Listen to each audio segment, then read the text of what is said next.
Hello and welcome to Plymouth Hoe, famous as the place where Sir Francis Drake finished his game of bowls before sailing out to encounter the Spanish Armada. No such luxury for today's 8 artists who have a strict 4 hours in which to complete their painting of this stunning landscape. So, since time and tide wait for no man, let's get on with the competition.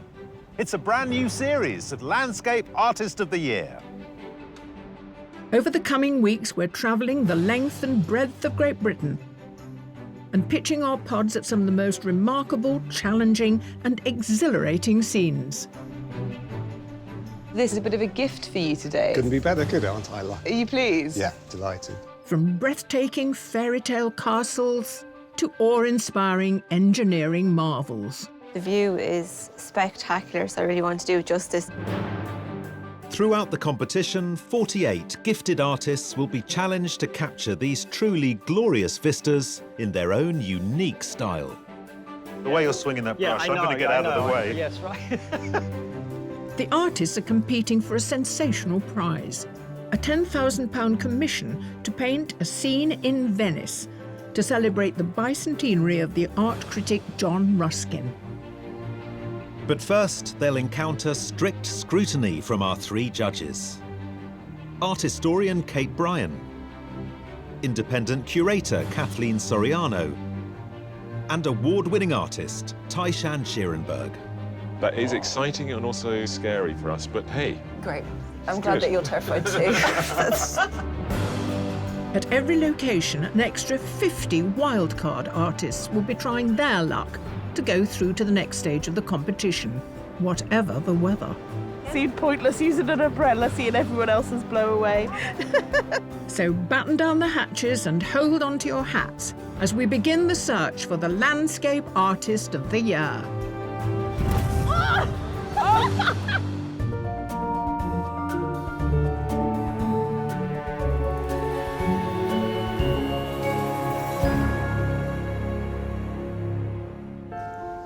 Hoping to claim a place in the semi-final today are 6 professional artists. Dante Turner, Zosha Olenska, Kathy Reddy, Andrew Wykes, Lisa Turner and William Balthazar Rose. I paint usually in a very private way. But it is time to go public with my art. And taking them on are 2 plucky amateurs, Tony Munns and Maggie O'Keefe. Apparently, if I tell my brain I'm excited, it will see myself as being excited rather than really nervous. So I'm trying to do that, but I know I'm lying. All of the artists were selected based on a piece of artwork they submitted online. So today, the judges get their first chance to scrutinise the real things. Good morning, judges. Since we're at the seaside, it seems appropriate to start with some fish and chips. It's like a little Edward Hopper scene, you know, the person alone at their work, the fantastic long shadows of the ketchup bottles. You can smell the grease of the chips, you can smell the brine of the sea. It feels like you're really there. We're used to people reacting to the landscapes, trying to get the right colour or tone, and here somebody's physically reacting, but in a very sort of unusual way. So we have these tracings of their emotions as they react to the landscape over the whole thing, which gives it this frenetic energy, which is quite fascinating. I really liked the construction of it, the way your eyes led across the bridge to the factory buildings and then blocked out by the foliage. It's very well balanced. Yeah. I'm pleasantly surprised by the scale of this, and so it means that everything I liked about it, almost like more, the sort of undone figures are even more undone because actually their legs are just formed of one big rectangle of paint, just to give you that sense. And another bridge here, but less of it. Less of everything, really, and that's the charm of this piece, is that they've foregrounded the angle of the bridge through which we actually see this tiny little landscape. So, Bali. When we think of a landscape, we think you've got to see as far as the eye can see for miles, and actually this person's reminding us that a landscape is also in the micro. You need to sit amongst Bali and be really entranced by all these amazing patterns and geometry that you can find within nature. Is it South America somewhere? It's Lima. Lima. Lima in Peru. Everything's on the off. The road is slightly off. I love the buildings in the background being slightly off and tumbling down and falling into each other. And that gives you a sort of really strong sense of tension, but it's all rooted by these wires that sit across the top and somehow keep everything under control. It's got a really, it buzzes, this painting. I like the format of this. You really get the spread of the bay, but I really like the colour, the tonality that seem to emanate from the sculpture, the grubby greens. You find them echoed in the trees and in the sort of this weird, dirty sea. So it's all of a tonal quality, and it works. And our final landscape today, but it's in North America. That sky is incredibly blue. What I really like about it is the use of red in the noise of green. It sits underneath the dark bushes and makes your eyes sort of travel across really nicely, and it breaks up all that incredible range of greens very quietly but very effectively. So we've got landscapes from all around the world. Let's see how they cope with Plymouth. Capturing Plymouth, it seems, requires an entire studio's worth of kit. I decided to bring just about everything. It's compact packing. And apparently some from the kitchen. I'm very interested in connection between cooking and painting. And so I've this is my experiment, that I've actually come as a chef. And I've got my hat on for you. Et voila. Artists, I hope you have everything you need to create a masterful work of art as your challenge is about to begin. You have 4 hours to complete your painting, and your time starts now. Each in their own way, the artists get to grips with the vista before them. Today, our artists are looking out over the mouth of the River Plym, with the yacht harbour in the distance, and in the foreground, the unmissable landmark of Smeaton's Tower. We've got a great view today. We've got a cracking lighthouse in the middle of their scene, this amazing pop of colour that they're going to have to deal with. They've also got the headland, there's the sea, and there's lots of people around. It's Landscape Artist of the Year, so that means we have a very big personality to contend with, and that is, of course, the British weather. So it could start raining, the blue sky could disappear. I think they just need to lock their composition down early. Then if they can do that, they might be able to beat this challenge, because actually it's a pretty tricky one coming to the seaside. But one artist is utterly undaunted by today's challenge. The strategy for today is to start off with a very quick acrylic painting covering all the way over, looking very carefully for tonalities that I see in the view in front of me, and I want to accomplish that in about an hour.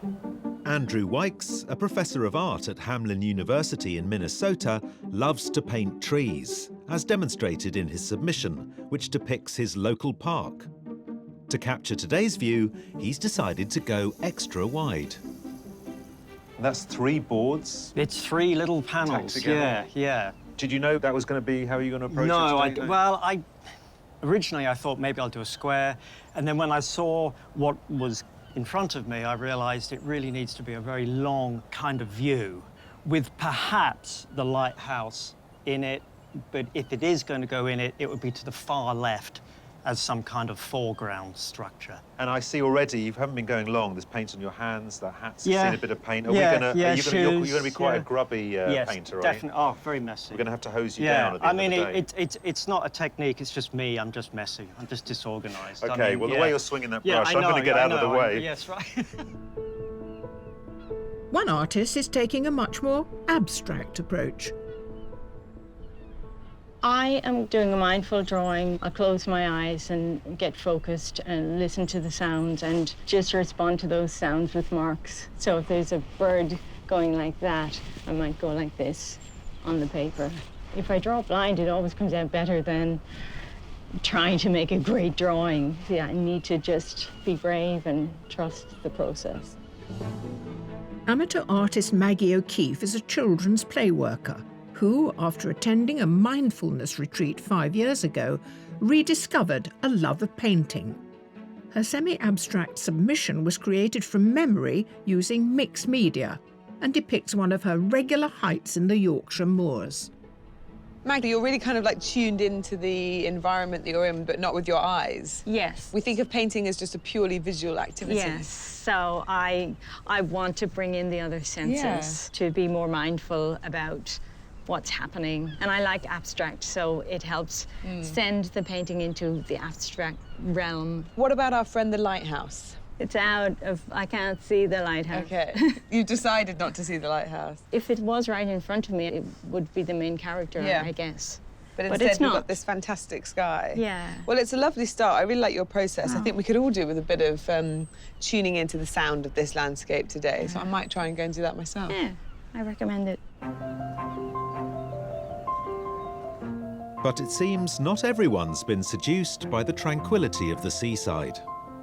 It's blue, flat, just like one big feature that you can't really ignore. And yeah, honestly, it's about the worst thing I could think of to paint. I would never have chosen it. Self-taught professional artist Zosha Olenska gave up commercial illustration to pursue a career in fine art. Her submission of Barnes Bridge in London was created to produce a river painting with no river in it. It's a compositional device she's using today. I think it's super clever, actually, that you've avoided that large open expanse and you found a tiny little crevice there. It really does look like a window. It's almost like you've drawn... I was wondering if you've drawn the side of the pod. I have drawn the side of the pod. I like pictures when you kind of have to fill in a little bit more of it themselves. So I think giving you a little bit of sea means that, you know, if you had a day out with the beach, you'll hopefully be thinking about that when you're looking at it. Do you go into the detail towards the end? Usually I do a really detailed pencil drawing to start with, but actually all the details really, like, it's in that harbour behind the lighthouse here. So I guess I think I'll probably leave that till last in terms of ad hoc strategy. I don't know. Well, that's very exciting. You've got no game plan? No game plan. Oh, my goodness, no game plan. That is exciting and also scary for us, but hey. Great. I'm glad that you're terrified too. That's brilliant.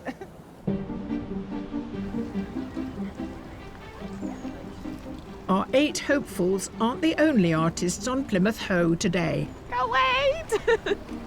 50 wildcards have come along to have their go at capturing the view across Plymouth Sound. I like the colours in the water in the boys. They're quite grey and grim, but there's nice colours in there to bring out. The ultimate victory is to catch the judges' eyes and be in the running to gain a place in the semi-final. I'm looking forward to chatting to the judges because it's nice to hear different opinions on your work. You're not rubbing it already, are you? What do you mean? You can't be rubbing it. It really is lovely, isn't it? I mean, if you do rubbish painting, it don't really matter, does it? Because you've been looking at that for 4 hours. So it'll be a nice day, whatever, I think, won't it? A short distance along the seafront are our 8 pod artists. And as the good old British weather begins to make its presence felt, one artist has a big decision to make. The sky keeps moving. For 10 minutes, it's perfectly crystal clear. Then there's clouds. Now there's a mist and a fog coming in. So I'm not sure what to do with the sky, how to tackle that. Do I make it look sunny or do I make it look like it is now, moody and misty and something more like Turner would have done?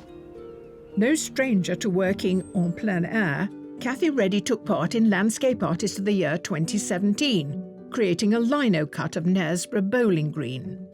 She specialises in prints depicting Irish agriculture, as seen in her submission this year.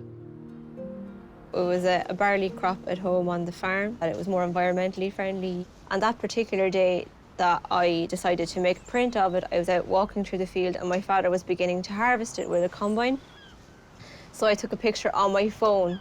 I came back an hour later and was trying to sketch it before he cut all of it away. I suppose I wanted to commemorate that crop on the farm because I'm always trying to commemorate what the farmer does in the landscape. So, you know, the barley was there, now it's gone 15 minutes later. So as the farmer makes a mark in the landscape, I try to make a mark in the lino to replicate what they're doing. OK, what do you make of this landscape? It's absolutely fabulous. It's a real monumental landscape. You've got this man-made fixture of the lighthouse in contrast with the cliffs. I absolutely love it. It's big, it's bold, there's so much you can do with it. Well, it'll be interesting to see how that develops.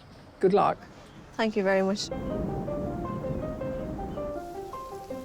With an hour of the challenge already gone, there's no sign of the weather settling.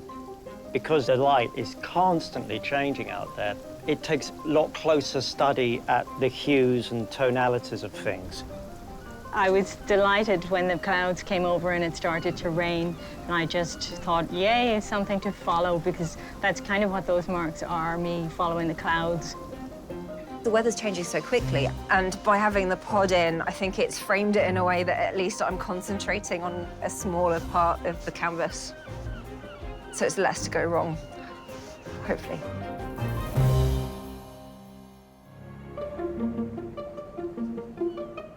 Here on Plymouth Hoe, 8 competitive artists have already spent an hour creating their landscapes. They're contending with a hard-to-ignore lighthouse and fluctuating meteorology. Well, you're lucky you're sheltered from the rain, that's what it's saying.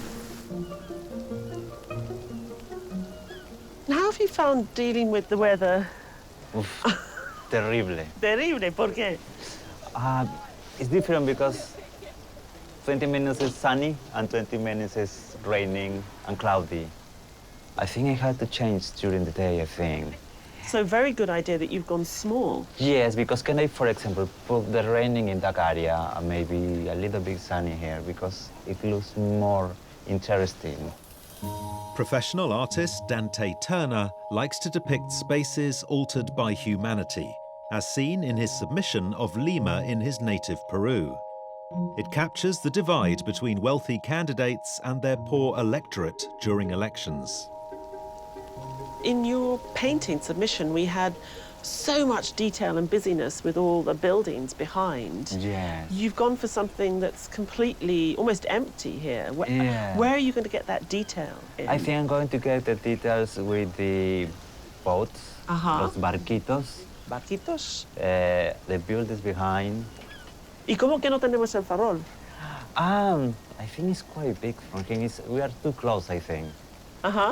Too dominating. Too dominating. It's going to take some more part of the canvas, I think. Fantastic. Come back later. Okay. Soon. Good luck. Thank you. So you've given us a lovely, pretty lighthouse, boats bobbing in the harbour. Just need a puppy in the foreground. And we've got the full house of Ty's delight. How do you deal with the view we've given them without it becoming twee? Luckily, we've got the weather. Yes. Which has been a total nightmare, really, with the weather changing this quickly and this frequently. So as the weather changes frantically, should an artist just decide, I'm going with the overcast look, or I'm going with the blue sky in the background look, and stick with it, or should they try and respond second by second? Each of the elements we've given them, the lighthouse, the headland, the sea, in any given weather condition, it becomes more beautiful or less beautiful. And if you can combine all the best elements in the best weather conditions, you could get a very interesting, vibrant painting. But, you know, it's a competition.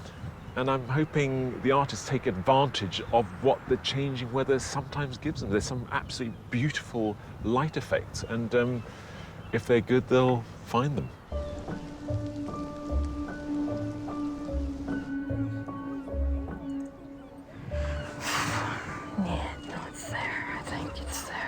What I don't want to do is just a picture of the obvious, which is the lighthouse. It's not a picture of a lighthouse, it's obviously a picture of a place and a location. So what I've got is the viewpoint slightly higher than ground level that actually embraces everything into a sort of coherent and well-managed picture. Amateur artist Tony Munns is a graphic designer whose love of the seaside is apparent in his acrylic submission of an imagined scene.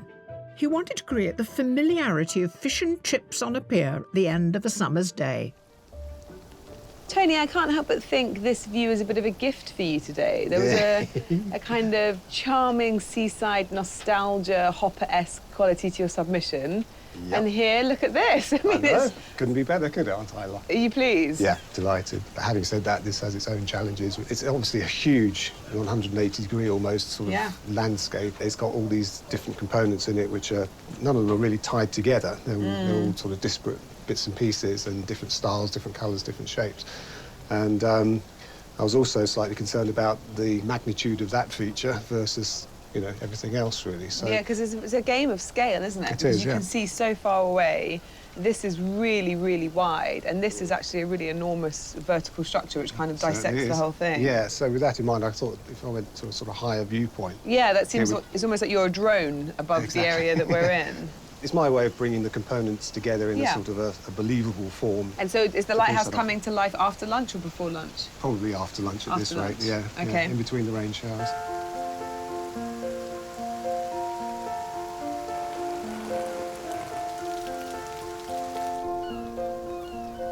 The lighthouse is so huge from where I'm sat, but it seems unkind to not represent it. I really want to get it all in.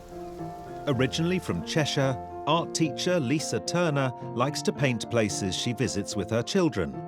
Her panoramic submission is based on a photo of Ilfracombe Bay, taken when the family went to see Damien Hirst's famous statue, Verity. You've just turned the Verity piece that you submitted on its side, haven't you? You've got a tall vertical, but weirdly you've chosen not to embrace that sort of rolling hillside that you had in Ilfracombe. Yes, I didn't feel she was as dominant in that landscape as that is. It's right up into the sky, isn't it? It is. I felt like I really wanted to use that. And from a proportions, you have made it smaller, haven't you? Yes. Because I can see with that first band of red, that's sitting above the hilltops there, but you've put it way below to sort of contain it almost. Yeah, I mean, it is dominant, but I didn't want it to be as dominant as that because it would just be sort of, that's a lighthouse. And I wanted a bit more going on. It's always a gamble, but I'm hoping. Gamble in a competition, that's the way. And it's high stakes for another artist who's adopted an unconventional strategy. Have you come from another job? What's with the chef's outfit? Well, I just wanted to crawl into the mind of a chef. Is it a performance art kind of thing going on? I try to resist categorizing myself. I see. Because I feel that, you know, one of the jobs an artist has is to try different things. So I'm trying different things because I think it expands the possibilities. William Balthazar Rose has been a professional artist for more than 30 years, dividing his time between Italy and Somerset. His oil on canvas submission is of Bath Bridge and is a far cry from his usual paintings of cooks. And you brought along some food. Yeah. Were you worried about our catering? You know, I want to play with all of this stuff. It's fun.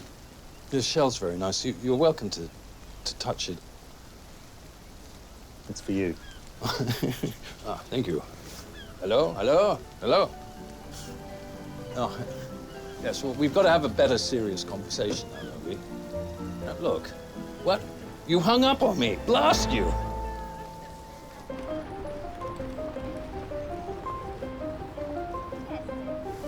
Meanwhile, exposed to the ever-erratic elements and with their typical can-do attitude, are our 50 wildcard artists.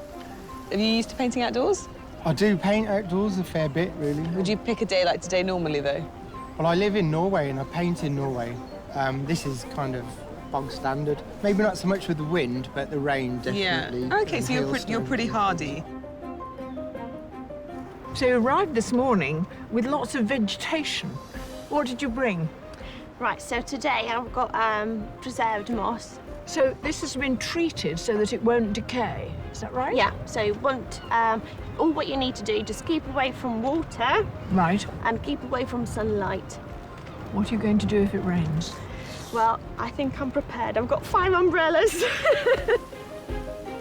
Probably just as well, because only 5 minutes later, the weather turns yet again. It's a bit frustrating with the weather. Every 5 minutes chucks it down, so it's not making it easy. Oh, that's gothic and moody. Oh, like the day. But you're persevering. You deserve a drink and a warm bath at the end of the day. It's only a bit of rain, isn't it, you know?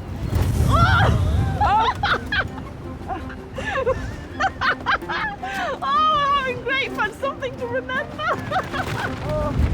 Woohoo!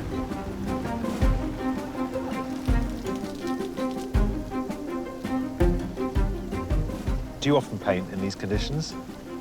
If I count this time, this will be the first. Right.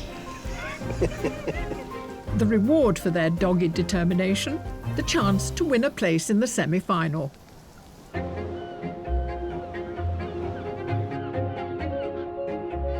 Halfway through the challenge, and some of our artists have reached a crucial stage in their landscape. This is where it can get a bit tricky and sticky to try and figure out now how to pull out the painting from what I've got. I'm trying to get the kind of moody, misty weather here that we're getting at the moment. So trying to get that to come across in a line-up print is quite difficult because it is a medium quite set in stone. I can't put washes of paint or anything.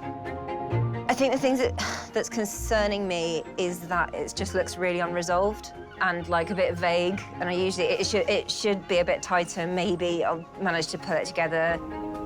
It's a bit nail-biting, it's a bit risky, and I think it should be risky. That's what painting is.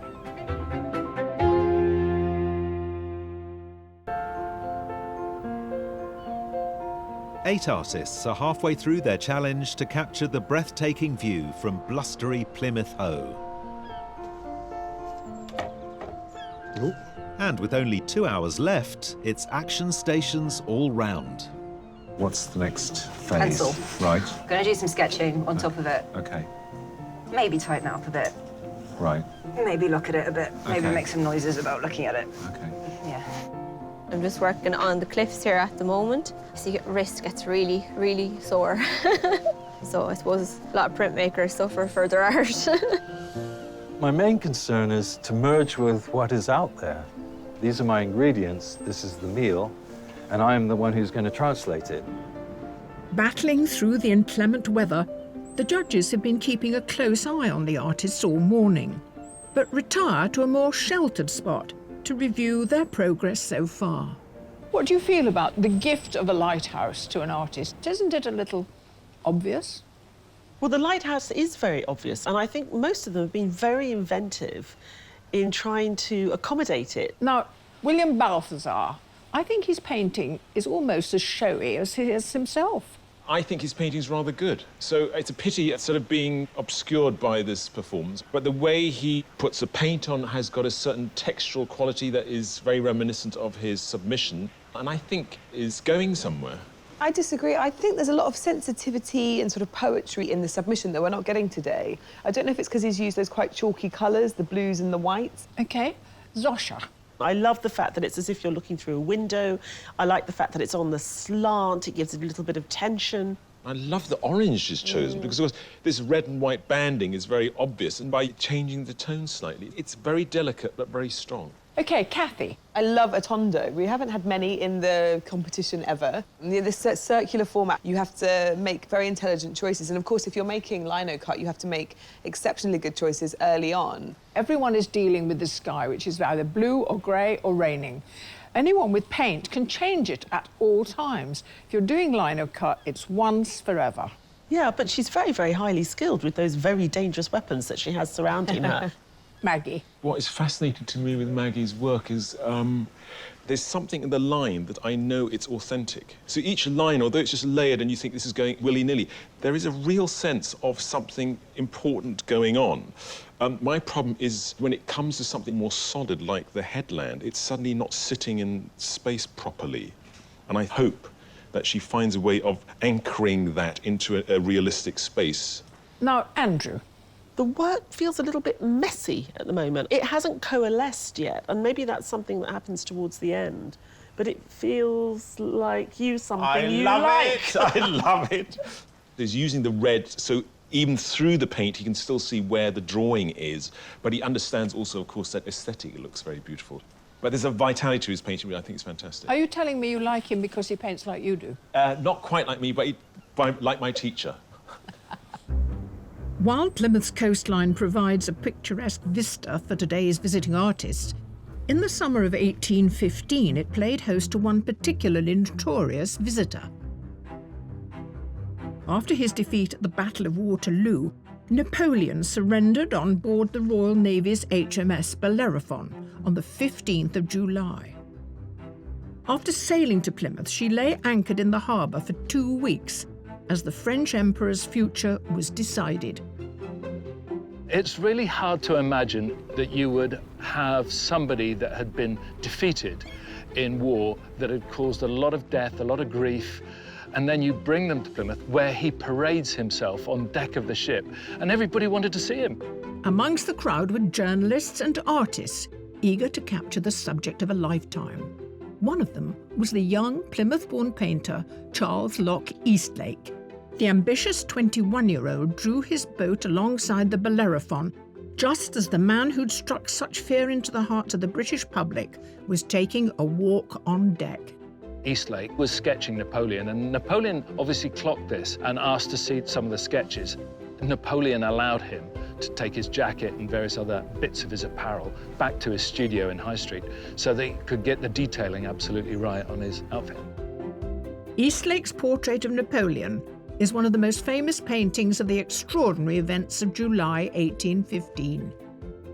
And it was the start of a glittering career, which eventually saw Eastlake appointed as the first director of the National Gallery. All thanks to a chance meeting with one of the most infamous Frenchmen of all time that took place here in Plymouth Sound.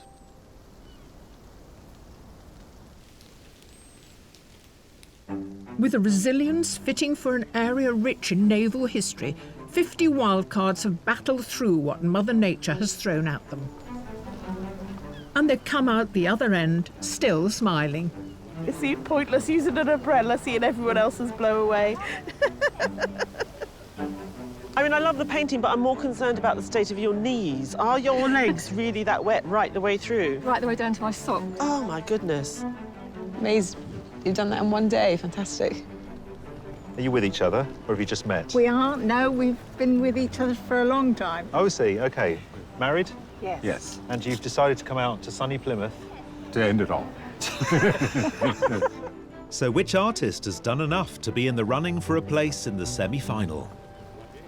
I've seen some quite good paintings considering the I crazy have. weather. Very I've seen good. lots I like, yeah. The woman with beautiful, big, portrait, upright, very warm, yellow, colourful piece. I want to be in that version of today. But next to her, a few doors down, is the guy who's really put a really beautiful painting together there. Well constructed and well finished for the weather and the time. Yeah. OK, the weather gets it, or the one who beat the weather gets it.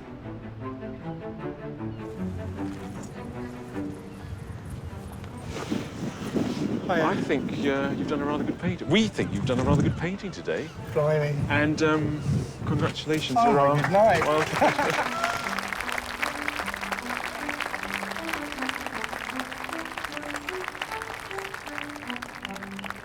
I think I'm a bit giddy, really. I think I'm going to go into shock. Maybe it's a bit too soon, but gin and tonic might cure that.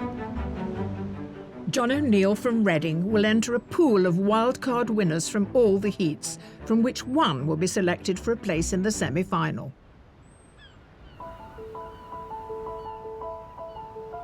Further up the Hoe, our 8 artists are into their final hour. I'll probably put a bit of thicker paint on here and there. I need to work on this headland. I'm feeling quite panicky, just a little panicky, because I know that I'm not going to pull off something that is going to be great, you know, but hopefully it's going to work. I carved most of the fine details, so I'm happy enough. But yeah, I don't know how my little line of cut stands up to all these fabulous paintings. Oh God, I'm still worried it's really twee. I've put some more drab colours on it since I had a bit of a panic, and hopefully that will tone it down a little bit. Hand of the gods.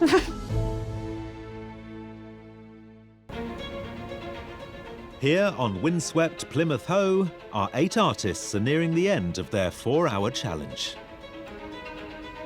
Artist, you have 5 minutes left. 5 minutes. Oh God, 5 minutes. While most of the seascapes are nearing completion, one hasn't even appeared yet. Your first print? Yeah. So it's a heart-stopping moment. Yeah. Because we haven't got long to go, have we? No. I don't want to freak you out, but we're into the last few minutes. This is my main worry. And you get one chance to connect the two.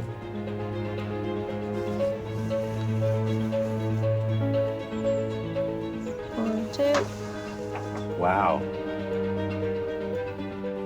Trying to just stay focused and get round the whole painting. We need to get some detail here and there without overdoing it. I think, oh, I've got to do that, got to do that, got to do it here, there, and everywhere. To really make it work, I would probably need another 2 hours. Artists, you have 1 minute left. Uno minuto. Oh my God. That's still enough time to ruin it, you know? Stop the clock, somebody. Artists, your time is up. Put down your work and stand away from your easel.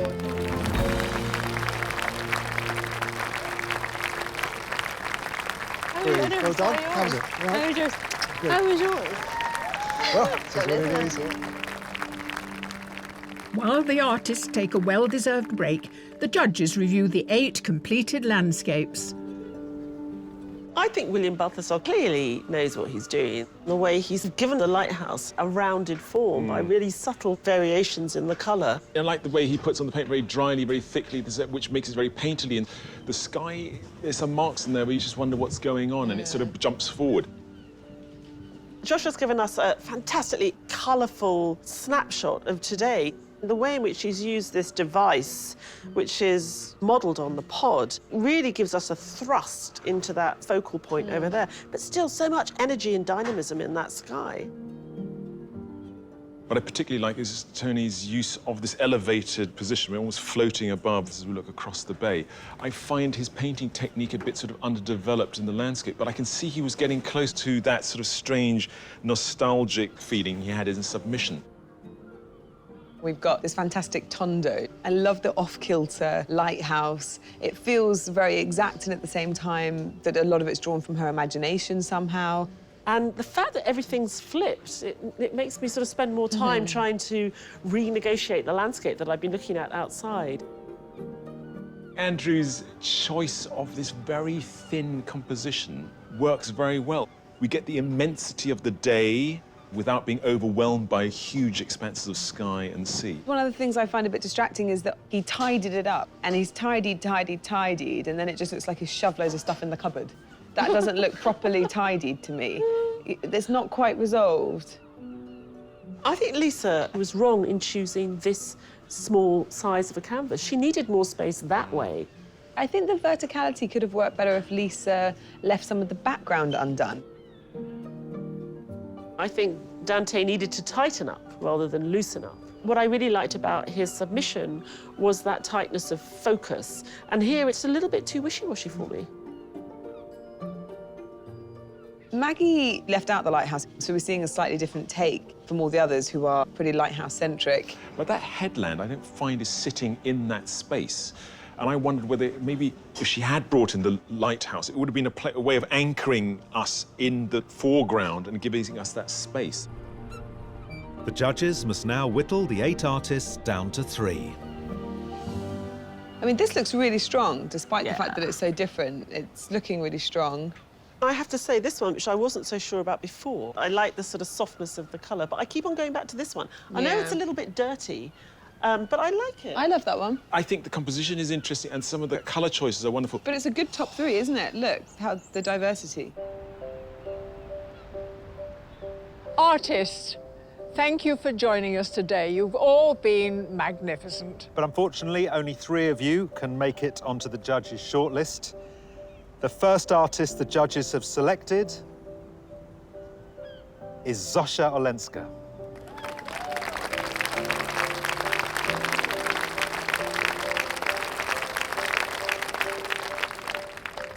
The second artist on the shortlist is Cathy Reddy.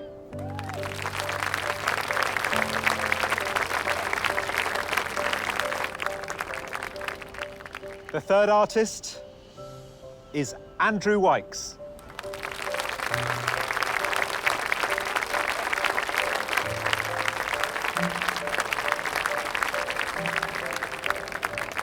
Our commiserations to the rest of you. You've all done admirable work, and thank you for sharing it with us. Thank you. Oh, thank you. Thank you very much. Thank you. Well done. Thank you. Thank you. Nice to meet you. Nice to meet you. I feel a little bit sad to not be carrying on the journey. It's very exciting to be here, but overall I'm very pleased. It was a wonderful day. I'm very happy with how it went for me. There can only be one winner to go through to the semi-final, so the judges take into consideration the submitted artwork to help them decide. Well, judges, we've had wind and we've had rain, and we have very different impressions of what it's been like to be here today. We gave them a pretty confronting view. The lighthouse is not to be messed with. I mean, it's very vertical, it's very stripy, and yet we've got 3 very different interpretations. I think it's really exciting to see that. But 3 consistent artists. They've brought what we picked them for and kept that language going. It's quite extraordinary because it was a difficult view to tackle, and they've done it all in their own inimitable ways. So let's talk about each artist one by one. How about Zosha's work today? What Zosha does really, really effectively is use a device like a window for us to look through. In her submission, it's the frame of the bridge, but here in the work that she did today, it's the side of the pod. It's very effective. She obviously spent a lot of time on her submission. We see lots of detail, lots of painstaking window panes. She didn't have the time to do that today, but she gave us the same sort of effect of really throwing the eye into the distance of scale. And it's impressive to see that she can do it in a slightly different way. Kathy's given us another elegant lino cut. I'm impressed. Kathy's close-up barley heads. I just didn't know how she was going to move from that close-up to this space and the monumental lighthouse. And she's given us something that is inventive, and it all sits very beautifully together, and it's very punchy. You know, considering she's up against paintings with thick paint on them or colour on them, it really stands its ground. Yeah, I mean, you have to be brave to come and make prints on landscape artists, especially on a day like today with this weather. And I think Kathy was doubly brave because she didn't use colour. And this really strong monochromatic work really stands up against the others. Andrew knows what he's doing.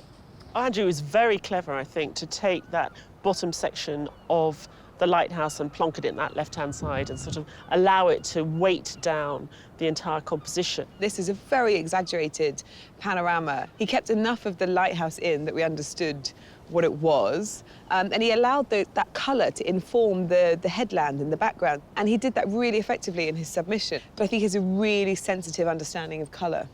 Well, we've had a great day by the lighthouse, but this is the calm before the storm, because you judges now need to train your beam on just one of these artists. Very good. I'm here all week.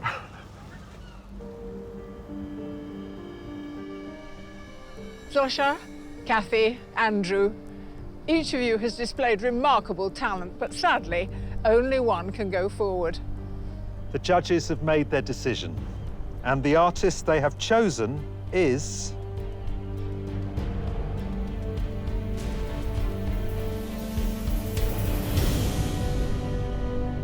Kathy Reddy. Well done, well done. Well done. Shocked. I'm still shaking, like, with my hands. I can't believe it. All those paintings were amazing, such beautiful works of art, but my little lino cut was able to win. I'm shocked.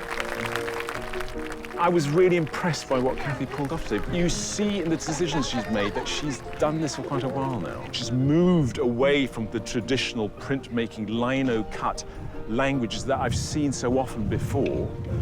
And she's really developing her own language and her own equivalents. You know, to make a tree, a lighthouse, a bay, and translate it into black and white in a way that hasn't been done before, that's quite an achievement. And I'm really looking forward to see how she reacts to what we give her next time. It feels amazing. Happy to have a print win for once and not a painting.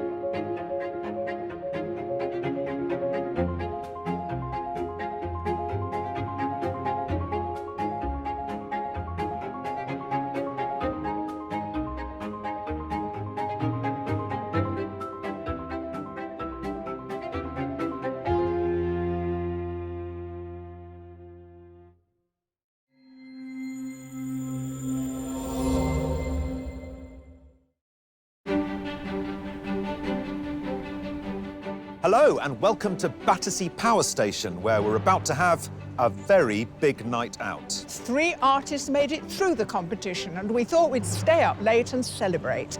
So how will they rise to the challenge of painting a night scene? Will it be an all-night art party or a dark night of the soul? A moonlight sonata or a hard day's night? Oh, we'll be working like a dog. It's the final of Landscape Artist of the Year. Throughout the series, we've presented 48 talented and competitive artists with a range of breathtaking and inspiring views. I think the view is incredible. When we arrived, I actually shed a tear of joy. We've challenged them to create landscape masterpieces, each in their own individual style. From a blast of the unorthodox... This is biro sprayed with deodorant. ...to a slice of the unexpected. I'm pretending I'm a child with poster paints. OK, splash it on. And throughout it all, 3 artists have excelled. Patsy Moore. Fujiko Rose. Sue England. Just amazement to get through to the final. It's fantastic. It's definitely a big validation, a wonderful booster of confidence. This is crazy. No way did I think I would get through to the final. Now it's time for the ultimate artistic showdown. I've never seen such a difficult final. Just thought you'd like to know that. Thanks. Thank you, everybody. I'm a very messy painter. Oh, no, well, I mean, look at your hands. You look like a Smurf. Timing-wise, do you feel that you're on plan, on target? No. No? OK. The sensational prize, within our finalists' grasp, is a £10,000 commission for the Royal Institute of British Architects to capture the Gothic glory of Venice, in honour of the esteemed Victorian artist and critic, John Ruskin. But it's not just tonight's artwork that's up for scrutiny. The judges will get to see, for the first time, a landscape our artists were given 2 weeks to complete. Never attempted anything like that before. And choosing the winner are our judges, Kate Bryan, Tai-Shan Scherenberg, and Kathleen Soriano. I want our winner to surprise us. Yeah, as always. So who would take the top prize and be crowned this year's winner? The Landscape Artist of the Year 2019 is...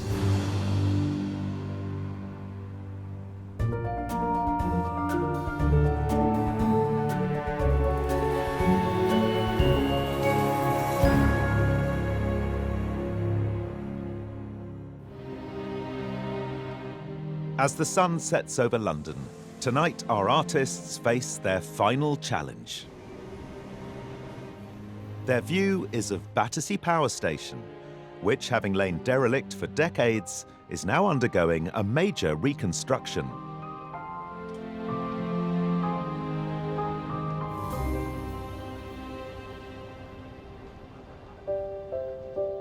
Capturing this architectural icon as it's brought back to life are 2 professional artists, Fujiko Rose and Patsy Moore. Winning would be such an accolade. The thought that the judges rate what I do gives me huge confidence. It'd definitely be a huge boost for me to win. It would open up new doors, so I have to try my best. Painting alongside Patsy and Fujiko is one amateur artist, Sue England. To win it, it would be a validation of what I do as an artist. I just feel so privileged to have got this far. This is some urban landscape, isn't it? Isn't that stunning? Absolutely amazing. There's a lot of detail. There's a lot of there. light coming through it, isn't Yeah. There's a lot of light. I'm going to take my glasses off and then I won't be able to see the detail. That's the one. It's the final of Landscape Artist of the Year. It's going to be very exciting. We've got 3 very good artists, but we're also doing it in this crazy situation with this bonkers building. So it's going to be something that none of us have ever experienced before, and I'm really intrigued. And as darkness falls on the capital, our 3 finalists are preparing for their nocturnal challenge.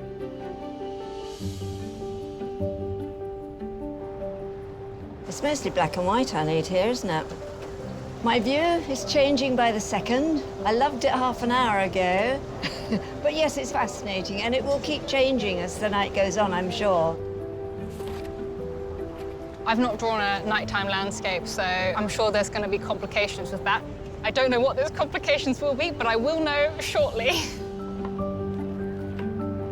The view is a bit overpowering, really. It's right on top of us. It's colossal, and I really don't know yet how I'm going to tackle that scale. I've no horizon line.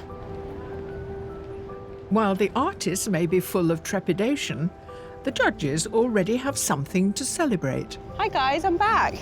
With a bonus. You brought somebody with you. Yeah, I thought we needed an extra judge. Bonus baby. She's just gorgeous. Gina's already picked her favourite. Oh, excellent. Well, we can all go home now. So how's she going to express her interest? We'll work that out later. Okay. Artists, I hope you're not afraid of the dark and that you've been eating your carrots, because your nighttime challenge is about to begin. You have 4 hours to complete the last landscape of the competition. Good luck to each of you, and your time starts now.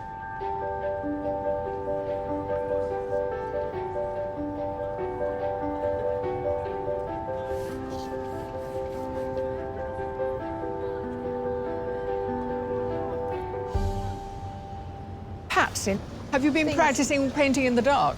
No, not really. But you like the landscape? Not in all honesty.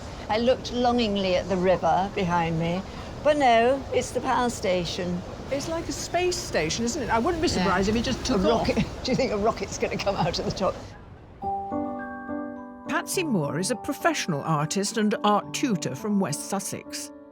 At her heat at Herstmonceux Observatory, it was her vibrant underpainting technique that led to her winning artwork of the atmospheric scene. That beautiful red ground coming through and that purple in the sky. She's a really great colourist. At the semi-final, in Chromaty, Patsy once again combined a palette of warm and cool tones to wow the judges. Patsy's style is very traditional, but she has found a shorthand. She's able to give us great detail without getting fussy. So I'm really excited to see what she can do tonight. Now, you did pink backgrounds a lot. Yes. It's your kind of hallmark. Not today, because it's a very different light. I've overpainted my good old Patsy pink background with a kind of indigo darker tone. And this is what you've done so far, which is structuring it. Yes, just marking it all out. I want to get some sky that I did see earlier. Right. Not a sunset as such, but a slightly lighter sky towards the bottom. What about the red crane, the red on the cranes? Oh, there'll be red cranes. Will there? I love those dots.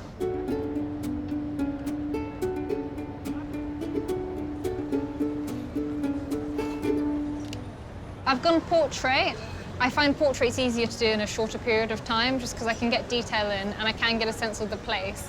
If I was doing landscape, I think I'd have to include too much and there'd be too much to do, so I've gone portrait with this. It was professional artist and wallpaper designer Fujiko Rose's ability to edit her view which first impressed the judges. Her dynamic composition, along with her monochrome use of Indian ink on white paper, won her heat at Gateshead's Millennium Bridge. There's a timeless quality to it, the way in which she's used the white of the paper to define the arc of the bridge. Fujiko's semi-final industrial seascape delicately conveyed the strength of the engineering while bringing a hint of East meets West to the scene. Fujiko's great strength is composition. She uses artistic license in a really beautiful way. She doesn't have colour to play around with it, but that might be fine tonight, given that everything's black. How's it going, Fuji? I'm not quite sure at the moment. If you come back in a couple hours, I might be crying. Why will you be crying? It's a little bit experimental. What you're going for? Yeah. In what way? It's sort of like, you know, you remember a dream, but you don't actually remember the specifics of it. That's what the image in my head is like. It's that thing when you try and remember a name that you've forgotten and you're just, Yeah, it's just on the cusp of it. There's a lot of detail up there, isn't there? I am a bit overwhelmed, but I might just squint my eyes, and then it's just a shape. You seem very relaxed. No, I'm very nervous. Oh, are you? You're giving a good am. impression of someone who's very comfortable and calm. I know, I should play poker.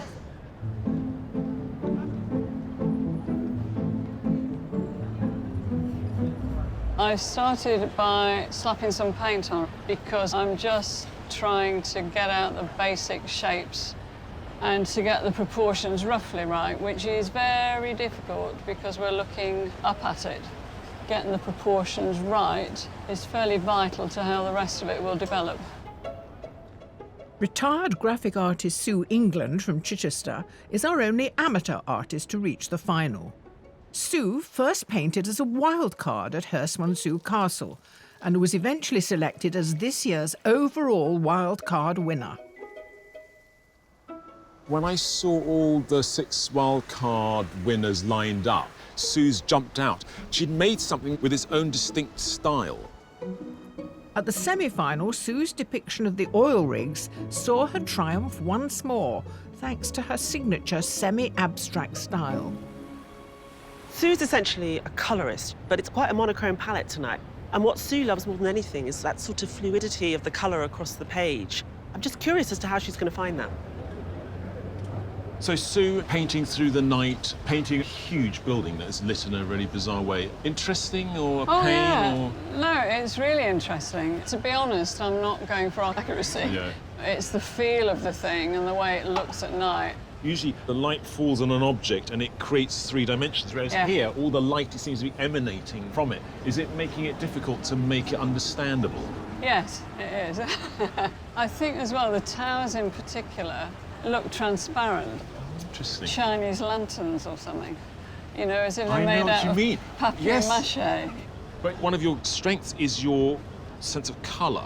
And here there isn't much to play with. No. Is that an issue? No, not really, I don't think. I mean, when you look, there's lots of tones going on, all the greys and whites, even browns coming in. That's enough to work with? I think that's enough to work with, yeah. I'll let you crack on and speak to you later. The artists are almost an hour into their final 4-hour challenge of the competition. And just like the building before them, their deadline looms large. I am rushing because I am quite nervous for time today because it's not as set in my head what I'm doing. I'm trying to be playful, which usually takes more time, usually requires more thinking.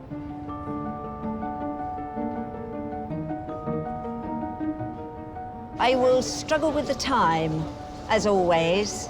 I'm not the speediest painter in the world. So it's just trying to make the decisions quite quickly and get on with it.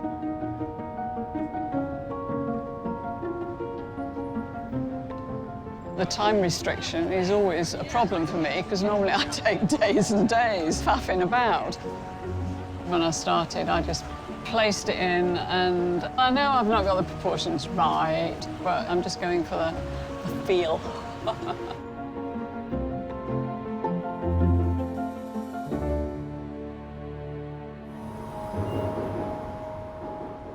This evening at Battersea Power Station, our 3 finalists are approaching the 2nd hour of their 4-hour challenge, and the view's proving problematic.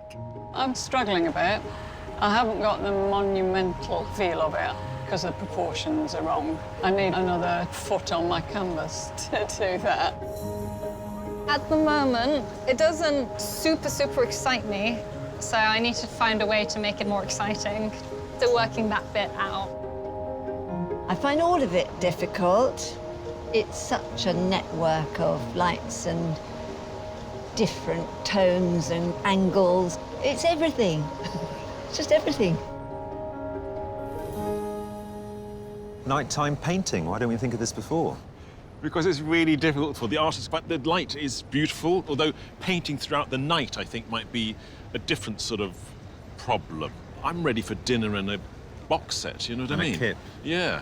So we're positioned low and at the corner of the building, looking up. What difficulties or opportunities does that afford? What they've got to really use are the 2 chimneys and the spaces that are clear to create that volume. So no danger of twee with a brutal industrial I don't think that is a danger at all. The moon is just making an appearance. Yesterday was the full moon. I know that because I woke up this morning naked and hairy on Hampstead Heath. Right. But I presume the moon might add a little bit of extra something. That'd be wonderful. I mean, it's such a man-made landscape here. It'd be quite nice to have a little sort of accent that is natural. Well, it'll be a long night at Battersea Power Station, but let's see which artist can batters the others into submission. I'll get my coat.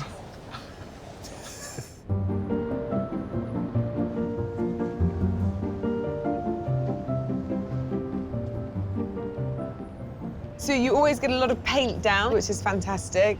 Did you know straight away that you were going to try and tackle not just the verticality of the power station, but also the water in front of it? Yeah, well, I like water. So it's nice that it's got the reflections in it, even though I've got the reflections in the wrong place. Did you find it a bit of a struggle to sort of manage something which was so big and also had so many different angles? It's all over the place, isn't it? It is. There's too much going on, really. And also, I didn't get the proportions right. Once you've got it laid out, you've just got to go with it, really. Yeah. But of course, what's important is that we're always judging this on the actual painting itself, and we're not looking for a very sort of, you know, architectural drawing. I'm quite struck by your hands. You are definitely the muckiest painter we have this evening. What's going on? I know. I do make an awful mess. Nobody will shake hands with me now, and hopefully somebody's got some baby wipes. Have you got some baby wipes? I've got baby wipes. I've got loads of baby wipes. I got you covered. OK, cool. Working with her signature medium of masking fluid and black ink, Fujiko's composition is coming together. You've gone for exactly what you see in front. How are you going to give us a sense of night? The whole thing should be very dark. It's a very rough sketch, but it's just a sense of light and dark, but I want it to be quite dark. OK. This almost looks like a little Whistler sketch, which is very appropriate given where we are. Are you a fan of nighttime painting? I've not tried drawing a nighttime scene before, but I like a lot of artwork that's set at night. And timing-wise, do you feel that you're on plan, on target? No. No? OK, so I better get out of your way. Just, I spent too long sketching. OK. So. Well, it's a fantastic start. Really, really marvellous.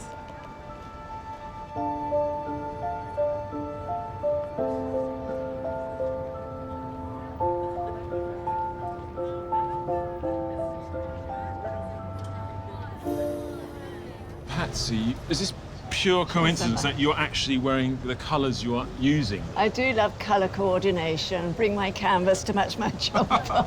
I'm looking at this, and it's very big, and it fills your vision. Yes. And you've been able to create a bit of distance. Because it's big and it's powerful, I want to get it all in a short space, but also in a short space of time. Yeah. You would expect the towers to go vertically. However, if you look at them, they're actually getting slightly closer together and they go slightly backwards. Oh, I see. Yeah. I see what you mean. Yeah.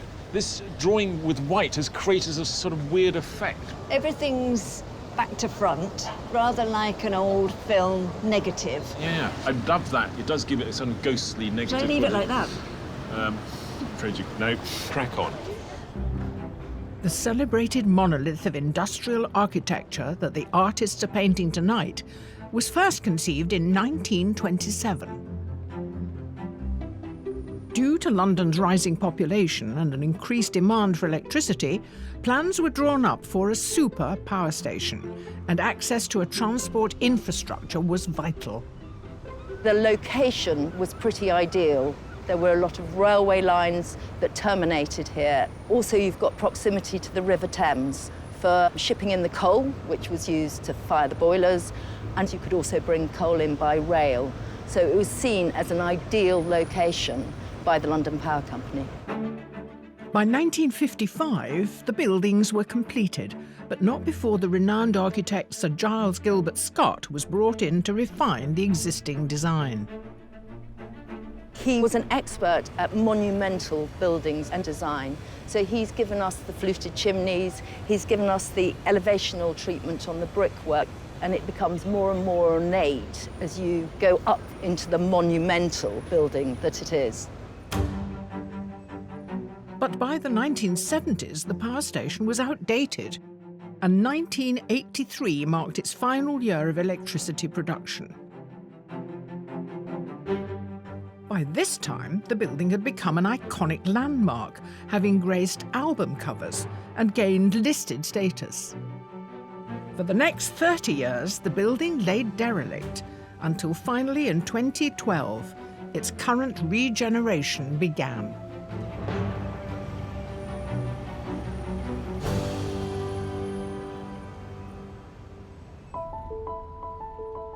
Capturing the power station as it undergoes its transformation are our 3 finalists, and they're almost halfway through their late-night challenge. I'm okay energy-wise, just quite hyped up. It's adrenaline, I guess. My nervousness is also keeping me going.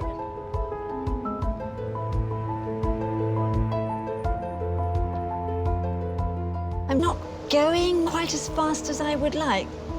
It's always a race against time for me, and I think at the end I'm going to feel absolutely banjaxed.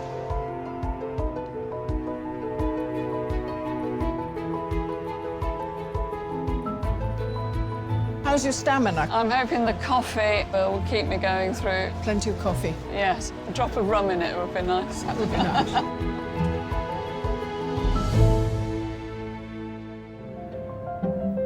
Tonight at Battersea Power Station, Patsy, Fujiko and Sue are nearing the halfway stage of their last challenge of the competition, battling to win a £10,000 commission and the prestigious title of Landscape Artist of the Year. They're all feeling the pressure. I haven't got to the point of ruining it yet. I've still got such a lot to do. But yes, I could easily just panic and spoil it. If I could start again, having looked at it for 2 hours or whatever it is, I understand what the building's doing a bit more now, but I can't change my mind halfway through.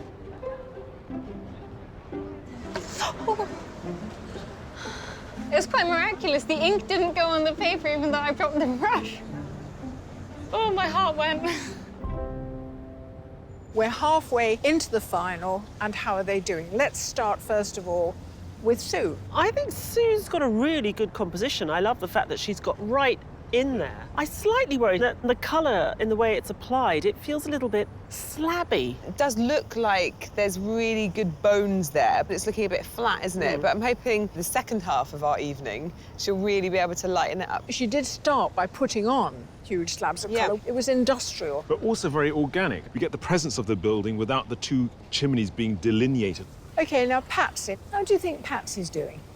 I was a bit worried that Patsy's composition was too traditional and she was trying too much in too small a space, but I think she is pulling it off. I do like the blue, colder tones that she's picked up, but what I'm worried about is I feel I'm looking at something rather romantic. For me, it works because of the ghostly nature, and that's happened to her white pastel drawing underneath. I think it's rather beautiful. OK, what about Fujiko? I really like the way Fujiko breaks things down as that sort of horizontal and vertical elements. But I need to feel that I'm looking at something more than just a very good illustration.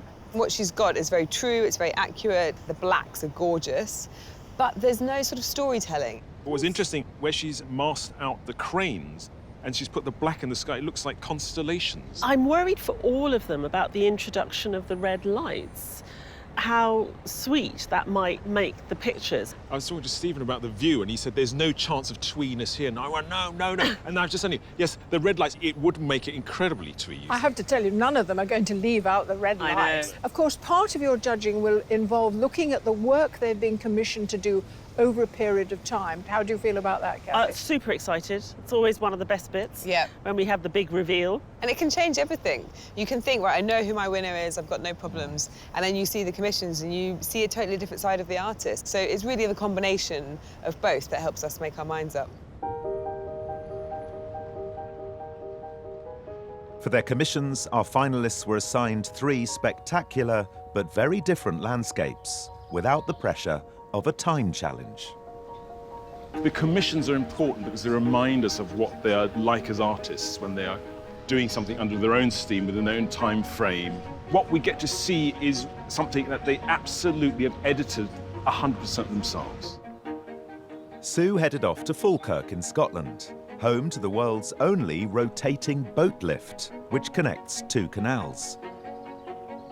The Falkirk wheel is a pioneering feat of modern engineering, but perhaps not the most obvious subject for a painting.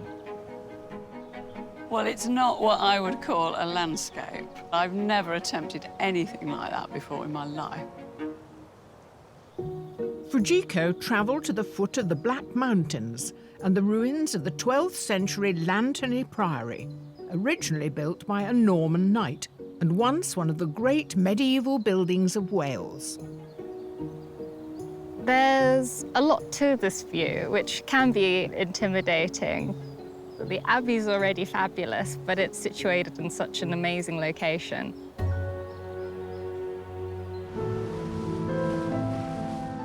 Patsy visited the remote island of Skellig Michael off the southwest coast of Ireland, where the remains of an early Christian monastery perch high above the sea. Wow, it's extraordinary. It's another world, isn't it? Just another world. They're tombstones. What a view these guys have got forever. The 3 locations chosen by the judges all had strong, distinctive characteristics and came with their own set of artistic challenges. The main struggle is just, I think, it is very complex. Because it's a very open structure, you can see through the arches. It's quite hard to play with that, in a sense. It's got so much to it. Clear blue sky, bright blue sea. The view could be a bit chocolate boxy or pretty. I'm moving, the boat's moving, the water's moving, the machinery is moving, all within this huge space. But I'm already getting ideas as to how I can amalgamate that. And to fully marvel at the mechanics, Sue was invited to look inside the wheel. There we go. Great, danger of death. Yeah, don't worry. You'll be safe with us. Encouraging, yes. You can go all the way through. You could go out and then we can look out the door at the other end. Okay, well, I'm up for anything, whatever. Wow, how bizarre is this? Woo! You are inside. That is no landscape like I've ever experienced before. One of the main challenges for our finalists is how to capture more than just the view. I do want to create a sense of, you know, like you can step inside the picture. It would be really lovely to do. I don't want to do a horizon, the wheel, the water, all flat on. I've got to somehow mix all that in together. I am fascinated by these rough old stairways. I think I might have found my view. The artists returned home with 2 weeks to complete their paintings. The finished works will be unveiled before the final judging.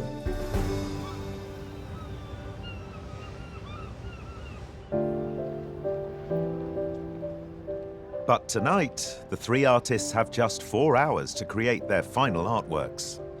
And painting at night is presenting a whole new set of artistic dilemmas.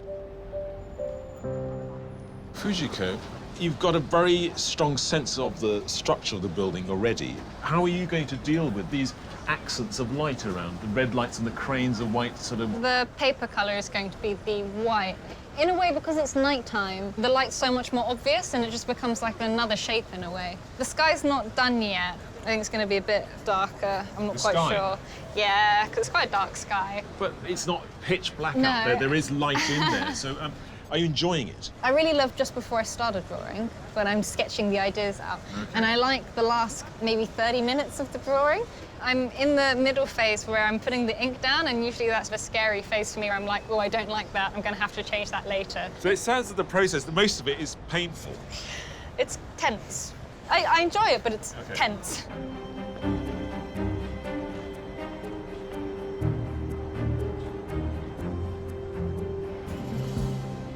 I feel like I'm looking at something that's quite romantic. I think it's the colour that's making me feel about the romance more than anything. But I can see those colours. Andrew, the colours are changing every minute. But it's a symphony of blues I'm looking at here, as opposed to sort of the inky black or dark purples that we're looking at in the sky. I didn't actually want the sky totally black. Okay. I wanted it to be like the light we had earlier on. Okay. And how are you going to deal with what I think are the really troublesome, pretty red fairy lights that we have dotted everywhere? Well, they will be there. There will be some cranes as well. I can't do it without the red lights. Do you worry that if you put the red lights on it, it's going to look like static fireworks? I'm wondering. We'll see how they come out. For one artist, it's not just the painting that's proving a challenge. You're right. Getting a little bit tired, to be honest. It's late. It's actually the next day now. It's past my bedtime. You're right. How are you finding Battersea Power Station? It's quite different at night than I thought it was going to be. It's more floaty, and I think that black really throws the towers. So I need to work a bit more on the towers, and then I'm going to put the highlights in, all these lovely reflections down here. Right. And those beautiful red spots at the top there are just going to be, They're very pretty, aren't they? in the right place. With the prospect of victory within their reach, the finalists have less than an hour to resolve their landscapes. No, I'm not happy with it at the moment. It's looking very messy, but there's not much I can do about that. I'm pretty sure I will run out of time. I think I've captured some of the feel of it, the size of it, and the fact that it's really dominating what we've been looking at all evening. It's a bit messy and it's not that accurate. The middle bit is very peculiar. Because it's right in the middle, it bothers me a bit. I'm struggling more than I would like. I need to get a move on, extra move on. For me, the atmosphere at the moment of what I'm drawing is a bit flat. It's just finding the things that's missing, you know, a bit of seasoning almost for the artwork. Painting one of London's iconic landmarks in the hopes of being crowned Landscape Artist of the Year are Patsy, Fujiko and Sue. And time is running out as they approach the conclusion of their challenge. There's only 10-15 minutes left. I don't think I can do too much in that time. I don't think I'll overwork it. I'll get it presentable. Artists, wake up. It's the final countdown. You have 5 minutes left. I'm on the verge of fiddling. The middle bit of the building is wrong and looks a bit of a mess, but there's not a lot I can do about it at this stage. I think I'm going to sit back and look at it and decide if it needs any more little touches here and there. I'm doing cranes now on my picture, which are lovely shapes. If I could get a grip of them. With the time I've got left, I will be checking in some darks and lights and smudging things around a little bit. This doesn't look like a Patsy painting at the moment at all.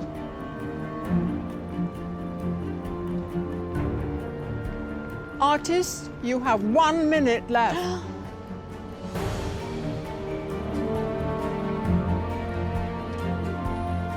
I'll hold back on crying until after I finish drawing.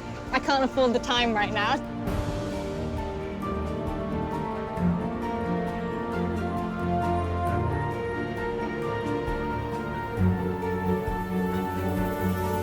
Artists, for the very last time this series, your time is up.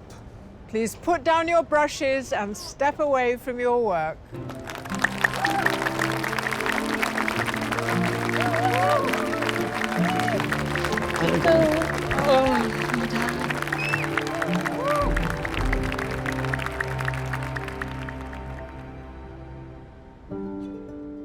While our artists can finally relax... So what did you find the hardest thing about this evening? Standing up.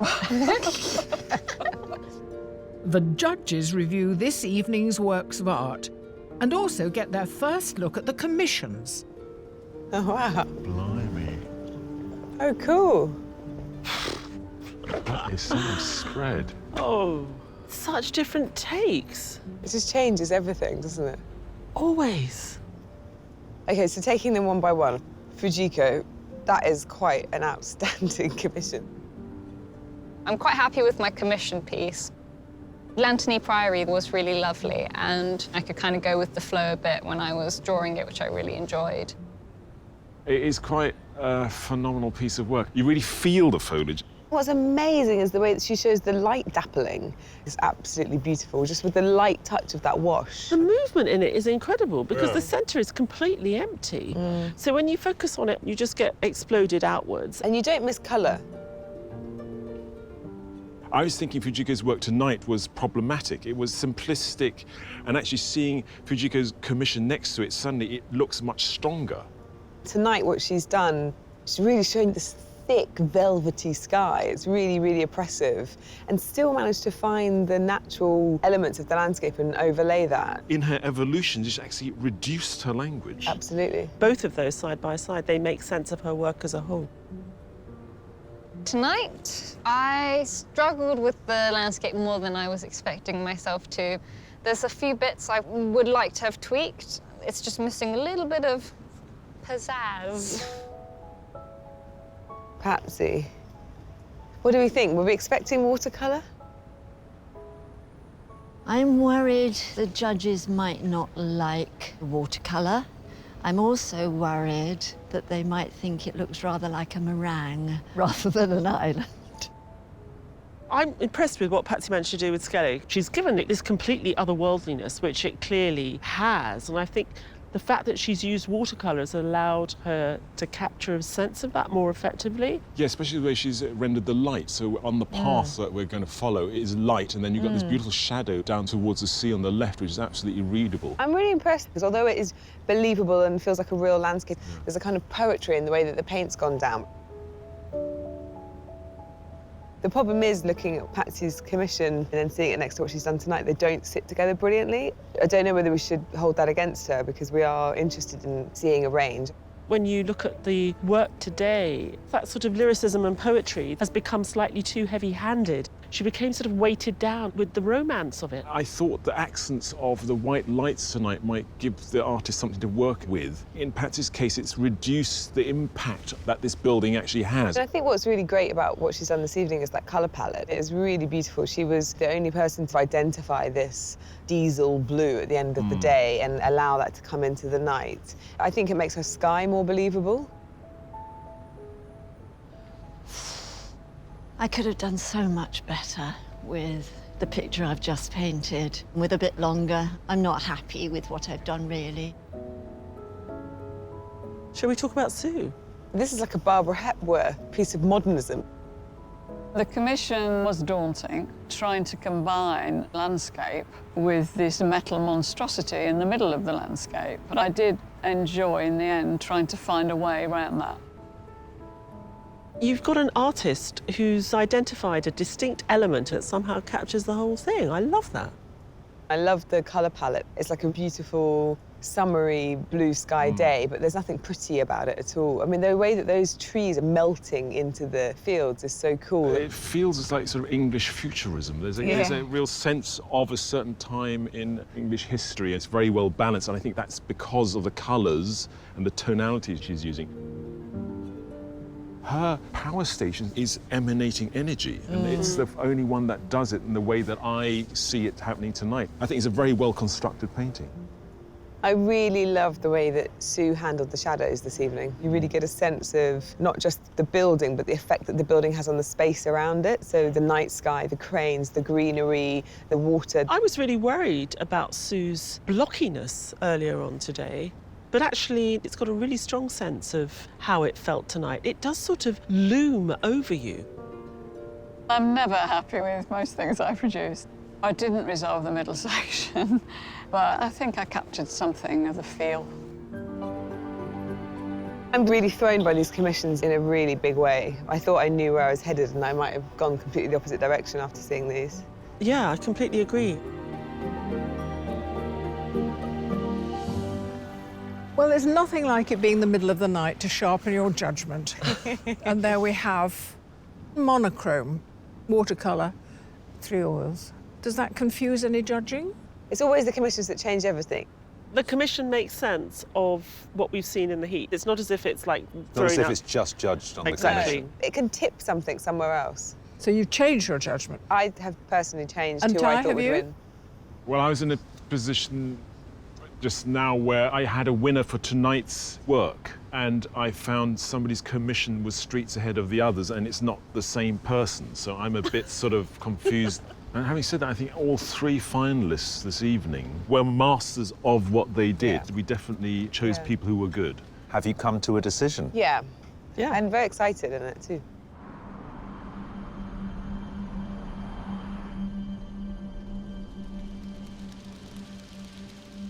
Sue, Patsy, Fujiko, you really have, all of you, been splendid finalists. Not only that, but it's been a real pleasure for us to follow you right through the competition.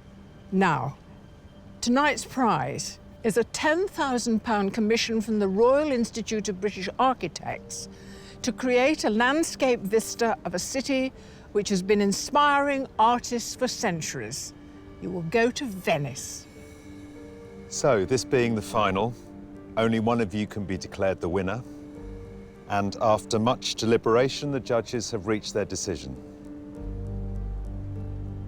The Landscape Artist of the Year 2019 is...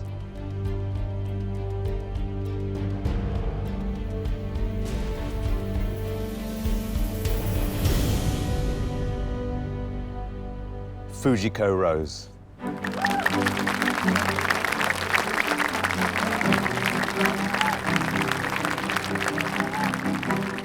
I have apparently won, which is very, very exciting. It's a bit of a birthday present for me, since my birthday's in 3 days. I'd say best birthday, isn't it? There we go. It is definitely really big for me in the sense of self-confidence. So it's great that the judges reacted to it well, and wow, it's one of the best things you can really ask for, isn't it, with being an artist? Yeah, enjoyed it. The whole thing's been a positive for me. Plus, it's helped my painting, so I shall take that away with me, yeah. I think Fujiko's work is fantastic. She's very talented, and I'm in awe of what she does. Thank you. I'm not in the slightest bit surprised that Fuji's won. I think she's a very, very worthy winner, and I shall follow her with admiration and inspiration. I've thoroughly enjoyed it. It's been such fun, and I think everybody should try it. Have you ever been? No, I've not been to Paris. We're really delighted with our winner. Fujiko makes complete sense as an artist. She captures light so beautifully. She knows what she's doing. She's mashing up printmaking techniques with ink drawing and doing it in really interesting ways. It's new, basically. Yeah. What she's doing is new. She's increased the qualities which are traditional, and by doing so has made something much more radical and interesting. You see her confidence growing, and I really have utter faith in her as an artist. It's just really fitting that we've got an artist who's ready to go out and do it properly. I mean, you know, I think her and Venice are going to get on like a house on fire. Venice is very exciting. Haven't been. I've always wanted to go. I am looking forward to seeing all the architecture. I'm feeling very fortunate. It's wonderful.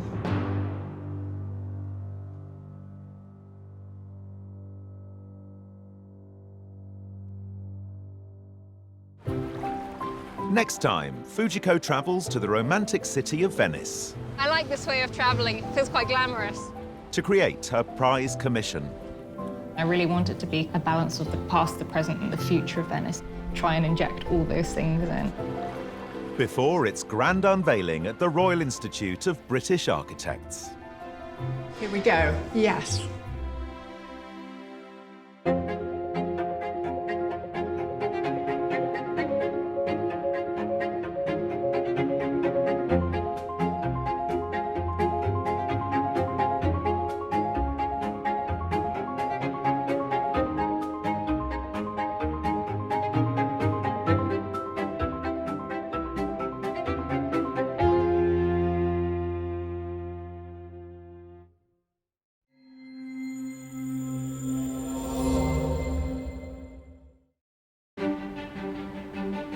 Hello and welcome to the Firth of Chromaty on the east coast of the Scottish Highlands. Famous for featuring in the shipping forecast, Chromaty is about to see some serious high pressure as 7 artists confront this amazing sea view.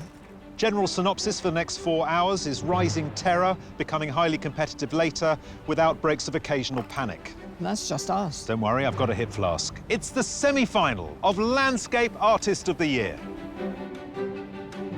Over 6 exhilarating heats, 48 artists have battled for a place in the semi-final by capturing on canvas some of Britain's most breathtaking scenery. Really happy. This is like perfect. And they've conjured up some magical artwork. Something genius could happen on there. Now only the heat winners remain I'm so happy. to battle it out for 3 coveted places in the final. I'm absolutely shocked. I'm still shaking, like, with my hands. Wow. For an older artist, it's like we've still got something to say. Bring it on. They're all competing for a sensational prize, a £10,000 commission to paint a scene in Venice to celebrate the bicentenary of the art critic John Ruskin. To claim the prize, the artists must impress our hypercritical judges, Taishan Schierenberg and Kathleen Soriano. How do you put yourself into those rigs? I've been walking around like a spidery transformer. So it's time to take up their brushes to see which of our semi-finalists can paint their way into the final. I'm dancing with colour. The colour whisperer, the colour shouter at the moment. There's not much whispering going on there, is there?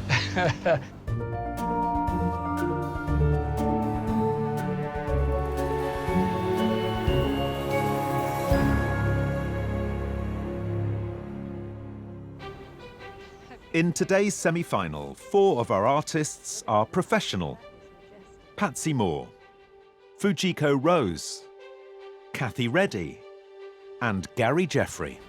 Since the heat, my sleeping pattern has been all over the place. I've been waking up at 3:30 in the morning and going to bed at 9 at night. I'm so excited. And joining them are 2 amateur artists, James Murch and David Youds. Feels amazing to be selected for the semi-final. Today my intentions are to go with my sort of instincts really and just crack on with it.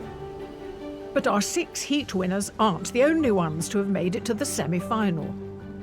At every heat, 50 wildcards set up their easels and braved the elements.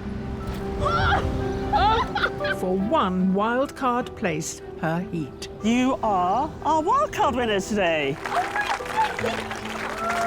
you very much.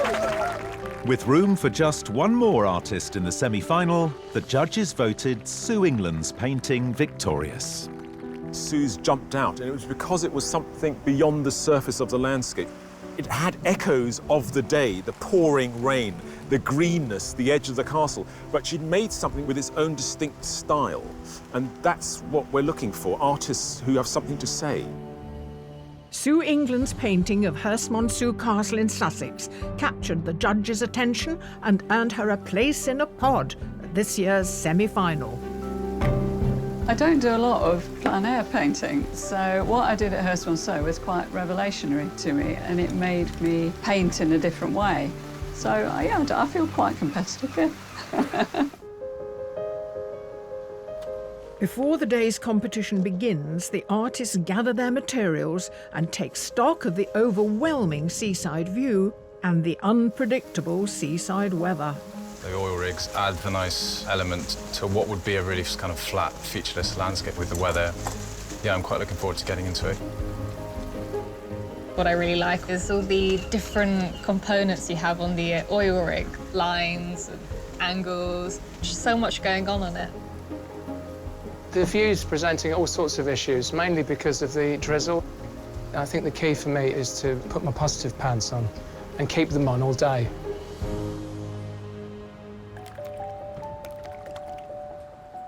Artists, I hope this astonishing oil rig view has got your creative juices pumping, because your challenge is about to begin. Because it's the semi-final, the judges will be looking for some really special art. As usual, you have 4 hours to complete your work, and your time starts now.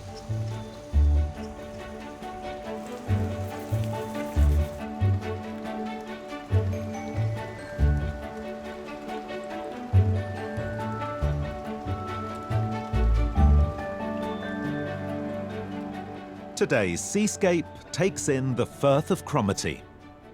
Dominating the view is a group of imposing oil rigs, temporarily moored here to undergo maintenance work before heading back out to the North Sea oil fields.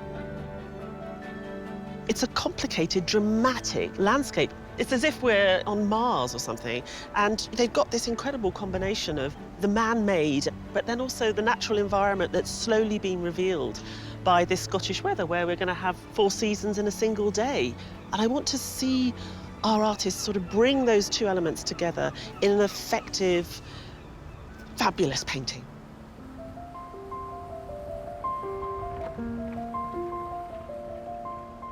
The obvious thing is the verticals. I mean, there are such strong verticals. So I'm using the canvas in a portrait way.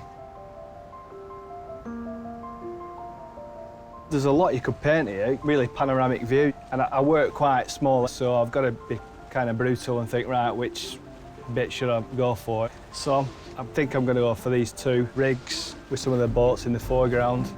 Whilst the artists consider their compositions, Kathleen and Ty consider Kate's latest creation.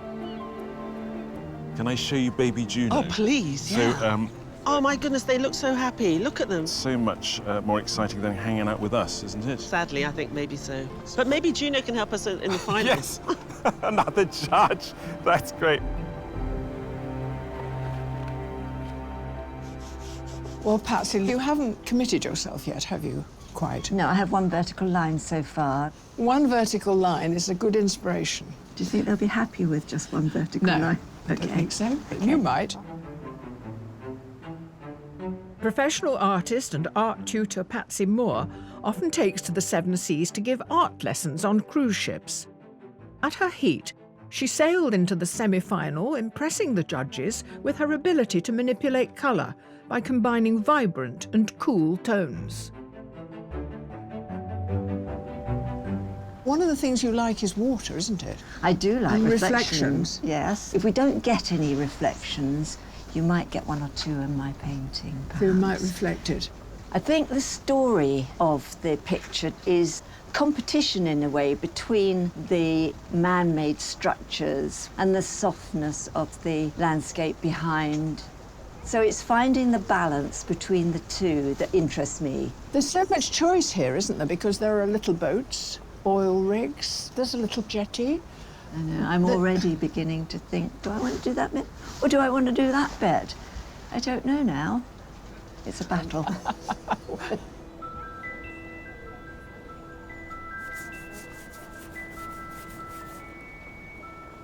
I panicked a lot last time and I don't want to be panicking so much, so I'm trying to really get the details down in my head and planned out beforehand. How am I going to actually draw the water? What techniques do I want to use to draw the rig? So I don't have this sort of phase. Professional artist and wallpaper designer Fujiko Rose won her heat with her depiction of the Gateshead Millennium Bridge, distinguishing herself through her signature technique of using white paper and Indian ink, applied by brush and pen. Fuji, you're using a strange implement. What are you doing? So I'm just using a ruling pen to apply the masking fluid. So the masking fluid, it masks the white of the paper. Yeah, I'll draw and paint over it. Afterwards, you can peel it off? Yeah, it'll come right off. Then you'll have these white marks. Yeah, it's just like the weeds down the bottom. Is that what inspired you, the yeah, grasses? Yeah, so it's almost, if you're looking at it from there, and these are kind of cutting across. I get you, okay. They're not random I thought there was kind scratches. of some cosmic ripples or something. No. I really love texture. Well, you've got a lot of weird and texture on those rigs. The oil rig will be just under half of the page. It's going to be quite a close-up of it because I want to get kind of the details of it. I'm quite intrigued. Looking forward to seeing how this works.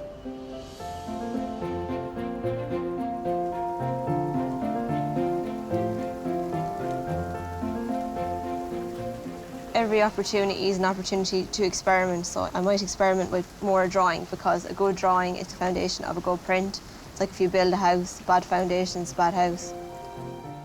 Professional printmaker Cathy Reddy gets her inspiration from her agricultural surroundings in County Carlow, Ireland. The effect of her painstakingly detailed monochrome work in her finished lino cut print surprised and delighted the judges. So you gave us that fantastic circle in the heats, and now we've gone for the rectangle. I mean, what made you decide today to go for that? Well, the landscape is quite horizontal. I didn't want to do a circle again because I was like a bit of a one-trick pony with the circle, even though I loved it, but I thought I'd give the judges something different. You are drawing it the way we see. So we're going to see a reversed image. Yeah, some artists flip the image so that it prints the right way around as you see it. I prefer not to because I believe that's part of the process. Yes. I mean, the ultimate irony with the lino cuts is that you do this fabulous drawing on top and then you just take it all away. Yeah, it's all gone.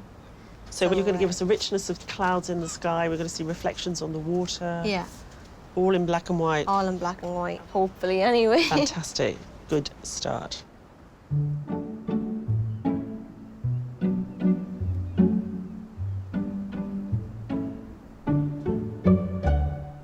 I think to go impressionistic on something like this wouldn't really do it justice. It has to have some sort of grittiness to it. When I had to paint the castle in the heat, what went right for me was really building in a lot of colour beforehand and then painting over it, using opposite colours to inject colour into a grey scene. Professional artist Gary Jeffrey lives in southwest London. Gary only ever paints landscapes, and in his heat at Herstmonceux Castle, the judges were struck by his complex and unusual use of colour, starting bold and then toning down. You had a very relaxed approach in the heat. You seemed very calm and just there for a laugh. You managing to maintain that in the semi-final? Yeah, there's a bit more of an edge to my laughing this time. What are your feelings about these testaments to man's engineering prowess? Well, I find them a bit otherworldly. They're definitely otherworldly, aren't they? So does it fill your heart with joy, or are you like, oh, what am I going to do with these things? Well, I'm kind of sidestepping it by playing with colour at the moment. Yes, I can see at the moment they're quite vague, aren't they? Yeah. The platforms. But they're going to have to come into focus at some point. OK. I'm dancing with colour. That's where I'm at. You're the colour whisperer. I wish I was. The colour shouter at the moment. There's not much whispering going on there, is there? So all this playing around with colour is because you're scared of what? Because it's so tremendously complicated, the structure. And I just want the whole thing to sing and just punch you in the eyes. That is brilliantly bold. I love it. Places in the final are guaranteed for 3 of today's 7 semi-finalists, and they're nearly 1 hour into the competition. I'm not happy with what I have at the moment. So I'm just quickly taking a sketch in a completely different angle just to see would that be the right way of doing this landscape justice. A little while ago, I was panicking. It's beginning to take some form and some shape. Although it doesn't appear to have a lot here, it's had an inordinate amount of thinking about. And that's what counts.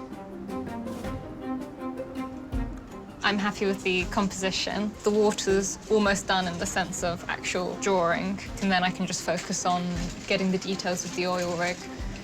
If I'm too pushed for time, I can get a little creative with it.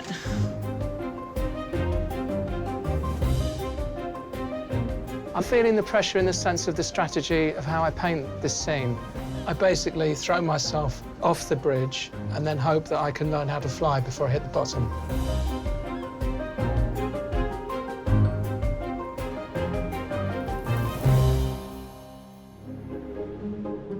Here on the Firth of Chromaty, our 7 semi-finalists have been wrestling with this ominous seascape for an hour. And the ever-changing weather has made painting plein air even more challenging than usual.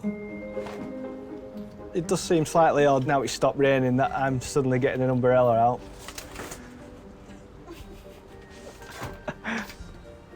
I knew something like that was going to happen. Despite graduating with a fine art degree, David Youds shied away from a career in the art world.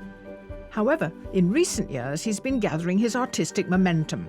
And at his heat on Tyneside, the judges were taken with the naive charm of his work. What's with the umbrella do? Yeah, it does seem slightly odd, but it's just to keep the glare of the sunlight off the board, really. But you tend to paint darker when there's light on the board, so it's just to get a more accurate tonal value when I'm putting in the blocks of colour. So seascapes, are they a normal part of your armoury? No, it's not often I paint. Ever? No. Never? I live inland, so it's kind of a bit alien to me. At the minute, the water's quite still, so I'm going to simplify the tone as a whole colour and make tiny adjustments when the light alters. I used to be quite a slow painter, really, but I've learned to speed up a little bit and try and sort of capture those sort of moments. But does that mean if you're working at speed that we might see more than one work today? I'm not that ambitious. I mean, But I hope you are that competitive. Yeah.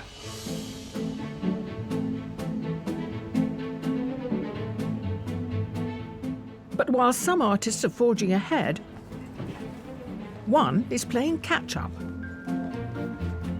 Something had to change, so I decided to focus on one drilling rig and the mountains and make it vertical and zoom in a lot more into the landscape. I feel like I'm on the right road now.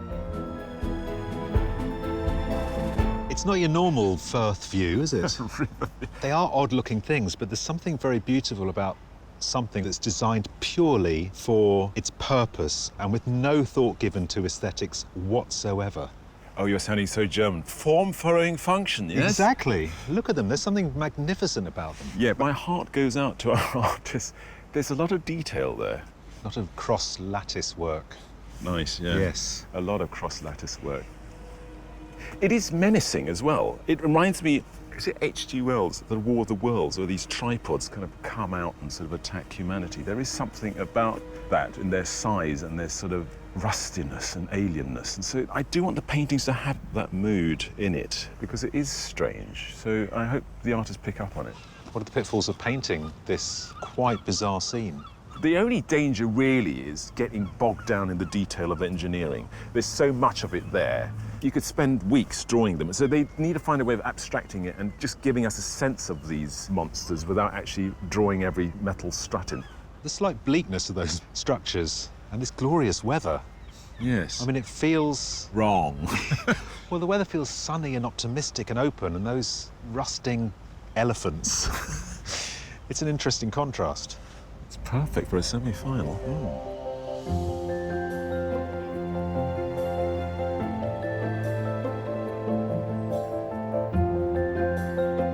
Enjoying the protection of the pod for the first time is amateur artist Sue England.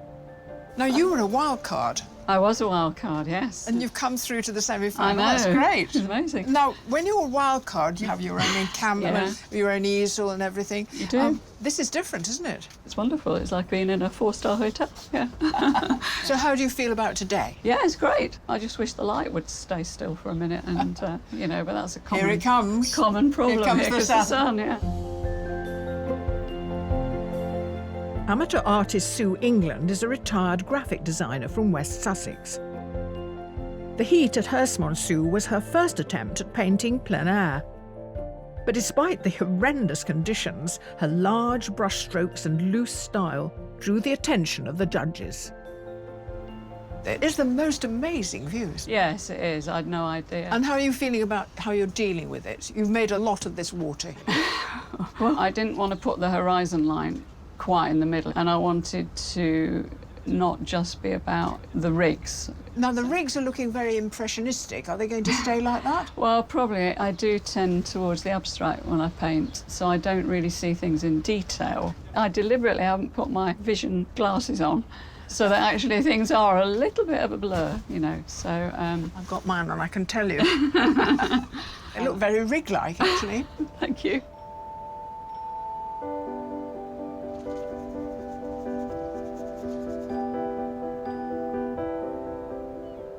Because I focus a lot on colour, the biggest challenge for me is really trying to dig into what's there and see what's happening with the colour, because it's still there, it's just very subdued. Amateur artist James Murch's accomplishment in painting plein air saw him win his heat at Plymouth.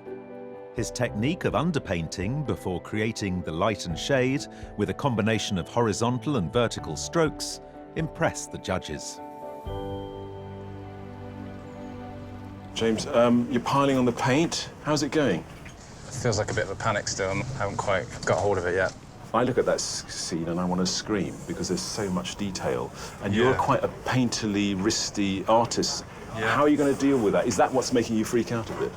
No. Detail. I'm not really worried about that because I'm not going to put it in, basically. Oh, OK.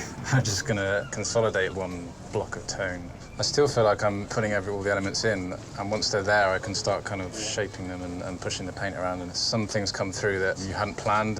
Have you had any happy accidents up to now? No. Unhappy, a few unhappy ones, I think. Oh, OK, so that's also part of the panic, is it? Sort of... Yeah, fighting against making the structures too small. They tend to shrink as you push and pull the paint. And how are you feeling about sort of semi-final? Are you feeling pressure?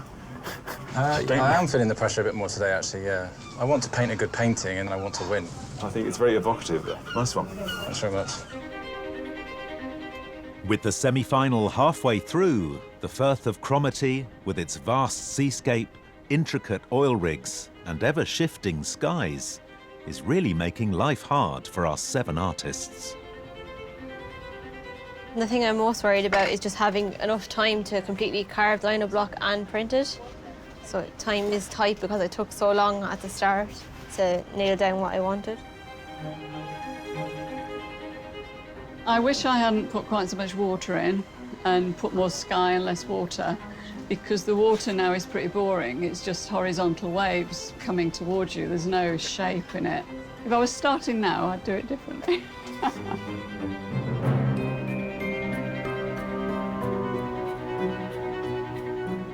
I'm really pleased with the overall feeling I've got on the canvas, and I'm really concerned about getting those rigs put in and actually facing down what I've been avoiding. It's about how much to put in, how much to suggest. I think I'm about the right place at the moment. I can't go too crazy on the detail everywhere, but there's enough time to still add enough to make me happy, I should say.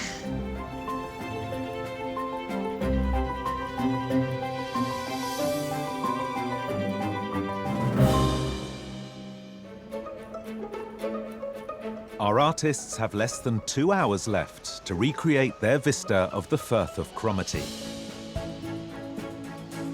But even halfway through, the landscape is still producing all sorts of surprises.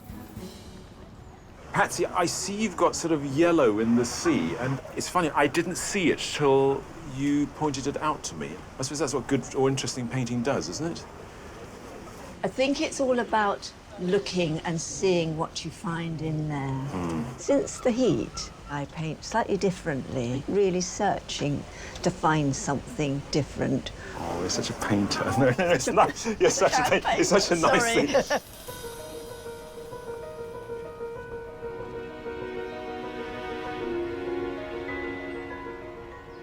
One of the things I really like about this work is the way in which you've given us that sort of sense of distance by using the platforms themselves, sort of going backwards. I think that's really effective. I'm sort of feeling the ghost of Turner's Fighting Temeraire. They're like ships. That's generous.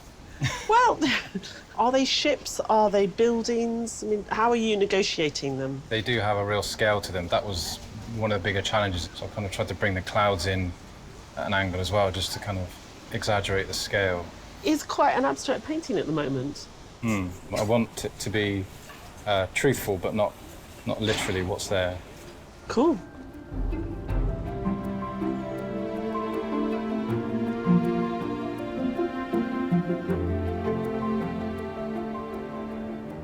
What areas do you need to work on next? The rigs are still a bit odd, because there are actually 3 masts over there, and really I've only got 2 and a blur. Artistic licence. Artistic licence. Well, maybe I'll. The judges can't count, so you're fine. Maybe They're I'll. not here for their numeracy skills. Are they not? No. I think you don't need to worry because there's supposed to be 3 judges and there's only 2 have turned up. Thank you for that. At this point in the competition, the opinion of those 2 judges is crucial. Well, what a tough job you have. The standard is really high. Do you think so?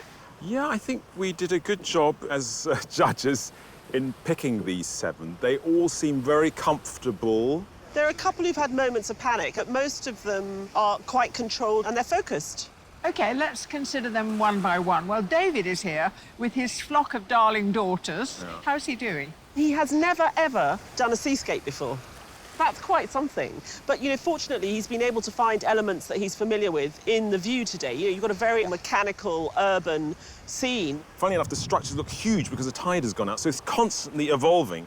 And I think for somebody like David, who works reacting to tones and colours, it might be a bit too much for him.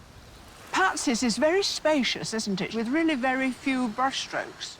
I think Patsy's been through an epiphany since winning the heat. She's trying to paint in a very, very different way to normal, and I think she's achieving that. And at the moment, what I'm seeing is a very sort of restrained, cool rendition, very beautifully balanced composition, but I'm not quite sure whether I'm going to be happy with what she does. OK, now, James. A good traditional painting of what we're seeing in front of us. But what really excites me about James's work is the perspective, the way in which he's used the platforms to give a sense of depth on what is essentially a very small piece of board. I just love the way James puts paint on. I mean, it's got that luscious quality, but what I'm worried about with James is because of that sort of wristy, loose application, he's simplified those ladders, and it doesn't capture those platforms as I experience them.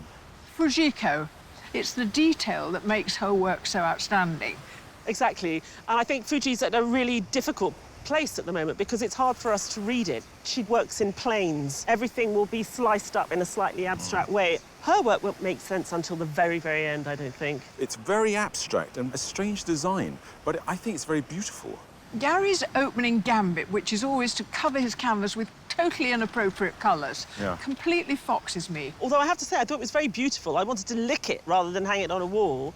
From a fanciful point of view, I really love the colour combinations, and I quite like the abstract nature of it. My only concern is that we're not getting these dinosaurs as much, or the character of the dinosaurs. Kathy is working in a lino cut. She had the lino in a sort of horizontal rectangle, and she'd drawn in the whole landscape, and then she changed it. So what we've got now is something that's much more brutal. She's got in there. We won't know exactly what it's like until we see the pull at the end, but now at least she's got the right composition, I think. Now, Sue is our wild card who's made it to the semi-final, and she's holding her own, and even more, perhaps. She's approaching this landscape as sort of various sort of abstract structures and colour planes, and it's just beautiful to watch her work her way through.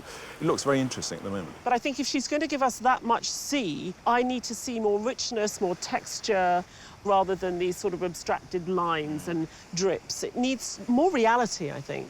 Well, it is the semi-final. You're looking for 3 artists to put through to the final. So what are you looking for? We just want something interesting and surprising and great, you know, and going forward, somebody who, when given the commission, will not be fazed by it. They're very measured about the sense of competition. And I wonder whether the second part of the day, it starts to kick in. You know, this is a competition. I've got to get 4 others out of their little pods. Yeah. Well, they're all being very polite anyway at the moment. Yeah. Perhaps it'll get fierce. I don't know.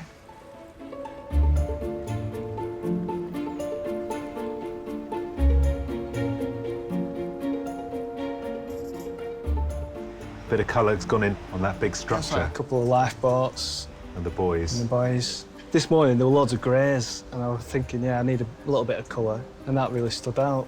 But I think the key is not to put too much in there, like overdo it, because if you put too much in there, then nothing stands out. Fujiko, what's going on over here? Because we've got colour here. I've rubbed most of it off, but this was the masking fluid. So when I take some bits off, it creates almost graffiti-like feel scratch, almost like a scratched image. This is quite detailed, isn't it? It's almost like an engineering drawing. It's so exact. I wanted to add a bit of grit, so I've just tried to make it a little bit grunge. And that will be the only landscape part that puts in an appearance. There's a little bit of land. Yes, give us a little bit of land, because it throws into relief this monstrous human contraption. It needs to balance it out a bit. It does. It will be lovely. Lying 40 miles north of Inverness, Chromaty's deep sheltered waters provide perfect conditions for shipping. And in the early days of the Industrial Revolution, Chromaty was a hub of international trade, importing coal and iron ore. It was also a centre for hemp production. Raw hemp from St. Petersburg was spun into sacking at the local factory and shipped to London, where it was used in the West India trade to pack cotton.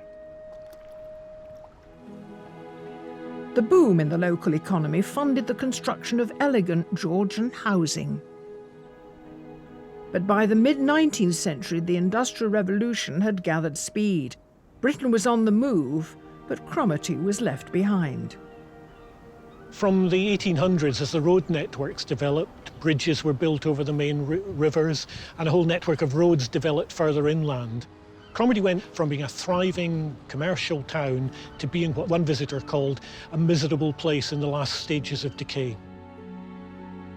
This once wealthy port descended into poverty, and for over a century became an obscure backwater, until a discovery off the coast of eastern Scotland changed the course of its history. In 1970, British Petroleum struck oil in the North Sea, and soon afterwards an oil rig construction site opened at the village of Nig opposite Chromaty. 2 years later, the first North Sea oil rig, Highlander 1, was floated out through the Chromaty Firth. But the industry is notoriously unpredictable, and over the past 4 decades, the people of Chromaty have seen its rise and fall at first hand. When the oil industry is in downturn, the Chromaty Firth becomes an area for parking oil rigs relatively cheaply. So the more rigs in the Firth, the less drilling for oil there is out in the oil fields. So it's almost a barometer of the oil industry. With the current trend turning to renewable energy, and with 50% of construction at Nig now offshore wind turbines, Chromaty's fortunes may well be on the rise once more.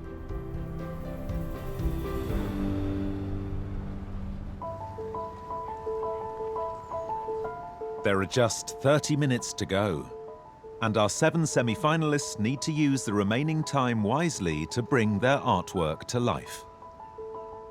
The weather's been a challenge all day, but for one artist, the tide is turning in their favour. Kathy, the lino's coming off very easily. Has that got something to do with the heat? Yes, that's the sunshine now here today shining on it, so I don't have to use my iron, so it's actually brilliant. It's cutting like butter. So you'll be able to catch up in a funny way because it's warmer? Yes. Just want to put a few of these reflections that honestly were there earlier. So if I can get the idea that the water is watery, I should be very pleased.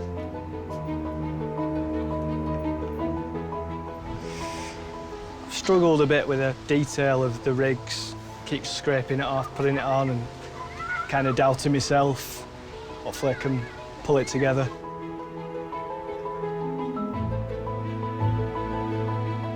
I feel like the texture I have going on, like the slightly scratched kind of speckled feel, is what I wanted.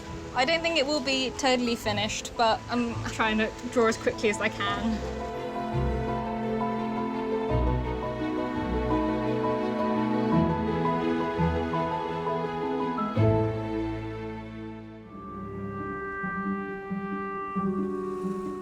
On the dramatic shores of the Firth of Chromaty, it's a critical moment for our 7 semi-finalists. Their 4 hours are nearly up, and with only 3 places in the final, there's no margin for error. The rigs are very skeletal at the moment.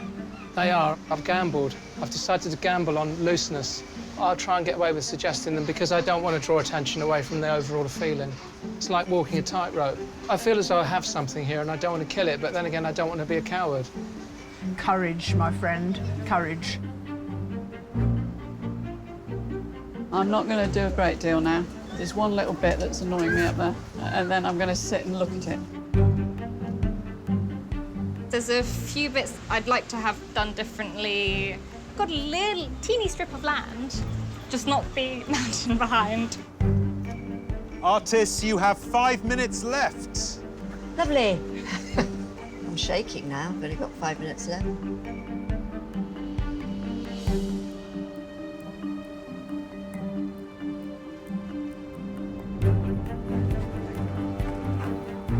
The might need help laying paper. No, no, I'm very happy to. Shall I go to where you are? Yeah. Because I can't. Oh, God. I can't help you with this, I'm afraid. It's going to freak me out. So if I hold these and you just pull it off. 1, 2. Yes. Good flap, flap. Hey. That is really well inked. Great.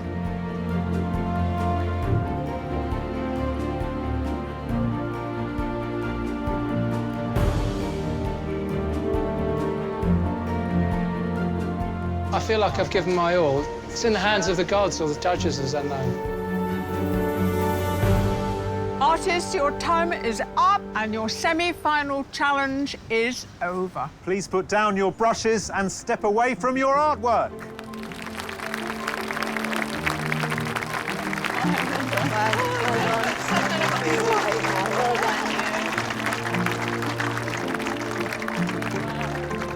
The light, it just changed so much throughout the day, and I've kept to rework the sort of columns and the frames. But I'd like to think I've done enough. I mean, I've given it everything today. With the semi-final challenge over, the judges evaluate all the finished artwork. We've had a good day, haven't we? Really good day, really good day. But it was a difficult one to work with. There's a lot of information out there. But, you know, I'm looking at David's scene here, and he's absolutely, you know, captured what it was like today, and there's a certain sort of blusteriness in his brush work. I do question the positioning of the boats. Now, I know they were there, but they just tipped the picture into being a little bit too sweet. What I do like about David's inventiveness is that it's just a jumble of abstract marks, but it really gives us a sense of the complexity of that bit of engineering out there.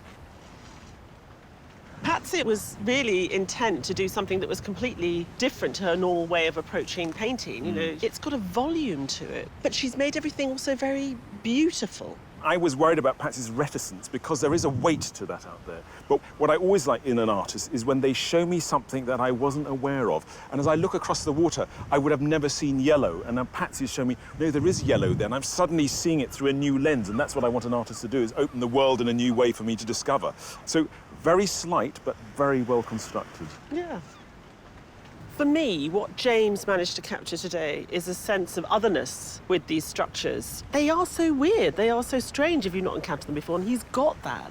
And he's also coupled it with a really nice sense of distance. Works with quite large brush marks, so when I'm standing in front of the painting now, it seems rather crude. But as I step away, you do get that menacing broodiness of these giant structures, and that space, for its size, it packs a punch. So Fujiko's almost taken us down to the bulrushes. I know that she's using that device of the grasses to sort of push us further back, but I wonder whether it doesn't take me slightly too long to get to the platform. She's given us an element of something that it's really hard to understand what it is, but the whole structures are weird, and she's captured that. The surface of her drawing has what I feel those structures have, a sort of a decayedness and sort of the sense that the end of the industrial age, and she's caught that very beautifully. I love Gary's use of colour. I like the way he works. He doesn't take sort of route one, he sort of goes around the houses. And then you get these beautiful accidents happen where sort of colour leaches from the back as he approaches the correct colours. I love the fact that he stayed true to his principles as a colourist, and he wanted to push it. But it's as if he's been a bit too heavy-handed, like it's not as polished as his work that we would normally see. I'm so glad that Cathy decided to change her composition in the end. You know, as a lino cut artist, she really needed to get in underneath that structure, and she's gone much closer to it. And here she's been able to revel in all the detail of the structure itself. And you get the size and the height of these towers and the huge sky behind it. So considering she was an hour behind, I mean, she really has pulled it off. Yeah. Don't you just love it when one of our wild cards manages to come through and produce something that stands really confidently in amongst everything else today? I love Sue's inventiveness, the way she uses paint and layers it and drips it and is able to create textures. She hasn't given us an exact depiction of the surface of the sea, but she's given us a sense of the currents and the flow of it by the washing over of that brush. Maybe she ran out of time or something happened here when this is so interesting, inventive, to then, it's quite crude, this, isn't it? She's a very urgent, frenetic artist, and I think that gives her work an energy. But only 3 can go through to the final. I think that artist wanted to be brave today, and I think that delivers. Yeah. One on the right, I just love the inventiveness and of the paint application. Well, we're happy with that one, aren't we? Going through? Yeah. Happy with, That I one, think, this that one. this one. And I'd really like to see this artist again. No, definitely. Artists, congratulations to each and every one of you. You've together created a marvellous collection of seascapes. It's never easy for the judges to choose just 3 to put through to the final, and you certainly haven't made it any easier for them today. But they have reached their decision. And the first artist to reach the final is Patsy Moore.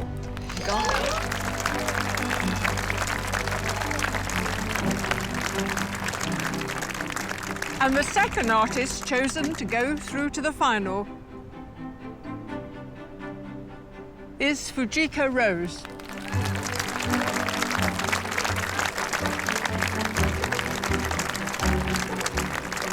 The third artist to reach the final is Sue England.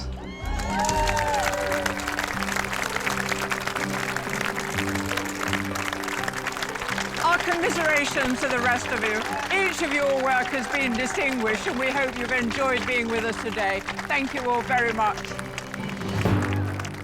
What's just happened? I don't know. I can't absorb this at all. What a compliment. I feel like a little girl, which is ridiculous at my age, but it's brought so much joy. Patsy practically had a spiritual awakening after the last heat, and she's totally reinvented herself. And she's an interesting colorist, finding colors in this landscape that made a mood in a very restrained language. I thought that was extraordinary. Really, really happy. In that process of trying to tackle things today, I found different techniques that I really like. It was really about an artist responding to what she was seeing. Fuji was reacting to that and thought, how do I make marks that gets across what I feel about this today? I've never seen any work like it. It's wonderful. Get through to the final. I can't really take it in. To know that what I am doing is being validated in some way is really encouraging and exciting, yeah. Sue straddles figuration and abstraction. It's always a journey between these... Like her brushstrokes. Yes, where she's never comfortable. So that keeps her work alive and open to possibilities. The 3 that we picked had something more than just energy and focus. They were courageous. 3 female artists being courageous, I think that's something special to celebrate. They're true artists in the sense that they use art as a vehicle to investigate something. And all 3 did that today.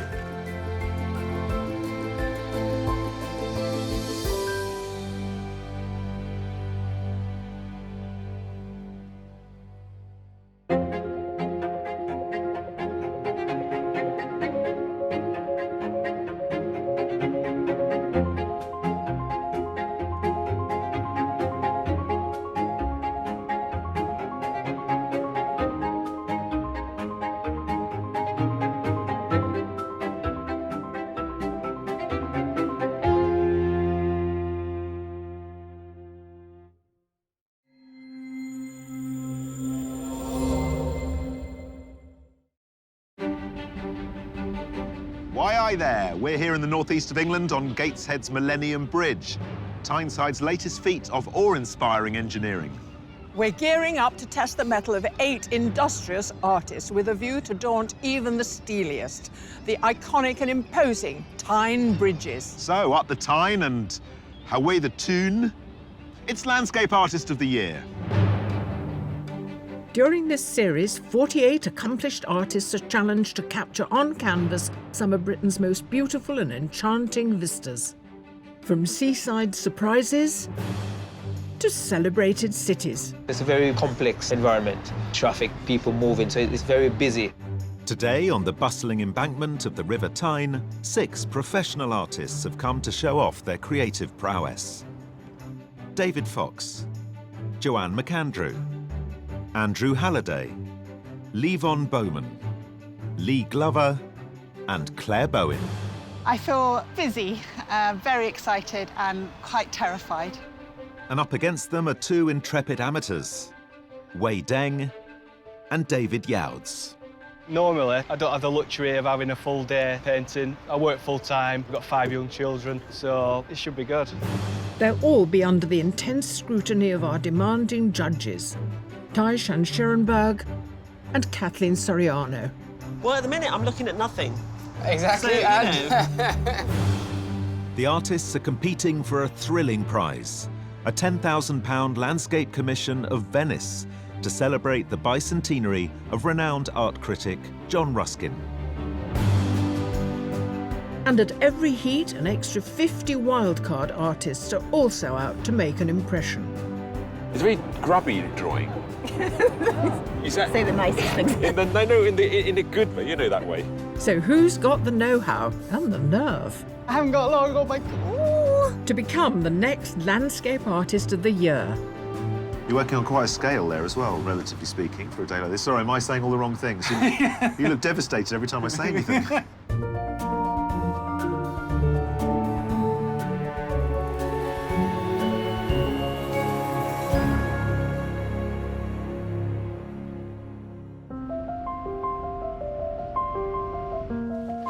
As the 8 qualifying artists prepare to produce their urban landscapes, the judges, who until now have only seen digital versions of their submissions, get the chance to examine them up close. Good morning. Morning. Firstly, congratulations on being the 2 judges to make it this far in the competition. Yes. You should be very proud. Kate is, of course, pregnant and she's at home. So let's have a look at our 8 submissions. And we start with a bit of canal side graffiti. I love it when an artist gives us a little inconsequential bit of nowhere and makes it monumental. You start to build up a story because there's nothing there. What is there is beautifully bathed in this light that you find by the river, so you do get a sense of the atmosphere. I like paintings of motorways because that's how a lot of us see the landscape these days, is through a car window. I'm happy with the splattering in this painting. Normally, it irritates me, but here it adds to the texture. But overall, what I love is the desolation of it. This artist obviously makes their own collage paper and is using birds and yachts to balance the composition. What I like is the way in which they've actually torn the edge of the paper to bring a level of texture to the work itself. It looks quite simple and borders on craft, but actually it's very sophisticated. The light and the way the clouds and the snow are rendered is just fantastic. And the depth of the colour that you see in the clouds is allowed to bleed almost into the paper, using the white of the paper, as we know a good watercolourist will do.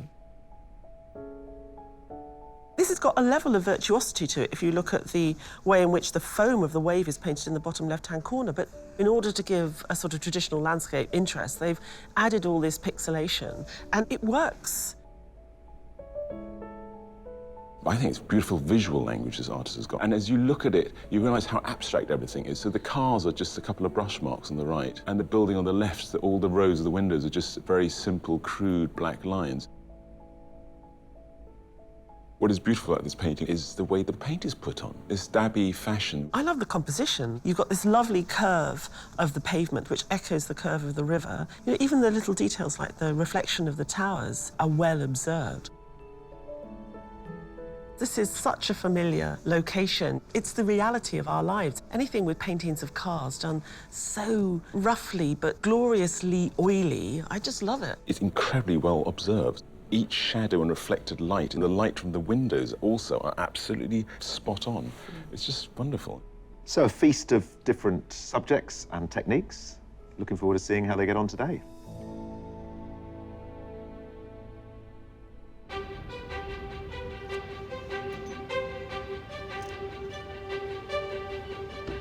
The most important piece of kit is my 35-year-old easel that I built when I was 15. I had to have it here to give me a bit of luck for the day. I've got so many canvases with me. I keep putting different ones up there because I think, well, I could do that, I could do that. But, Well, I've treated myself to some new brushes, expensive ones as well, so whether it makes me paint better or not, I don't know. But I'm hoping it's going to do. Artists, it's time to create a masterpiece, or as they say round here, a read Bobby Dazzler. You have 4 hours to complete your painting. Good luck, everyone. Your time starts now. What am I doing with this for? I don't know. This stretch of the River Tyne is famous for its many bridges, and today's artists are presented with no shortage of them. With the High Level Bridge, the Queen Elizabeth Metro Bridge, and the historic Swing Bridge. And in the foreground, the striking single-span Tyne Bridge itself. Landscape isn't just about rolling green hills, mountains, and English castles. You know, this country's also about fantastic urban architecture. So the artists have got at least 3 bridges within their sightline, each of them reflecting a different moment in Tyneside history. Let's see if they can capture a sense of that today.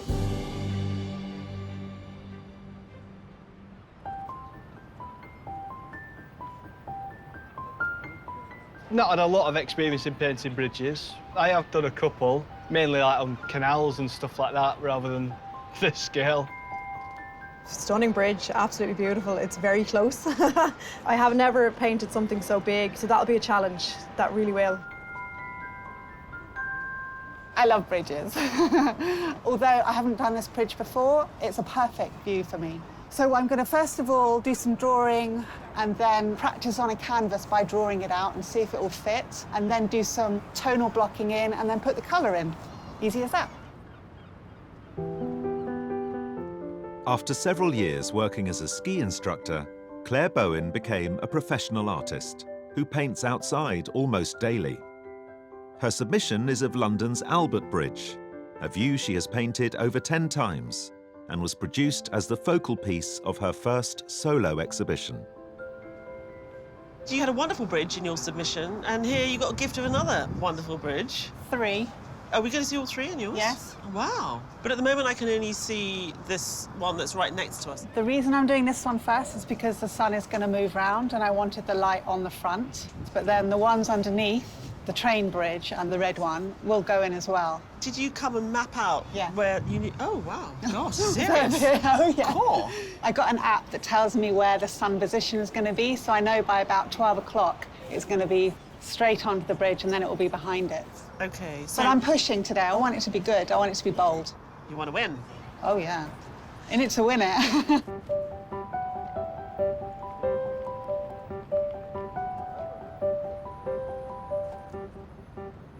I'm thinking to include the part of the bridge and the river because those boats, they are part of the urban life, so we got to paint these. Amateur artist Wei Deng is a chartered landscape architect whose submission shows a view of the snow-covered village of Portree on the Isle of Skye. He spotted the scene during a family holiday and painted it in his favourite medium of watercolour. Now, you come from Sichuan in China. Yes. Did you go to an art school there? Actually, my dad, he is a painter, so I learned painting from him when I was very young, Chinese traditional painting. And that would be with traditional brushes and ink? Yes, I'm still using this today. And what do you make of this landscape? I'm a little bit worried about the bridge because it's so big. It's only taking about 1/3 of your picture. Yes, because I'm not allowed that big bridge dominates the painting. While you're doing it, you're enjoying the river yourself? Yes, I'm enjoying it very much. Nice weather, nice place with other artists. Very enjoyable. The 8 pod artists are not the only ones grappling with the view over the River Tyne. Taking over Gateshead's Baltic Square and Millennium Bridge, 50 idiosyncratic artists are trying their luck at creating a stunning cityscape. It's like if Asterix the Gaul met Game of Thrones. I'll take that as a compliment. You should. Thank you. These plucky wildcards are hoping to impress the judges and be in with a chance of gaining a place in the semi-final. I like all the bridges. The dome shape here, the dome shape on that bridge, and then the dome shape on the stage. That's a lot to do, though. I know I've only got 4 hours, so yeah, we'll see. But it's not just a ticking clock they're up against. A bit windy today. Wind is the worst weather. When you have basically a sail in front of you, wind is definitely worse. Wind is the enemy. The forecast is for the wind to get up, I think, today. When it funnels down that river, could be a bit exposed in places. I've got a large canvas and a small easel, and I think it's a bit more like a sail than a canvas. I'm afraid. But it's quite exciting. No, no, no.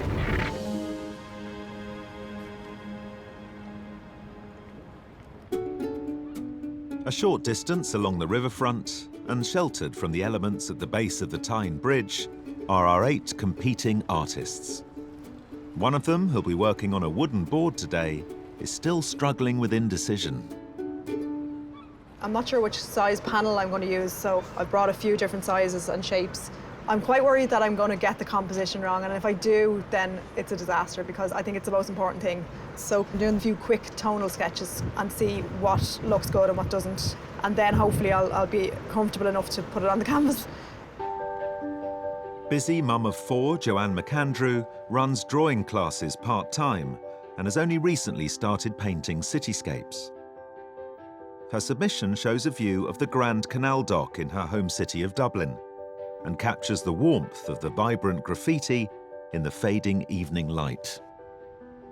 Joanne, you're feeling your way into the composition, and you're using a credit card to work with. I am, yeah. Do you usually work with a credit card? I do when I need to get straight lines or particular angles. For example, the bridge there, I just kind of bend it, and because I do find that kind of angles are a little bit tough to get. Once you've worked out the composition, do you transfer it onto the board? Yeah. And then once that's in, you then paint with a brush? I would paint with a brush, yeah, and I'm kind of panicked now that I haven't started.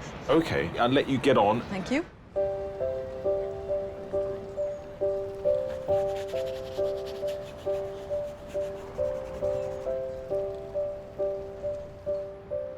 Plan is to not fuss around too much worrying about the composition, just loosely a quick drawing of the structure. With something this sort of size, you've got to be quite brutal really, and just think with the time limit I'm just going to have to go on a sort of small scale and just pick a composition within that and go from there really. Amateur artist David Youds is a school site supervisor from Blackburn. His submission captured the view from his front room, created at night while wearing a head torch. Painting from life forces him to work quickly, essential with his family commitments. I noticed you've got a fan club behind you. Who's here today? Yeah, my wife Lisa. Got 4 of my 5 daughters and my twin brother. How are you? 5 daughters is impressive though. You've run out of names. Well, with the first name, it's like you spend ages looking, and by the time you get to the 5th one, it's like, just throw a dart in the butt, you know. Yeah, I've got 3 sons. I just get beaten up all day long. That's the thing with girls, is it's more like psychological warfare. 1 hour into their challenge, and the complex city view is proving troublesome. It's quite bitty. There's a lot of bits to it. I need to kind of bring it all together, so fingers crossed. The thing make me a little bit worried is the bridge, because of its scale, is so huge.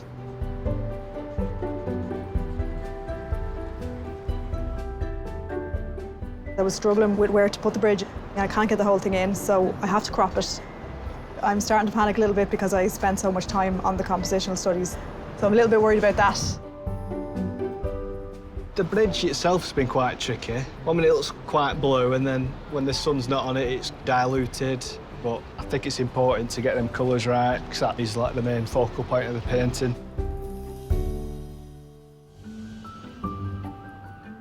Here at the base of the mighty Tyne Bridge, 8 competitive artists have been producing their urban landscapes for 1 hour. I love painting cityscapes. I love the challenge of it. Cities are full of detail, and here is no exception. Gallery manager Andrew Halliday has competed under a time limit before, when he produced an oil painting of Inverary Castle in Landscape Artist of the Year 2018. Fascinated by urban life and architecture, his submission is of the view from the top of the Rockefeller Center in New York. You're very precise. Well, yes, and there's a point I don't want to try and get too precise. Okay. I think otherwise it'll lose its life. You're working on quite a scale there as well, relatively speaking, for a day like this. Sorry, am I saying all the wrong things? You look devastated every time I say anything. Well, actually, I was thinking of working smaller, but because of the detail, I'll actually work better if I'm working a bit larger. I see. But yes, there is a problem in terms of area and getting it covered. It's Landscape Artist of the Year. You've got to try, you've got to be ambitious, haven't you? When you say... Yes! I'm going to win it. You're going to win it.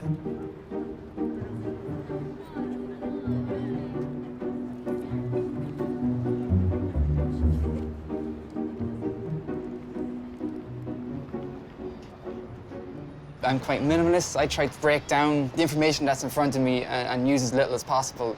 My loose painterly style and drips don't really work if I layer up on details and traffic and people and things like that. Less is more, I suppose. David Fox is an operations manager for a bus company in Dublin, who previously took part in Landscape Artist of the Year 2016, competing at Scotney Castle in Kent.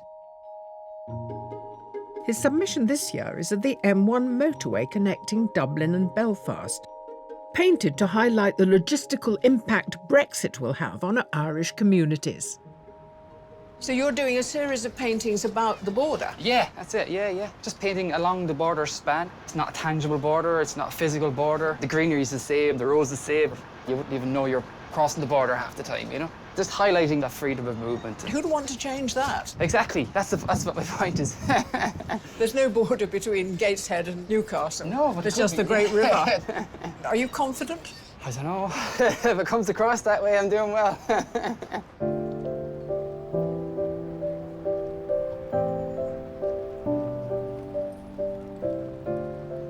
If you like bridges, this is the place for you. I can see 4 from here. It's very chaotic bridge-wise, isn't it? Yeah. I think a lot of them have gone for a view. I really like the way that bridge frames very beautifully those different style buildings. And I've been watching a few of them work on that and felt it was like pang of brush envy. Oh, really? Yeah, I thought, ooh, yeah, I want to do that.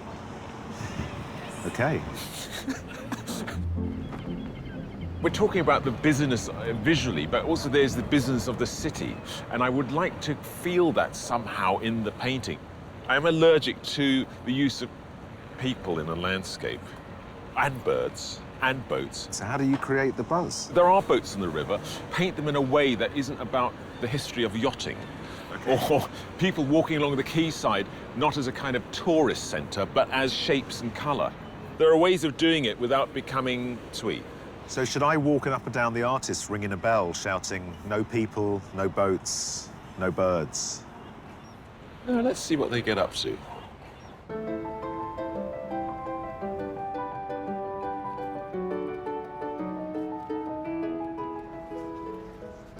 The collage is made up of painted pieces of paper. I'm using shape and I'm using colour to describe a space. I've drawn my composition, but the hardest part is trying to find the right elements because there's just so much that you can see. You've got to pick out those little bits that will make the landscape happen. Professional artist Lee Glover's submission is a collage depicting the Seven Sisters Cliffs in Sussex on a breezy day. He left the brushstrokes visible to communicate the wind blowing through the landscape. It took 30 hours to complete. Lee, the thing with collage, it has to be quite brutal and bold. How do you introduce subtlety? It's by getting the right tone and colour. Okay. And then the cut in the line is the brutal part of it. So that's where the subtlety stops. But if you get the right colours to go next to each other, it'll work, hopefully. And with the line, the cut, I noticed that you like to use the torn paper, the edge of the paper. Yeah. But not all the time. Not all the time, no, only for certain things. So in the submission piece, there was crumbling chalk cliffs, yes, and it just worked perfectly for that. Okay. So do you have a sense today, because we've got quite a sort of man-made linear structures around us, do you feel that it'll be more about cutting today, or? Yeah, I think it will be sharp lines, but as I go down into the water, I'll have more use for the torn edge. Okay, let you get on with it.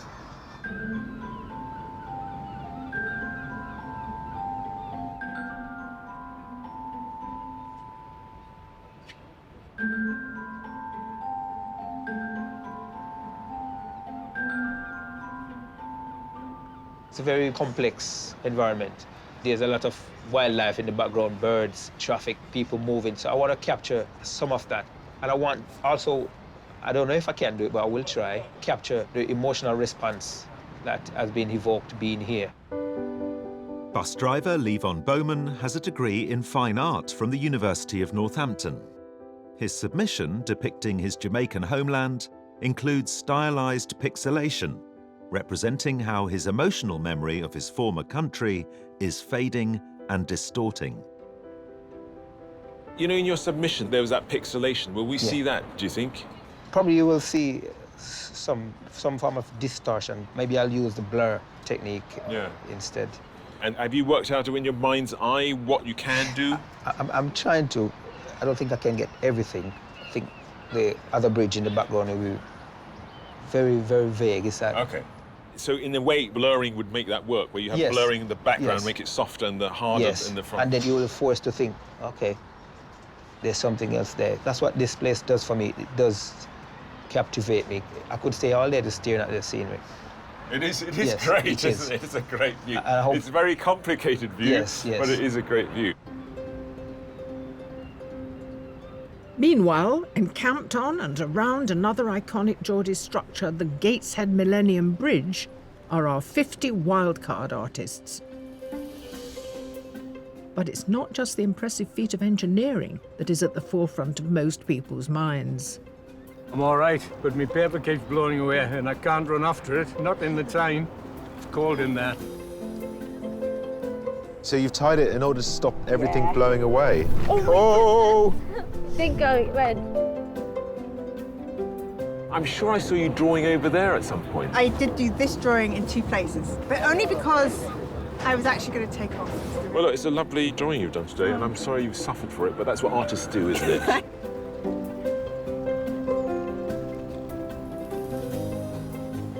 Our wildcards are sort of scattered all over the place today, but I think the main issue is the wind.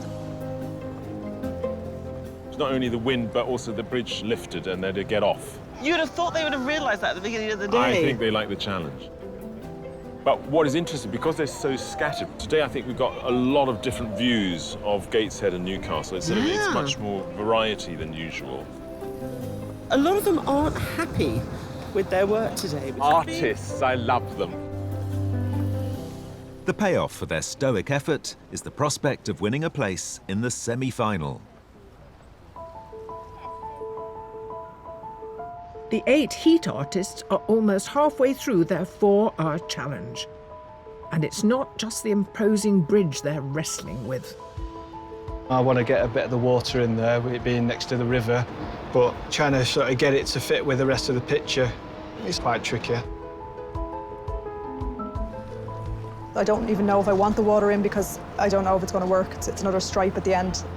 I need to see if it works. If not, I'm going to just bring the pier down and pretend the water's sunk a bit. There's water to deal with. Yes, I've got the base and I'm going to just add over the top, make it thicker paint. Go That's well. the plan. I haven't got long. Oh my God.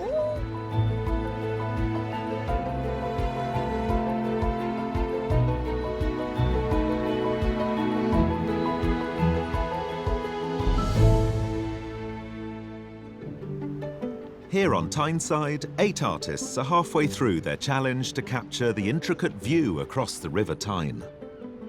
With only 2 hours left, some of the artists are seeking expert advice from some straight-talking critics. What do you think of the painting so far? It's good. Good. Because you need to do the red windows on that building. And that building over there? Looking at that bit, isn't he? It kind of stops there. What do you think? Do you like it? You should It's too add a pink, is it? little, like, yellow to that. Will I put that more yellow, will I? Yeah. You're giving me some tips, aren't you? You're very good. However, it's the opinions of our judges that really count, and they've been monitoring the artist's progress all morning. Judges, the first thing that strikes me about today is how different the contributions are one from another. They are, and funny enough, they've all chosen pretty much the same view. That rather striking bridge and the way it sort of settles into those 2 towers there. I also wonder whether it isn't about symmetry. Something that's so perfect as the arch is not so interesting. But the minute you have only some of it, it makes everything tighter. Let's consider the different styles then. Way. It's very romanticised. The way he's tackled the buildings, it looks like the dreaming spires of Newcastle. It's obviously the tools he uses. So those traditional Chinese brushes must give his marks a certain flavour. I'm just amazed how traditional it is, but I think it's very beautiful. Joanne is working on wood. I love the heaviness of the line, the confidence. There's no tentativeness there using that credit card. And the fact that she's gone so close in and it's so dominating and dirty and real, I love that about it. David Yards, how's he doing? I think David's started to construct something that's really rather beautiful and gem-like. He sort of builds it up through the use of the colour. There is so much information, so I'm glad in that small rectangle he's using, he's been able to pack as much in. Andrew? I think he's doing a cracking job. It's just got confidence, bravura, power. I just want it to stay the way it is at the moment. He saw this and realised that it had to be a certain size to get the monumentality across, and I like that he's responded to it in that way. So we go on to Claire. Claire is so comfortable. She knows what she's doing. The structure's really good, the composition's really good, but it's really hard to judge at the moment because she hasn't started to engage with the other two bridges that she's going to put into the picture. Will it be hard to judge? It's going to be really tough to judge, actually, today. Today it is. Gosh, if only we had her. What's her name? Yeah. Kate, we need you.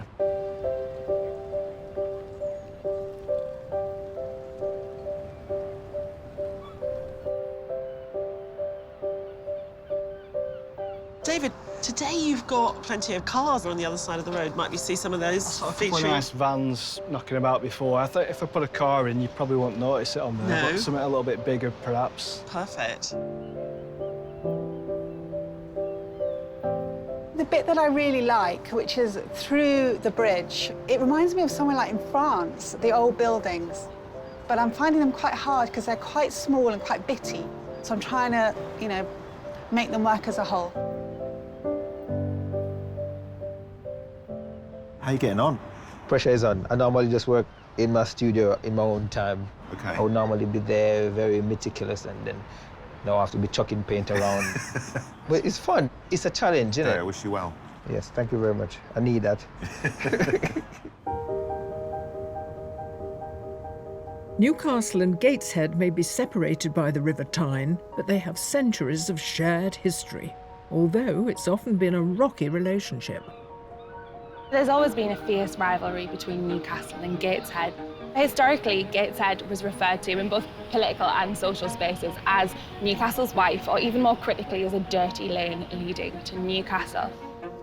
7 bridges link these Tyneside cities, with each being testament to groundbreaking engineering. But arguably the most iconic is the imposing Tyne Bridge, which for many years was the longest single-span bridge in the world. Designed by the architects of the Sydney Harbour Bridge, it was proposed at the height of the Depression to provide work for local skilled labourers, and was a project to unite the Tyneside rivals. The bridge was built by shipbuilders from Newcastle, while 7,000 tonnes of green paint came from Gateshead. But working on the bridge was a dangerous business. The early 20th century is really not famed for its regard for worker health and safety. Men would be working up to 200 feet above the river, clambering from girder to girder, stepping over gaps without any harnesses or safety helmets. Thanks to the bravery of the Tyneside builders, the bridge was opened in a grand ceremony by King George V on the 10th of October 1928, with thousands lining the streets. Since then, the bridge has been a symbol of inspiration and resilience, which unites the people of Tyneside. And the legacy of world-class engineering continues with the world's only tilting bridge, built to celebrate the new millennium. I think there's always going to be a strong sense of home identity, whether you're from Newcastle or Gateshead. But Tyneside as a whole has a much broader Geordie identity. We're proud of our history, we're proud of our present, and we're proud of our future.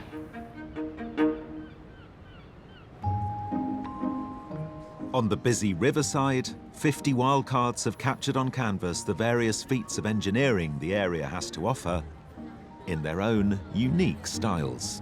I love the way you put paint on. It seems haphazard, but everything's there. Is it haphazard and everything's there? I think it is quite haphazard, yeah, but deliberately haphazard. That sounds great. It's looking all right. Once you get it blocked in and you think it's all right, then it's just a matter of colouring it in, like a colouring book.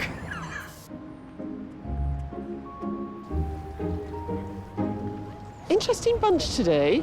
Yeah, what about that girl who struggled on the bridge with her drawing? You know, that's what I like. She was saying she really loved all this detail, but it was a struggle. Equally, there's a woman here drawing in pastel who also revelled in the detail, especially on the sage, but it seems to have worked. And then there's a woman with blonde hair sitting down over there who's almost bleached out the light, and it's just beautiful, actually. So Okay, I think there's some contenders. Yes, no, definitely. But I think because we picked up on struggle, I think struggling artists are dear to me. And me too.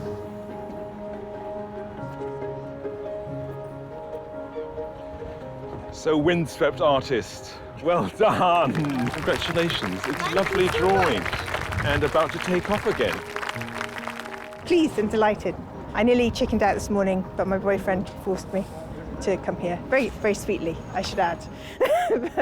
Rosie Barnes from Edinburgh will enter a pool of wildcard winners from all the heats, at the end of which one will be selected for a place in the semi-final.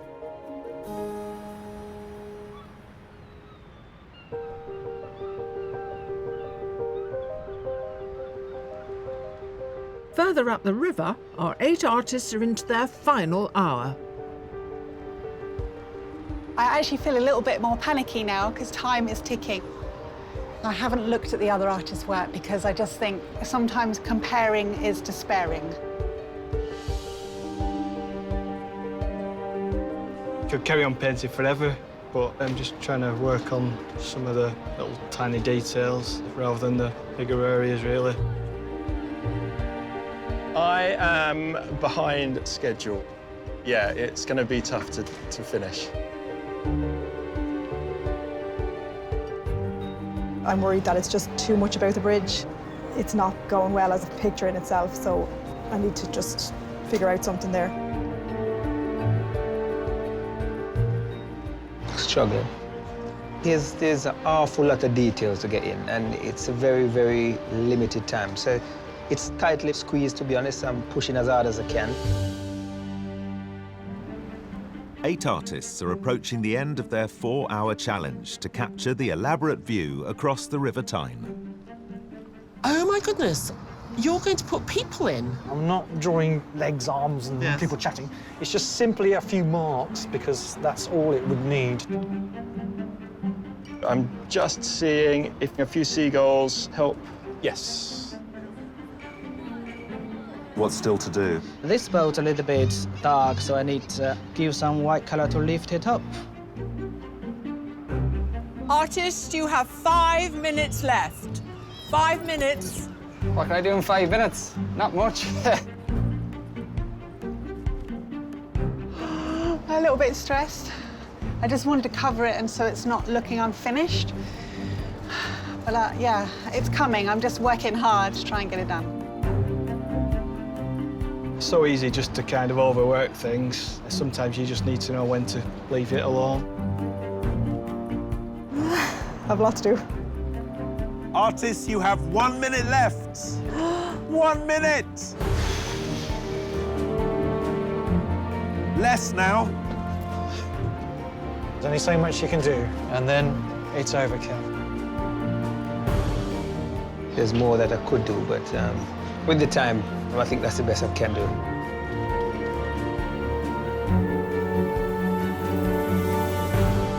Artists, it's time to down tools because your 4 hours are up. Please stop work and stand away from your paintings.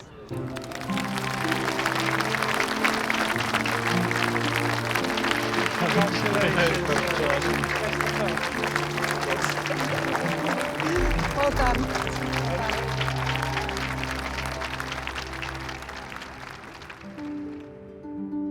As the artists enjoy a much-needed respite from painting, the judges evaluate the 8 finished landscapes. It's been a really good day. All the artists have chosen the same point, and so it's a really good way to compare their visions and their sort of artistic language.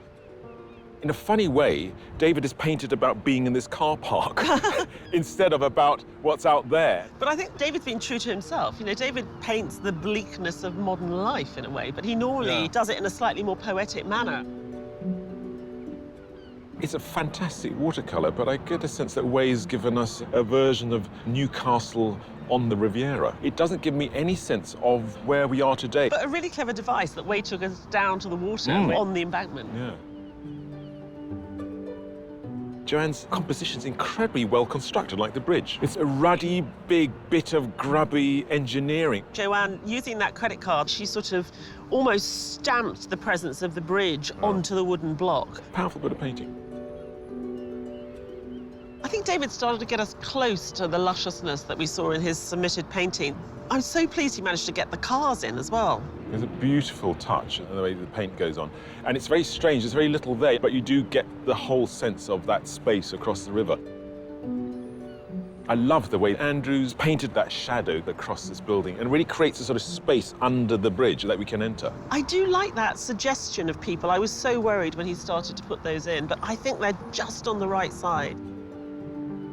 Claire was really comfortable working outside. She's got all the elements there. And I love that sort of jumble of buildings that aren't absolutely rendered perfectly, but we get a feeling of the volume. I mean, the colours are the thing that holds it together for me, really. I think Levon is by nature a studio artist. He worked like a Trojan today to get all the stuff in that he wanted to. And he's created this painting with great atmosphere. He does know what he's doing, he just needs more time. How does Lee conjure up this sense of volume and space, but if you just defocus slightly, it just becomes bits of paper? It's a magic trick. I am a little bit sorry to see the seagull. That becomes too literal, whereas everything else is more suggestive. But some good paintings today. It's now the judges' task to pick 3 artists to be shortlisted. What I'm finding as we step back is that the volume under the bridge makes sense for me, and I get that feeling. Well, actually, funny enough, the middle 3 here. I'm going off this one slightly, I have to say, and I think I'm veering more towards the little ones and that one. So, OK, we agreed, sort of, yeah, I think we're agreed. 2, yeah. 1, perfect. Artists, your endeavours and achievements today have been phenomenal, and we applaud every one of you. Sadly, though, there is only room for 3 artists on the shortlist. And the first artist on the list is Joanne McAndrew.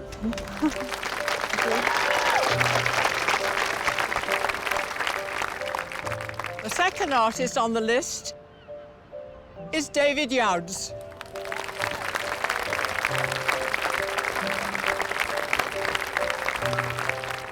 And the third artist is Claire Bowen.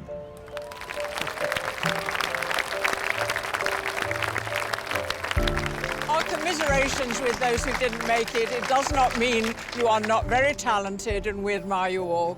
So, commiserations. Lovely piece of work. Thank you. Thank you. Brilliant day. And I will put into practice what I've learned today. Painting in the open air, I think it's completely different from painting in the studio. You get to soak up the atmosphere, you get to feel it, and then you get to express it on the canvas. With only 1 artist able to go through to the semi-final, the judges also review the shortlisted artist submissions to help them decide on a winner.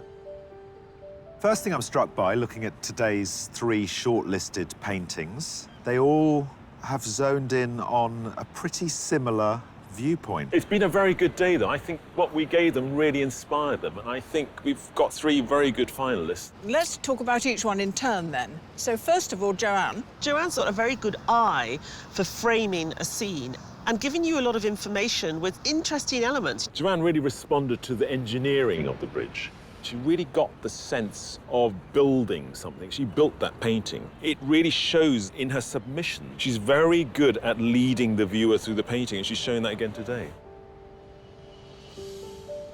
And David, His submission placed us in residential normalcy. I think that David's work has a charm, a naivety, which you see more in the submission maybe than in the final work today. But I like the way in which the paint is applied in these little blocks of luscious, oily colour, and the darkness of those arches sitting underneath the bridge, the reflection on the water. I think there are small passages that are really strong. He introduced traffic lights and traffic. You got a sense it's a working city behind us, and that was very nice that he was able to do that on such a small scale. Well, now, Claire, her submission was truly romantic. I think Claire, because she's a plein air painter, she loves light, and that's what I feel in both of the works. What I see is not just the light, but I see shadows, and what she's very cleverly done is created a circularity in those shadows, so it's got an awful lot of movement in that picture as well. What comes to the fore is Claire's understanding of colour. I think it's beautiful. So you have a decision to make. How are you going to decide? What I would really like is a week to live with them and then see what I feel after that time. Yeah, so see you in a week. We haven't got the time.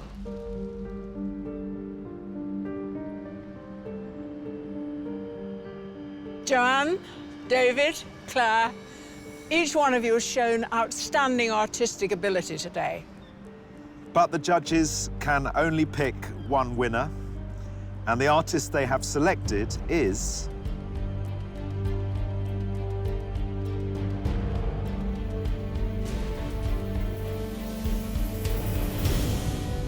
David Youds.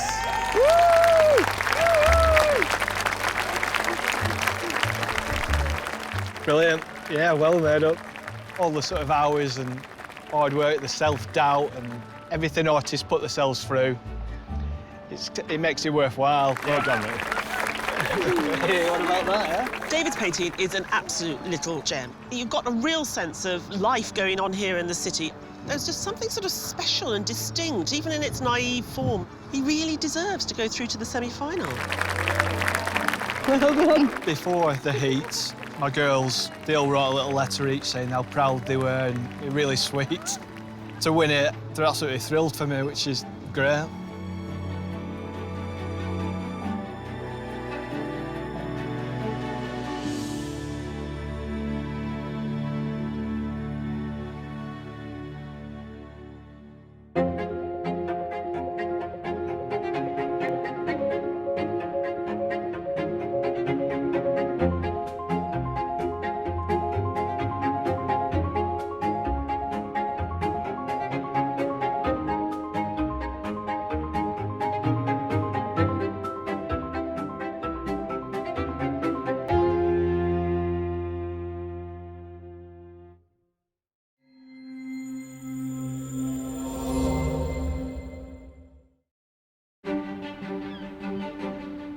Welcome, ahoy and avast from Plymouth, Devon's historic maritime city. For centuries, Plymouth has harboured ocean-going explorers, buccaneers and pirates. Today, it's awash with artists. All swashbucklers hoping to sail off with the prize. Shiver me timbers! It's Sky Art's Landscape Artist of the Year!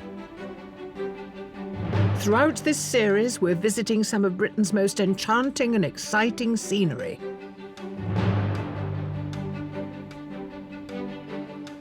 I love that it's a seascape. I'm always drawn to the sea for some reason. I get seasick, so it doesn't even make any sense. 48 talented artists are charged with capturing these sensational views as they strive for creative glory. Competing today are 3 amateur artists: James Murch, Stephen Rigby and Emma Lord.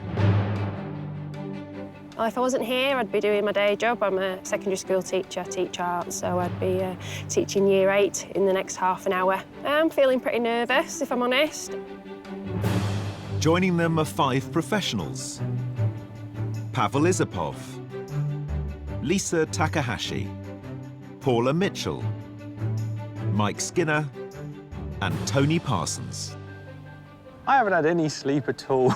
I went to bed and I stared at the ceiling and then I got up again. I'm buzzing, I've got lots of caffeine in me and that should see me through. The artists are all competing for a £10,000 commission to paint a Venetian vista in honour of the eminent Victorian art critic John Ruskin. To be in with a chance of taking the top prize, our artists must impress our 3 exacting judges: Kathleen Soriano, Kate Bryan, and Tai-Shan Schierenberg. It's good to have a time limit, really, because I think I'm starting to get fiddly. Oh, you've got the smallest brush out now, have you? Yeah. Yeah, that's always a bad Yes, time. that is a I know, bad it's time. time to step I away. know. Also hoping to impress the judges at every heat are a further 50 artists, our wildcards. I never work on canvas. It's always metal. It's either bike tanks or motorbike tanks. One of them will definitely win the competition, the other one won't. Ow! That's awful. Well, so the choice is yours. Don't make the wrong decision. Yeah, brilliant.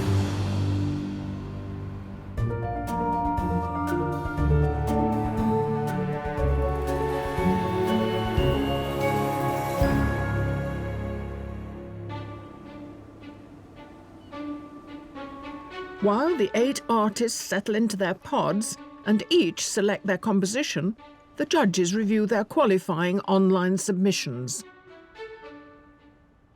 Well, judges, here we are, by the sea. This is someone who loves water. Yeah, I think there's a sort of rich, old-fashioned, green and pleasant England to it. And I think it lives off the water and the reflection on the water and the way that bit of blue just pops as it sort of echoes the sky.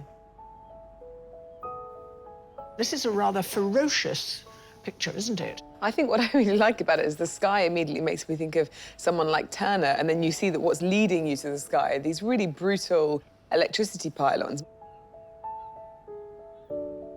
The whole thing is done by an artist who's fascinated in car tracks in the snow, and they've done it in a very naive but believable way. You just wonder, with this scene of emptiness, what actually has gone on?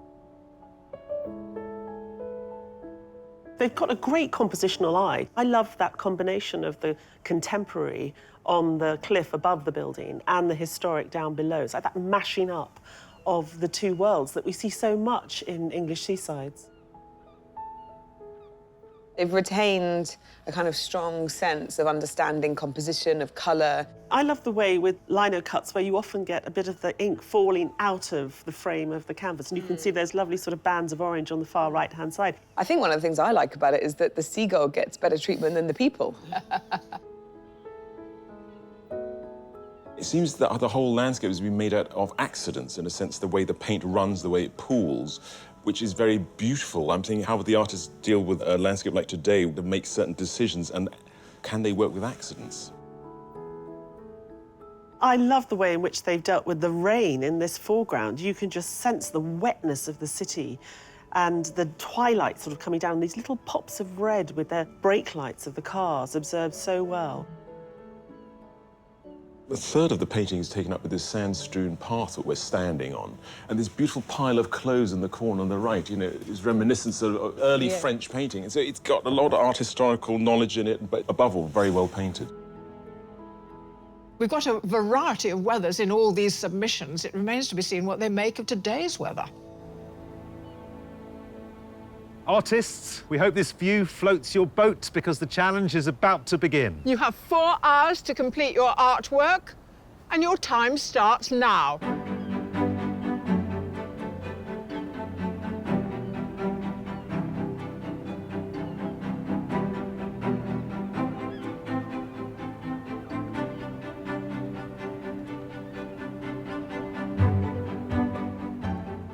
Our artist's first challenge is deciding which part of this panoramic vista to paint. Looking out across Plymouth Sound, the prominent landmark is Drake's Island, as well as a constant fleet of vessels, from the smallest of pleasure craft to colossal cargo ships. So what we've given our artists today is part of a long British art tradition, you know, the seascape or marine painting. You've got a fantastic foreground, middle ground and distance with the little island. You've got a wonderful sea that's really calm at the moment, but has a lot of intricacies and complexity to the surface of it. And if they're not interested in the sea, they've only got to look over to the right-hand side and you've got that lovely little harbour. So we've given our artists a quintessential British scene in quintessentially British weather.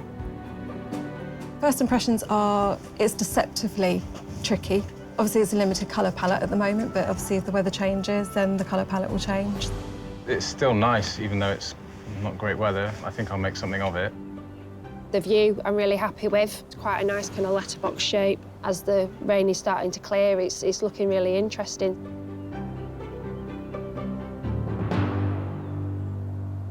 Paula, I noticed that you're wearing the same colours that you've started your oil sketch in. It wasn't planned at all. Didn't think I was going to get to wear this jacket. But they're your go-to colours, presumably. I do tend to use purple as the darker shade. So even if it's dark green, I tend to use dark purple. Paula Mitchell from Portsmouth divides her time between working as a freelance graphic designer and painting. Particularly keen on capturing seascapes, her submission of Ryde Beach on the Isle of Wight was painted in oils on a scorching bank holiday. You've started off here with a fantastic composition. I mean, how did you land on that arrangement? I always try and find something that has a strong structure, so it has a lead-in, so your eye gets drawn around the picture. But you've been quite brave. You've given yourself quite a big expanse of sea, which I know is what we see in front of us. But you could have gone a little bit closer. It seems like a huge expanse, but there's a lot of colour differences, there's a lot of texture differences. I've got the currents on the top of the water, which I can use as a mechanism to lead you into the painting. Great, well, good start. Nice size, nice composition, lovely colours. I hope so.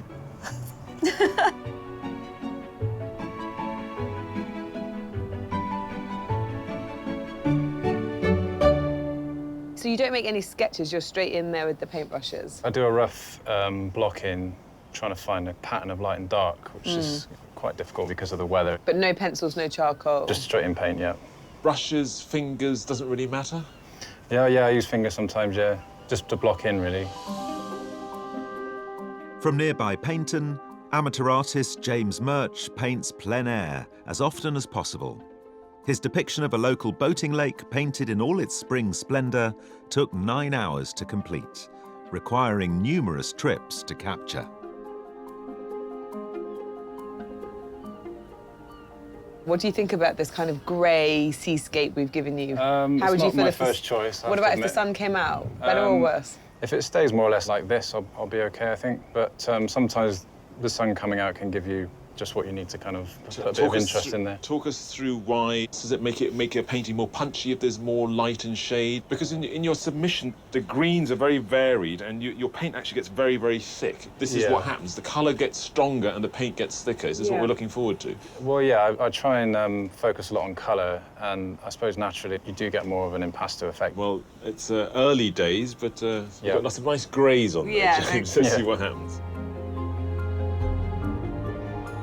One artist has arrived with an impressive array of kit to realise her seascape. Well, now, Lisa, you've come with a lino cut. Yes. Now, you've arrived with a lot of equipment, so here's obviously the cutting equipment. Yes. But what's going on with all this stuff here? The so mirror. The mirror is where I ink up. It's a bit of a good luck charm. And I've also got a box of pretty much junk, but to me it's treasure. I'll squeeze out the ink and roll it onto these things. So like this wallpaper, for example, is my favourite for sky and sea. Lisa Takahashi made it to the semi-final of Landscape Artist of the Year 2018 as a winning wildcard with her oil painting of Broadstairs in Kent. This year's submission is a view of Padstow Harbour made by lino cut, a technique she'll also be using today. The first process is cutting the lino. Yes. How are you going to do that here? Yes, so basically with lino cut, I start by carving the palest colour and then I will print that layer. So that printing will start quite early on and then I carve away even more and then print colour. Most of the day will be spent carving here and every now and then I'll whip over here and ink up and print.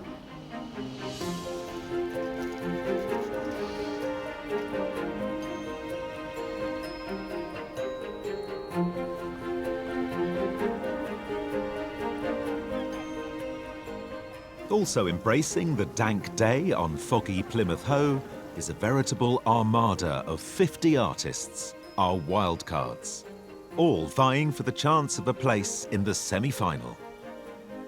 Their view today is the eye-catching Lighthouse, Smeaton's Tower. It's a bit of a disaster, isn't it? I'm trying to balance act here. Important bits. That's a completed picture. I'm just going to put a grey mess on it and that'll be finished.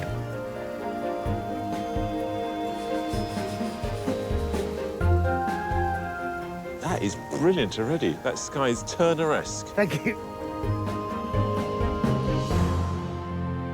Despite the sea fog hindering their view of Drake's Island, one of our 8 competitors has rapidly seized the scene. I've got the island, that's quite key. Everything else is kind of up for grabs. So I've got boats coming past and they're going to create ripples. So that's big slashed lines across the composition, and I'm going to use those to point at the interesting things, the island, the headlands. So very much the boats are a movable feast. A professional artist based in Brighton, Tony Parsons' favourite subjects to paint are the city's Victoriana, including this lift on a local beach, which took him just 90 minutes to complete.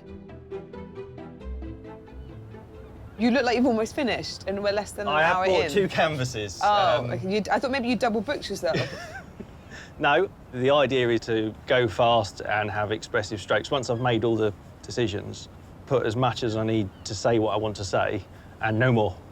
I really hate overworking a painting. So you go speed and then you bring in a second one to stop you overworking? It's speed and chaos, yeah, and then try and chip happiness out of the chaos. 1 hour into the challenge, and as varied as the views today, so too are the artists' interpretations. You've chosen to avoid the building. I wanted just one statement of composition, really. Otherwise, it can start getting very fussy, and that's what I was worried about, really. It's going to have a quiet nobleness to it, isn't it, that island, in order to beat everyone else here, don't you think? You do want to win, don't you? Possibly, yeah. I mean, it's about the colour for me. It doesn't really matter what the subject is. I'm going to cut the architecture out of the lino, and the sort of decorative elements. Lots of detail. Yeah. OK, I'm looking forward to seeing those little windows pop in. I like to think that you spend the first 10 minutes putting the art in and then the next 2 hours knocking the art back out of it. That's when I'll take the canvas off and I'll put another one on and try again. It might be better, it might be worse. Here on the headland at Plymouth Hoe, our artists are approaching the second hour of their 4-hour challenge, with one artist navigating a free-flowing medium. We're painting alcohol inks. Some ink in an alcohol base rather than a water base. I use gravity, I use a heat gun, and I use a hairdryer to manipulate the inks around the canvas, so it comes up with some really interesting shapes and blends of colour, so it's completely unique. I'm not always 100% sure exactly what it's going to do.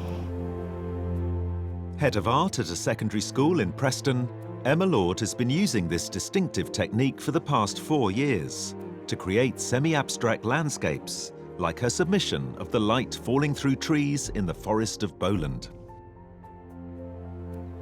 There's very little drawing there. So, Yeah. I mean, in your mind's eye, do you know what the composition is? I know that the headland is going to yeah. be coming through and just gradually getting darker as I come forward. It is a matter of layering, so I'll do another layer and then I'll mask out some areas of that I want to keep that colour and Can then you build see it the up. finished work in your mind? No, not really.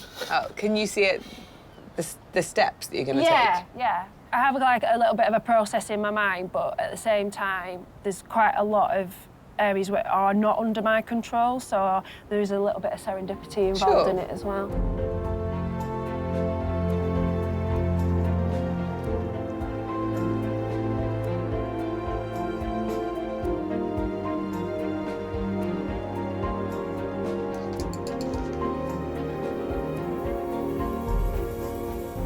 Still, you're quite far along.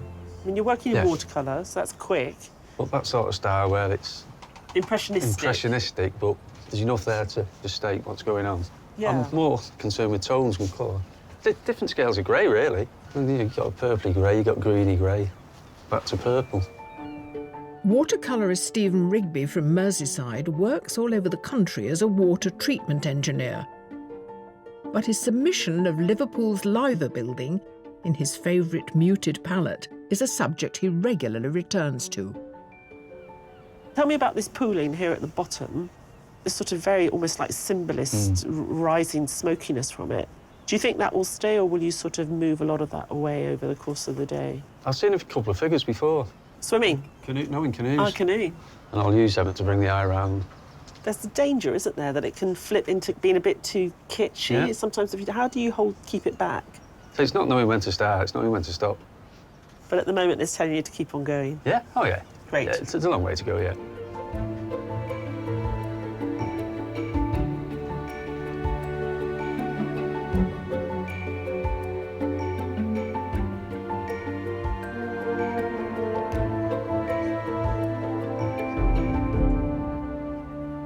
So things are looking up, the sun's coming out. It's a very different proposition. It's actually quite warm.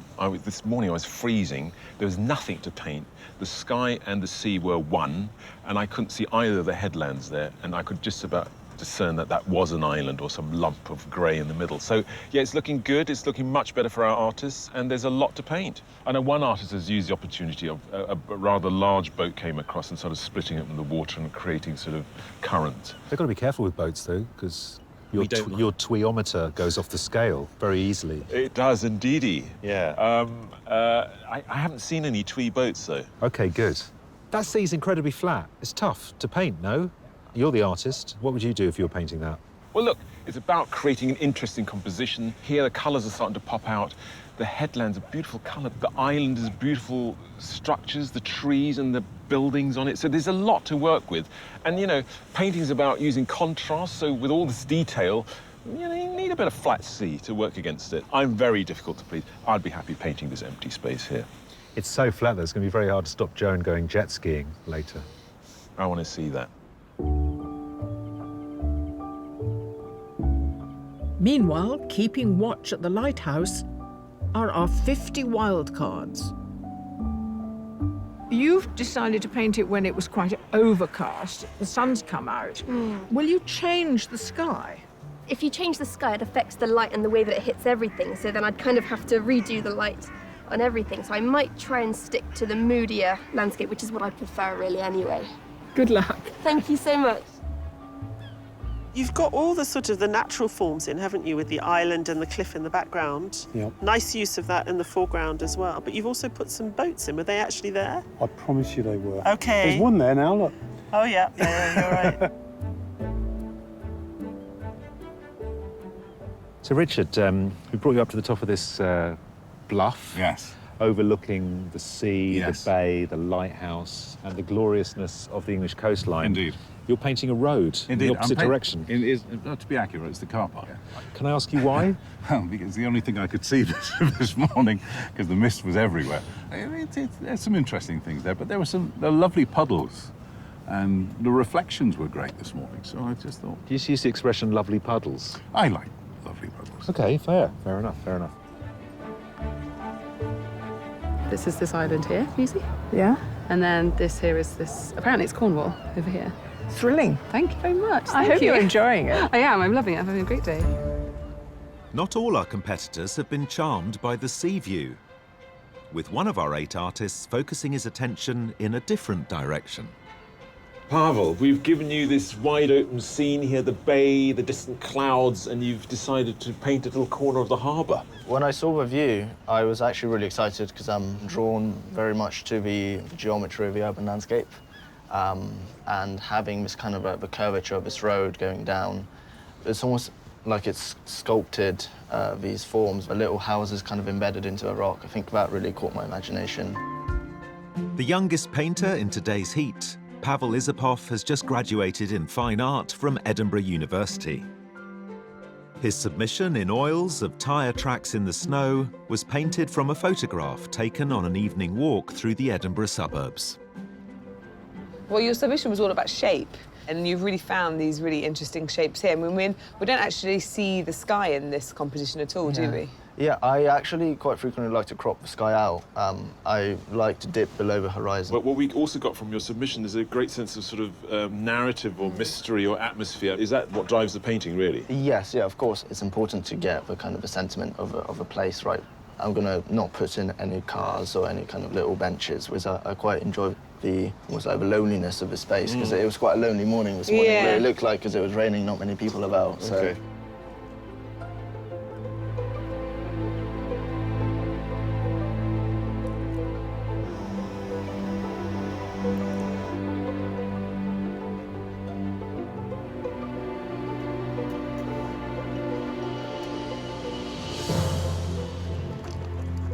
My work is slightly dystopian. I'm trying to sort of get underneath the landscape in a way, to the bone structure, and describe it in a modern way.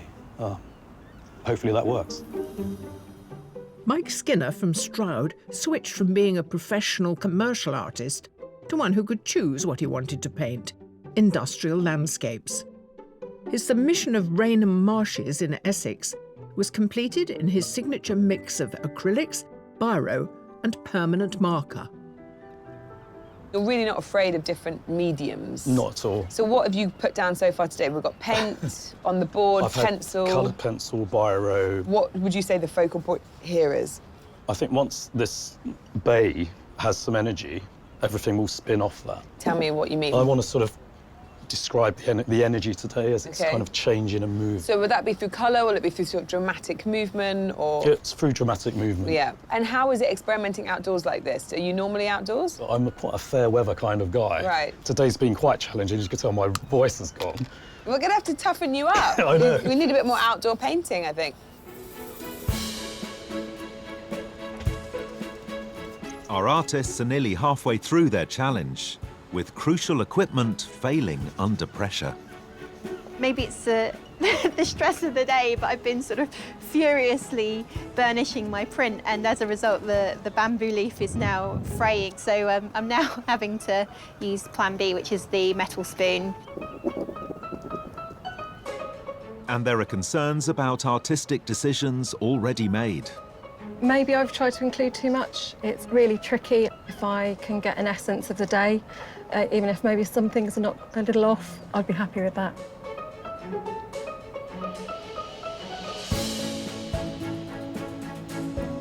I'm working on the more dramatic colours that we've got.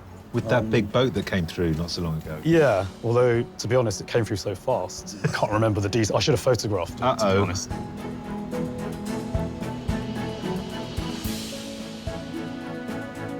I've put another canvas on the easel. I feel a bit like the kid in an exam that's finished an hour or two before everyone else. And I was sort of thinking, what are they doing that I've missed?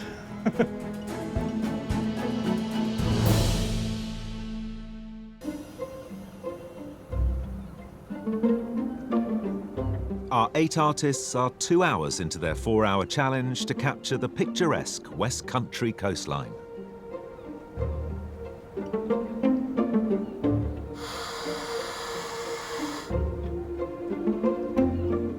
At this halfway stage of the competition, what do the judges think of our artists' progress? So we're at the seaside, and often when you're by the sea, you contend with a lot of different weather. It makes it interesting for them, doesn't it? It does. It makes it difficult too, though, because they start off with this misty, mysterious place, and as the day's gone on, it's sort of revealed itself to them. James's submission suggested that this would be an ideal landscape for him. Is it turning out that way? I think James made the right choice with that composition, but I do think it's looking a bit flat at the moment. I mean, James is a seasoned plein air painter. He knows what he's doing. But I think the brush marks, in a funny way, in this painting are too big. But we're only halfway through, so I think it will be more realistic as the day wears on. Emma is over there applying paint, heating it, it's crackling, it's spitting. It's like painting meets welding. What I'm worried about at the moment is that she's starting to create something that's feeling a little bit sort of kitschy. I think using the inks she does, the colours are very strong. And so a green is a green, a blue is a blue. It becomes a very obvious type of that colour. And I think maybe through the process, she'll be able to sort of make them blend a bit more into the light of today. Tony has painted one picture and he's on to his second. I mean, I think Tony might have overpainted his first picture. He was so quick, and I thought, well, this would be great because we won't have something too heavy. He'll keep this sort of vivacity, go onto a second canvas. And when I look at the first canvas there on the floor, I think he did put too much down. I'm hoping he learns a lesson for that for the second one. Pavel has zoomed in on what interests him, that man-made landscape. Yeah, Pavel found the curve. It takes us in very beautifully, and he's still giving us a bit of nature, but he doesn't like to paint anything that doesn't have some sense of, you know, humanity or the man-made in it. And he's very clever, painting exactly what is in front of him, but slightly to the right. Lisa has all sorts of processes going on, all these different methods she's using. She's very busy. Yeah, Lisa's work isn't as punchy as the submission, but she's playing a very difficult game. It's a reduction lino cut. We will only see the final print at the end of the day when there's nothing left of the lino she's cutting out. So I'm kind of excited, but also worried as hell. But all to play for. And let's see how the weather changes. Things could change very quickly.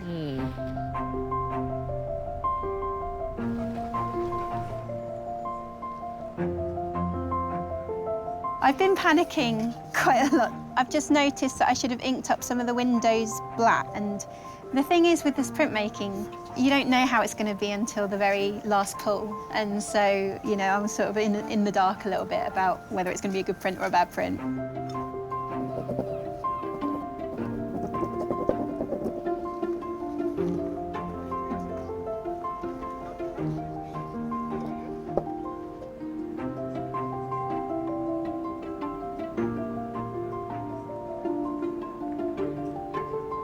How has the changing weather affected you? 1 minute it's cloudy and overcast, the next minute it's blue sky. Yeah, it's actually helped a bit because I was struggling to find values, and as the sun's come out, it's put a bit more colour into it. I tend to have an emphasis on colour, so it has helped. I think if it was the other way around, it would have been a problem.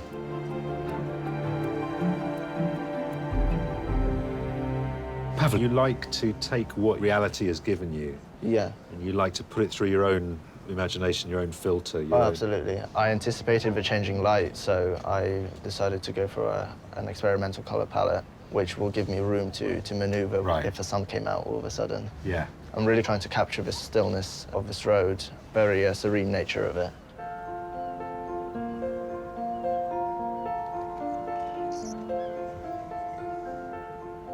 Tony, there's one question I'm forced to ask right away. Go on then.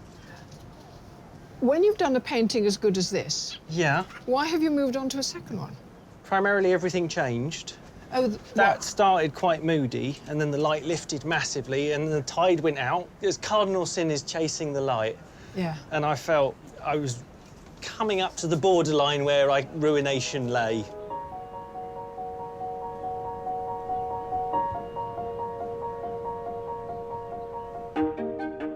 The view our artists are painting today features Plymouth's historic Drake's Island.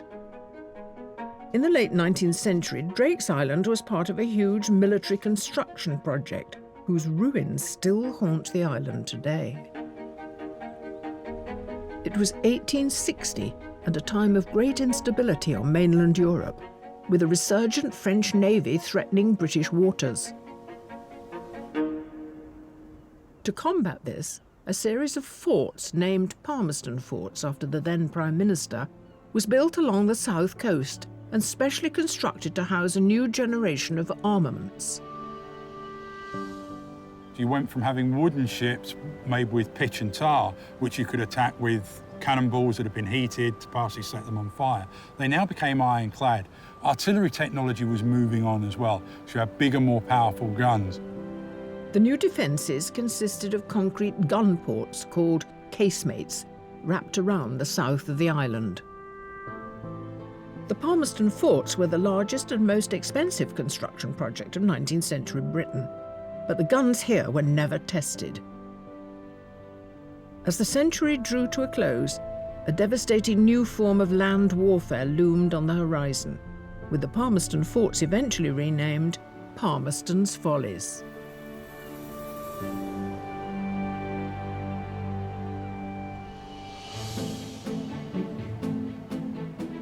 Further along the headland, time is nearly up for our 50 weathered wildcards, with the judges selecting just one to go forward to be in with a chance of making it to the semi-final.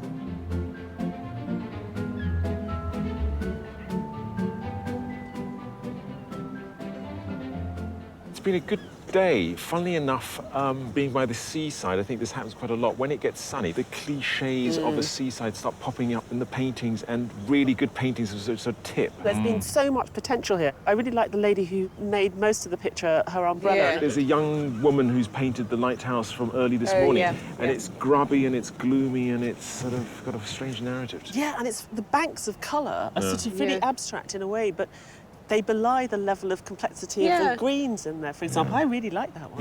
Yeah.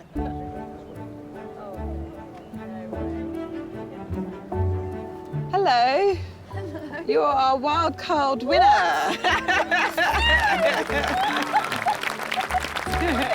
I am absolutely serious.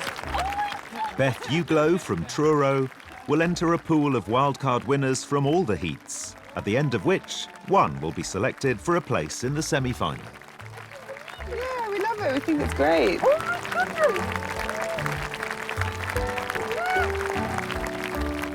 The lady sat next to me said she's coming this way, and I was like, no, no, no. Oh, just shock. Absolute shock. I feel amazing. I feel completely blown away. I'm just gonna go home and try and wrap my head around what's just happened, I think. But for our artists looking out over Drake's Island, it's all about those final artistic flurries as the competition reaches its concluding hour. With the pressure on, reassurance from a loved one is sought. What do you think? I might put boat in. Yeah. They always go on about how twee boats are, and I don't so I don't know whether to or not. Twee is fine. I used to have a little cottage behind that headland. There's two little fishing villages that you can't see. Let's pop it in. There you go. Oh, my cottage. Joan was here. I really kind of want to keep that ethereal, grey qualities of the landscape. And yeah, I actually am enjoying the atmospherics today.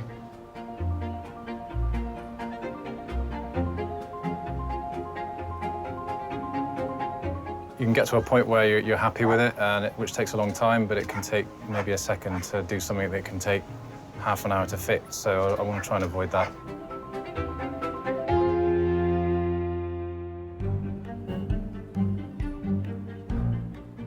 Here on Plymouth Hoe, our 8 artists have just minutes left to complete their marine masterpieces. But for one artist, it's decision time, and one they're not making alone. What do you reckon, gang? Which one? Come on. Artists, you have 5 minutes left. Okay. 5 minutes left. I'm beginning to fiddle, so I'm actually quite pleased there's 5 minutes left. Are you happy with what you've done? I forced myself to stop. Why? Because the lights changed too much, and I'm about as far as I can go with it, really. I think I'll know in a few days whether it's all right.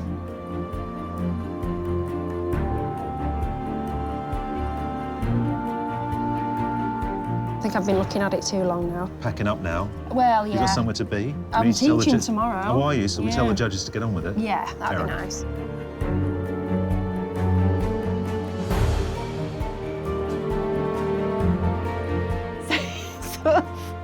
Feels like I'm sort of teetering on the edge of either success or disaster.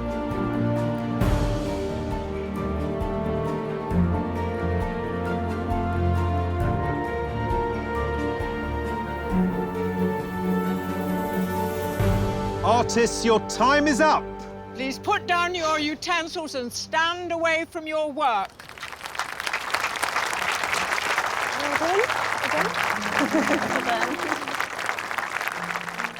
With our artists' work complete, it's time for our judges to assess the finished seascapes.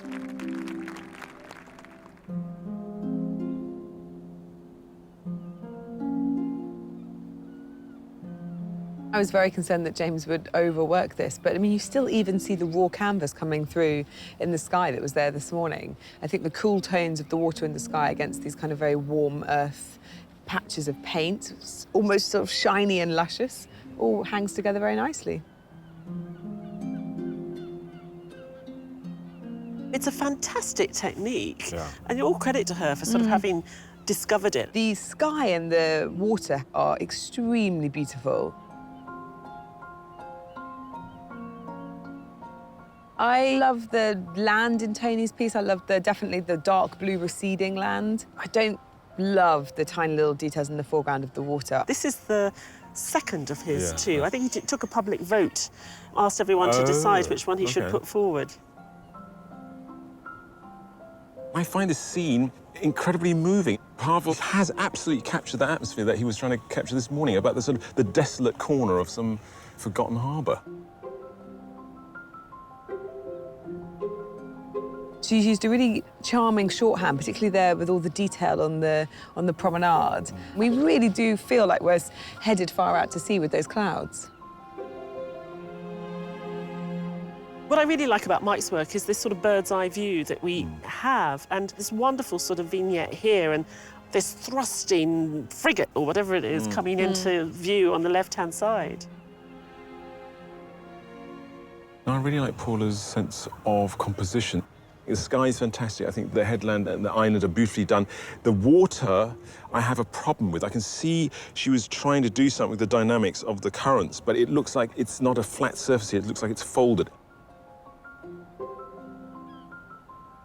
I love the little attention to detail. There's a tiny little set of stairs there, which are absolutely adorable. It's really convincing in its sort of sense of depth and scale.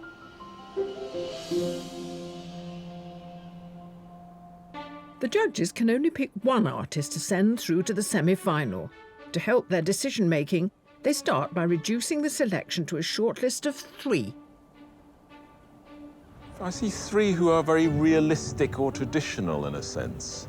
Funnily enough, this larger one doesn't do very much for me, so I almost think this counterintuitively has got this kind of real zoomed-in sense of real scale. I like the serenity that some of them captured, actually, but that one for me has caught it really well. I do think, for me, it's these 2 and that one. Yeah. Very nice. Top 3. Artists, we commend you all on the remarkable artwork you've achieved today.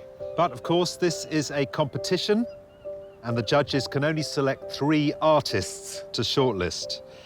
The first artist the judges have selected is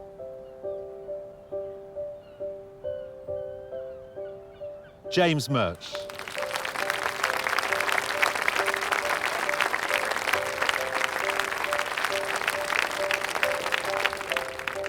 The second artist on the shortlist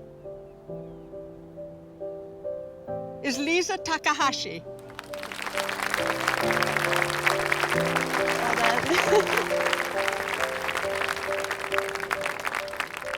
The third artist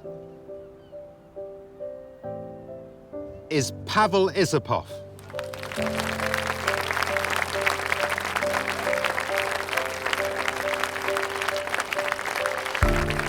Our commiserations to the rest of you, but your talent and enthusiasm has kept us enthralled all day, so thank you very much for coming. Well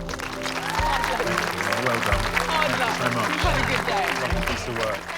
From their shortlist, the judges must now select just one winner.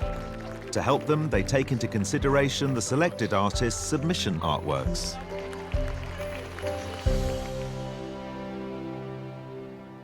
What variety you've given us in your shortlist today. You'd be hard-pressed to recognise that James and Pavel have painted the same place. And Lisa's work is in a completely different medium. It'd be a great exhibition, wouldn't it? Yeah. So how do you come to this list? They've all found their own little corners or excerpts of the view that we had and given us a real sense of the bit of Plymouth Hoe that they experienced today. James, in his submission, gave us a lot of green with a bit of water. Today, we've got a lot of water with a bit of green. He's very consistent, and, you know, the brush marks are put down in a very similar way. And, you know, and he's kind of getting away with murder with those big dashes of blue to delineate this blue sky that we had. I mean, it's convincing, although it's, you know, really quick. What we have a lot of today is sky. Pavel has avoided that. Pavel chose to concentrate in a corner of a busy port town, and when he looked down this morning, there was nothing going on. And I like the fact that he grasped that as something poignant and worth painting. And he's kept it with his signature style, you know, with that wonderful curve. He was looking for that shape right from the very start, and he found it naturally in the landscape. Lisa gave us this very brightly coloured Padstow scene. Today, she's altered her style. I thought what she did with the houses is really sweet, and it's got a charm that's certainly there in the submission. But here, you know, I see a sense of her, but I just see her showing us that she's got a lot of range, and that's really encouraging. Well, you've got 3 styles of painting, processes and outcomes, so deciding will be a real problem. It's a lovely problem we like having as judges, really.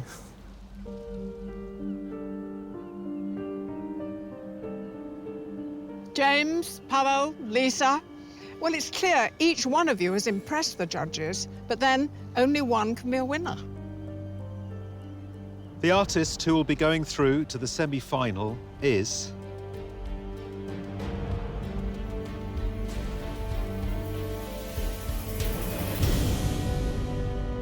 James Murch.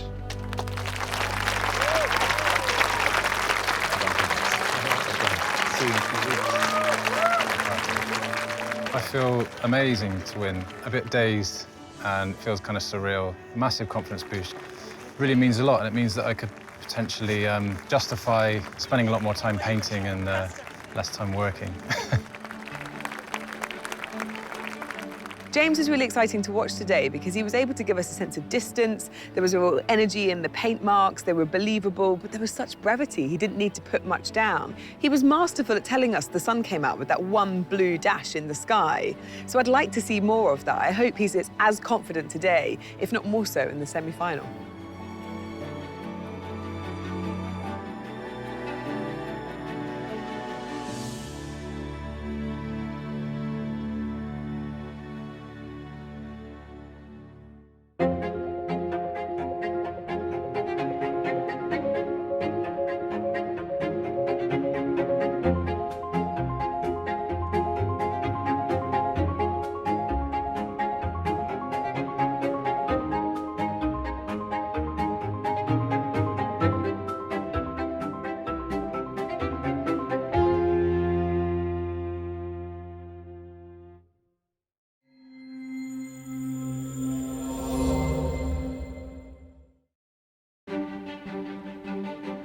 Hello from Sussex and the historic splendour of Herstmonceux Castle. Remarkably, though dating back to the 15th century, the castle has never witnessed a battle. Until today, that is. Yes, we've got 8 eager artists all lined up to get medieval on their art. It's the Battle of the Brushes. It's Landscape Artist of the Year. Throughout the summer, we're visiting some of the most stunning and inspiring scenery that bountiful Britain has to offer. So you felt quite happy when you learnt you were coming to a castle? This is like perfect. 48 talented artists will commit to canvas these magnificent views in their quest to create their own landscape masterpieces. I'm pretending I'm a child with poster paints. OK, splash it on. Competing at today's heat are 7 professional artists. Izzy Wingham, Gary Jeffrey, Satdeep Grul, Colin Watson, Fatma Umanel, Ian Lever, and Sarah Manolescu. I think I've been quite anxious in the build-up. I'm quite easily rattled, but I'm here to paint, so I just want to get on and paint. And 1 amateur artist, Russell Ashcroft. Never worked outdoor before. I am feeling very nervous. It's all very surreal. I didn't sleep a wink last night. The artists are competing for the prize of a £10,000 commission to paint a scene in Venice, in celebration of Victorian art critic John Ruskin. To be in with a chance of taking the top prize, the artist must impress our 3 accomplished judges: Taishan Schierenberg, Kathleen Soriano, and Kate Bryan. This is biro sprayed with deodorant. Biro and deodorant? Yeah. Also hoping to gain favour with the judges, at every heat are an extra 50 artists, our wild cards. The colours you're going to use are going to be bonkers. I may get bonkers. I have to sort of... No, we like bonkers. Are you a competitive person? I like to win. So that's a yes. Pressure's on.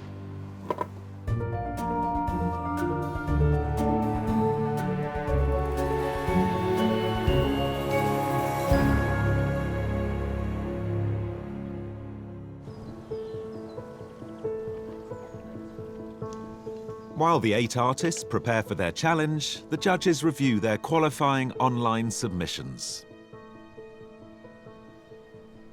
8 artists, 8 submissions. Let's say hello to a painting of an aloe. We're starting early today. Yeah, don't worry about that. I'm all over it. The colours of that hot climate are very sort of silvery, and there's a certain sort of atmosphere to them. This is almost like a complete absence of liquid in the way that they've put the paint down. It's dry, it's chalky, and of course that just underscores the kind of terrain that you're looking at and really suits this fantastic plant.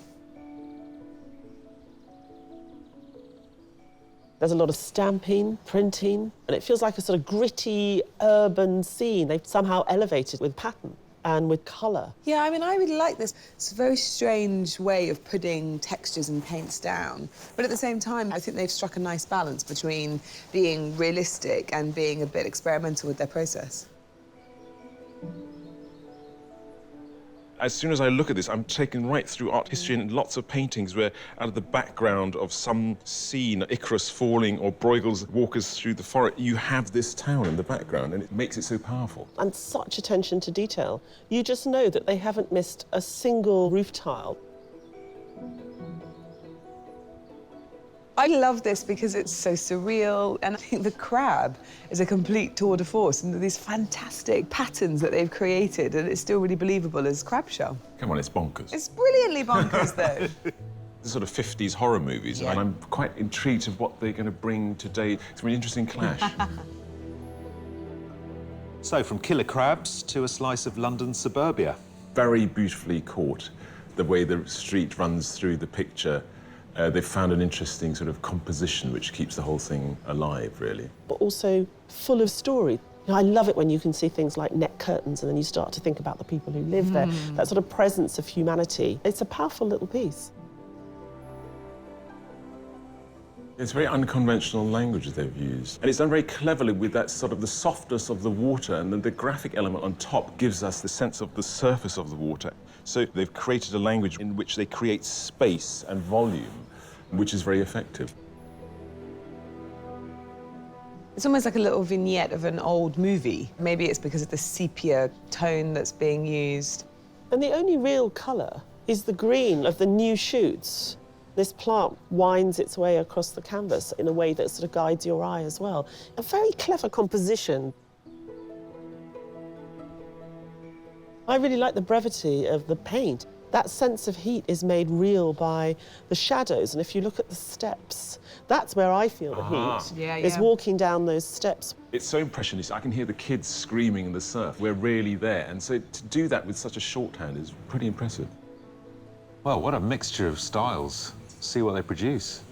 Keep an eye out for killer crabs.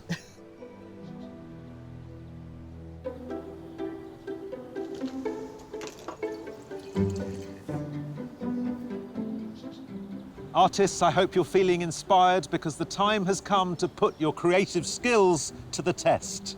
You have 4 hours to complete your landscape, and your time starts now.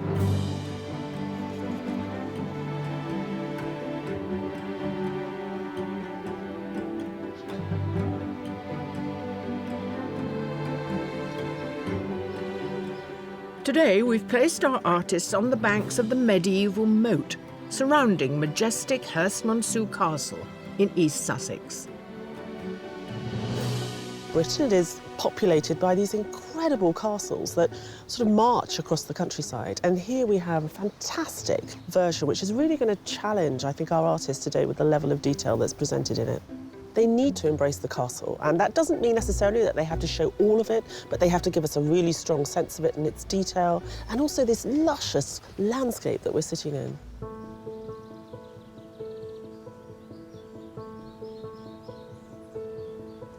There's one word I feel about this view: looming. I want to try and break the monotony of this edifice and make it come to life.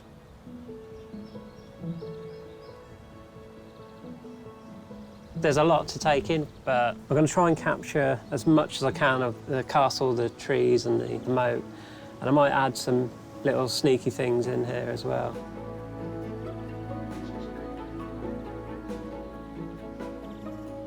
The usual detailed approach that I do is a really, really time-consuming one. And there's so much detail in all the stonework. I just really want to focus in on the parts that are quite impressive.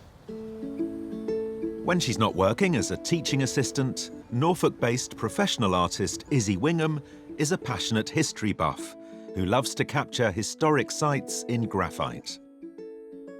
Her meticulous illustration of the town of King's Lynn took over 100 hours to complete. Izzy, we loved your submission, that fantastic detail. I suppose I don't need to ask if you like brick, because I already know that you do. Yeah, really old weathered brick. I love drawing it. So your sketch is next door. Yeah, that was just an idea of composition, and then this is the angle that I've chosen. And you always work in graphite? I do use soft pastel, not charcoal, because it's too smudgy. The graphite is easier to control. I would start with the hard pencils first, the light ones, and then gradually build up. You're not actually delineating all the tiny bricks? No, I'm going to select areas of where I'll put more detail. Well, I'm looking forward to seeing these little bricks emerge. I love the bricks on your submission. They were so charming. Let's hope it doesn't start raining. Yeah. I'm worried about your little piece of paper there.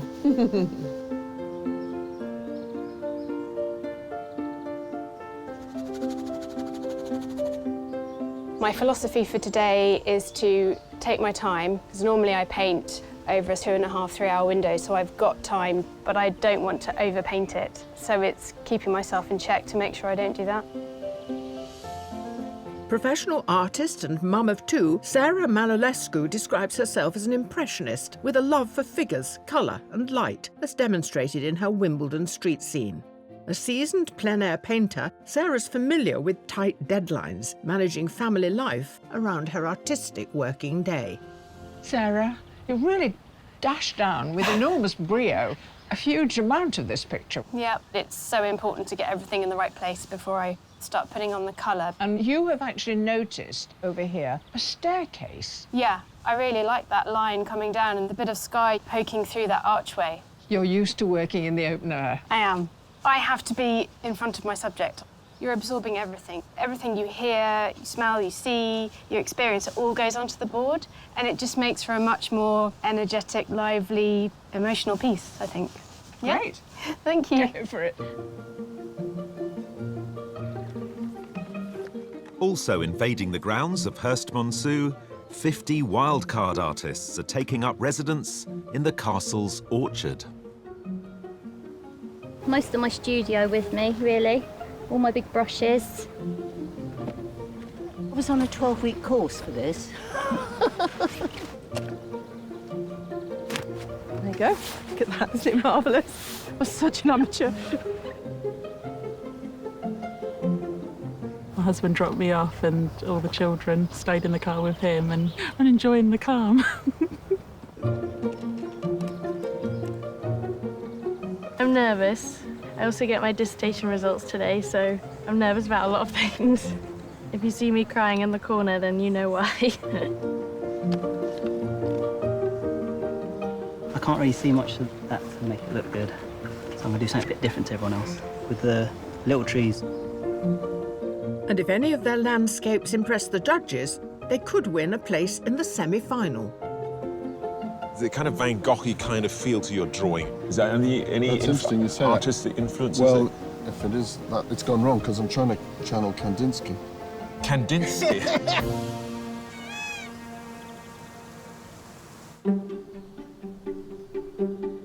An hour into the competition, the overcast grey day and dominant red brick of the castle are definitely not dictating one artist's palette. Today, I'm going to be radical and put down the complete opposite colours to what I can see in front of me as an underpainting. in an attempt to make it come to life. So the first thing is a bright green castle, but don't panic. Surrey-based professional artist Gary Jeffrey took part in 2016's Landscape Artist of the Year, competing at Stowe in Buckinghamshire. His submission this year, capturing the colour of a beach scene, was painted plein air on holiday in Mallorca. Gary, you made a very bold start there already. It's kind of very bright colours. Yeah, I'm pretending I'm a child with poster paints. OK. This is the most fun part. Splash it on. Yeah. Big, bold and beautiful. Absolutely, yeah. Are you a bit of a high-wire act as a painter? You're quite courageous. I love being up against it. Oh, that's good. Well, you picked the right place then. So 4 hours is not going to be a problem for you? I wouldn't say it wouldn't be a problem, but you have to prioritise OK. to actually make something that's resolved. Have you got anyone here supporting you? My dad. Oh, yeah, where is he? He's over in the wildcard section. Is he a wildcard? Yes. Do you paint together a lot? I don't like going out and painting with him because he gets bored. Oh, he gets bored? Yes, and wanders off and goes, why have you only done one? I've done 3. Oh, so he's the kid and you're the dad, basically? Yeah, he's got an attention span problem. Oh, well, listen, do him proud and good luck with it. I will, thank you.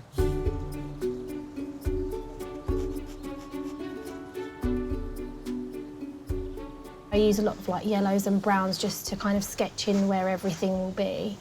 And then I underpaint the colours in with a light wash and build on it throughout the day. Aged 25, Fatma Umanel is our youngest competitor today. A professional London-based artist, her submission depicts an amalgam of photographs taken on a trip to her parents' homeland of northern Cyprus. Presented with today's behemoth of a building, Fatma's chosen to close crop in on her canvas. Fatma, you really brought the castle, sort of almost smothering us as the viewer, but you've been super clever and you've sort of avoided the water, haven't you? I actually wanted to include the water, but I haven't actually got any space to. Because of the kind of position I am, quite close to the castle, I've opted to zoom in, and that's quite difficult because there's a lot of detail. The brickwork, the windows, so that's been quite tricky. But I love it. I think there's a real sense of oppression. It's really dominating the scene. Are you happy with it? Yeah, I am. Yeah? Yeah. Okay. Good luck. Thank you. As the first hour of the challenge draws to a close, will our artists conquer the castle?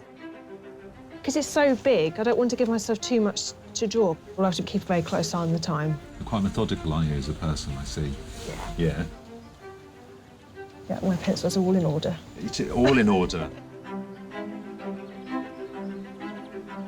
There's loads of things worrying me about today, not least of which is the weather. I'm a bit worried that the sun might come out and completely ruin all of my Gothic gloom.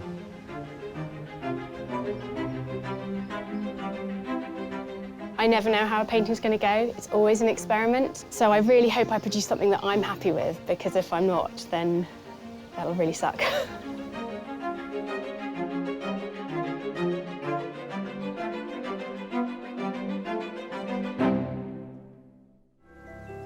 Our 8 competing artists are entering the second hour of the 4-hour challenge to depict the enchanting yet formidable Herstmonceux Castle in Sussex. Normally I would paint straightforward landscapes. Sometimes I do a little bit of architecture, but often the architecture supports the rest of the landscape rather than being such a kind of key feature of it, like it is here today. A self-taught professional abstract artist, Satdeep Grul's unique vision of a local beauty spot on the River Test in Hampshire demonstrates her approach to the natural landscape. Your submission involved water. You used a very schematic way of representing it. It isn't naturalistic, I wouldn't say. But normally I do start with a realistic approach, and I try to capture kind of what's in front of me, and then the more abstract graphic elements come later when I've thought through the best way to do it. Where do you derive your style from? For a while I was obsessed with the golden ratio, which is this pattern repeated throughout nature. I think that's what I'm trying to do with the patterns. The relationship with nature, it's elusive, isn't it? Yeah, definitely. It's a castle, isn't it? Just a chocolate box castle. So what you're looking for, I imagine, is something very twee and romantic. Absolutely the opposite, of course. And it's very odd because we're standing in front of this magnificent edifice and we've got this moat and everything is great and ready for a painting. The light is so bad and grey that there's no contrast. They've got to find some colour in this because that's the only way they're going to make something as interesting. If you stare long enough at this bricks, they're reds, they're purples, there's interesting things to be extrapolated from it. Apparently there is a ghost that haunts this castle. It's a headless drummer. Weird. Yeah. Apparently the headless drummer is armless, though. Yeah. Would you like to live in this castle? No, because... There's a headless drummer running around. It's a headless drummer.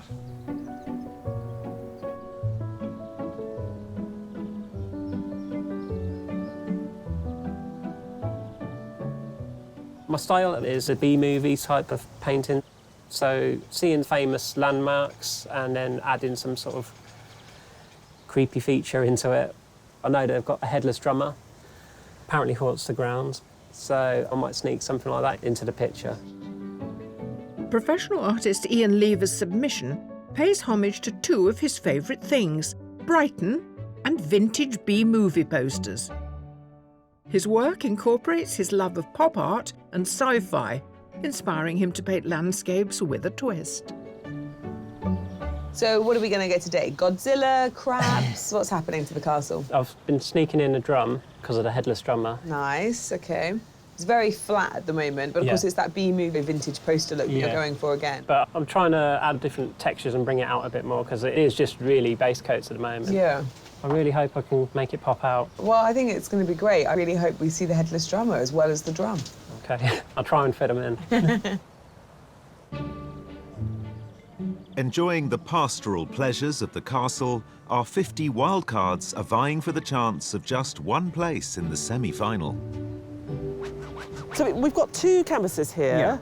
Yeah. What's the plan? I mean, why is this one on the floor here? I had to lay it down to pour on some liquid acrylics. And then I use methylated spirits. OK. Along with the spray paint. Wow, fantastic energy. Really good. Cheers.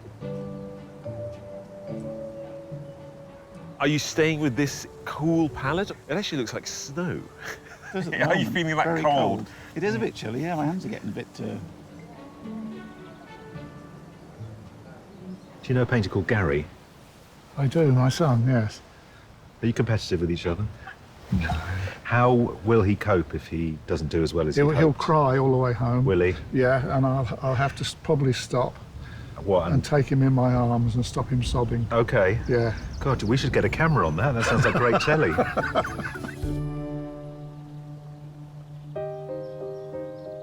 On the other side of the historic site, our only amateur artist competing in a pod is trying not to be overwhelmed by the enormity of the castle. I've got this grid basically just to set the composition, find a focal point. It keeps my focus on a certain part of the building rather than trying to incorporate it all. Just focus on an area. Russell Ashcroft paints around his working day as a postman in Skipton, where he was born and raised. His submission, a composite scene of the Peak District, is his first ever landscape. Painting outside and to a deadline are also new practices. Russell, we're quite a way into the day. Yes. And you've done a grid. Yes. What's happened? I've decided to start again because I wasn't happy with the composition. This is my original piece and detail of the castle just overwhelmed me. So I've decided to simplify it and bring more of the foreground in. OK. And just have a little element of the bridge. OK. Just for time-wise, really. Right. Did you factor in that might happen, or is this a panic situation? A bit of both. So taking a deep breath, you're going to start again? Yes. Are you good under pressure? The best. Suppose we're going to find out.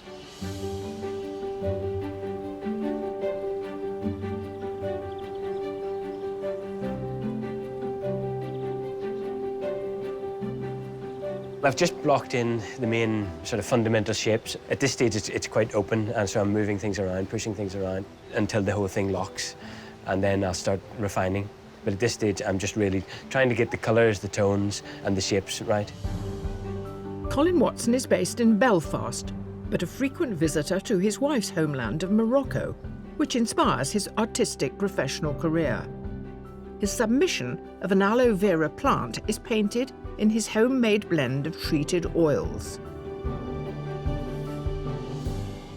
Colin, what we liked about your painting particularly was the sense of texture. There's a kind of roughness or a dryness. Yeah. Is it a medium you use? Well, I'm using a wax medium, so it gives it a bit of body. Yeah. And it sort of clogs the picture a bit. The water, which is this dull brown, you've layered it by using this wax, so there's colour coming through. Exactly, yeah. I mean, you've got this sort of dull brownish underneath and then it's more violet, sort of pale grey on top.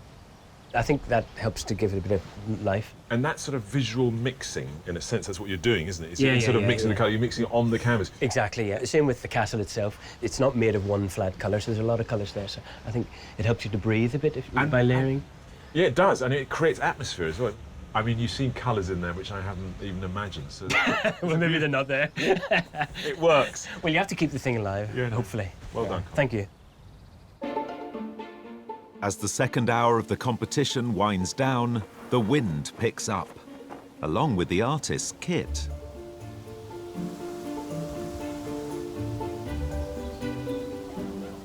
I've actually found the weather quite difficult because when I'm trying to paint really fine lines, my hand keeps getting knocked from the wind. It survived? Just about, yeah. Should be all right. OK. Bit of scraping. You sure it wasn't the wind? It wasn't you getting moody, and flinging bit it? of that maybe involved. Feeling good. The early explosion of energy has paid off and I can be a bit more considered. Normally, when I'm painting, I'm under time pressure because I have to go and pick up my kids from school. My concern today is that I might be tempted to fiddle.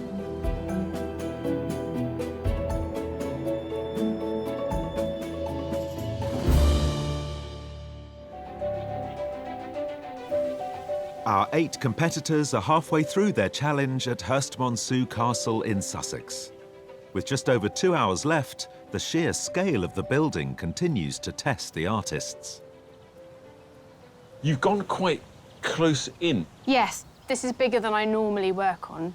And it's planner. more complex in a sense? Yes, because there's so much going on with that building and I do get sucked in by the details.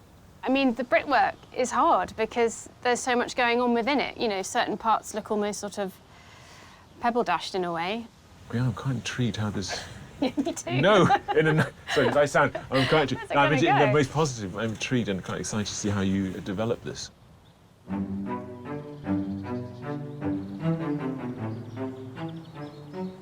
Russell, you're a brave man. You changed tack. Yeah, I decided just to concentrate on textures Yeah. and larger flat areas. What are the priorities that you've got to crack on with? Just to get some more depth in here and then detailing in the bridge. Other than that, I'm quite happy with sort of the basicness of it. You're really happy with the moment at which you killed the castle? Yeah. Yeah. Yeah. Well done.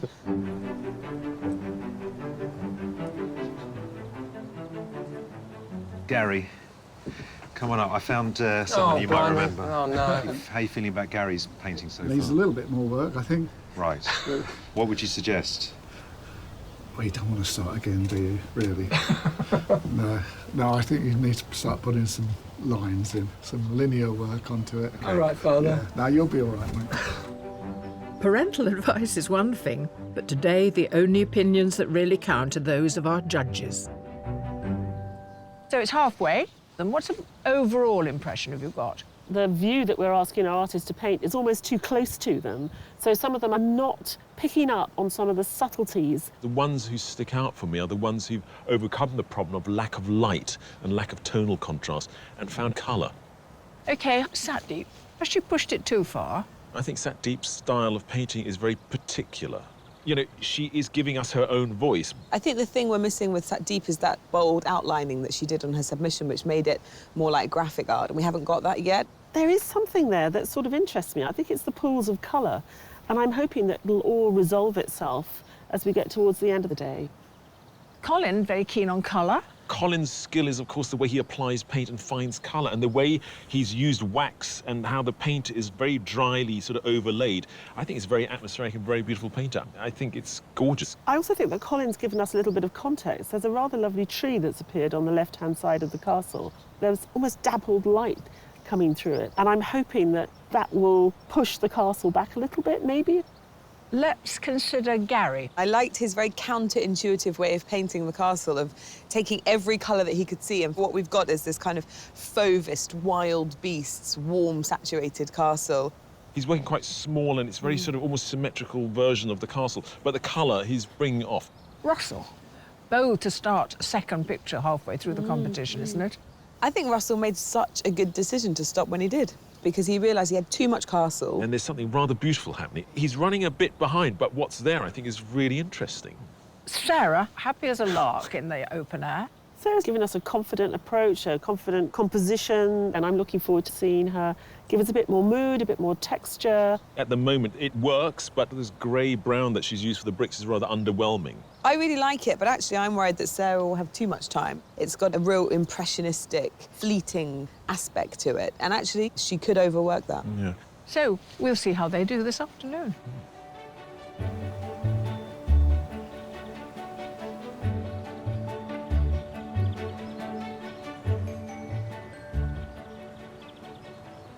I'm so excited. I've come at just the right moment. I've been waiting for you to do something with these blocks of colour that you've laid down. You've now started to define them with the outlines. It's fantastic. How do you normally know when it's the right time to start laying on these graphic shapes on top?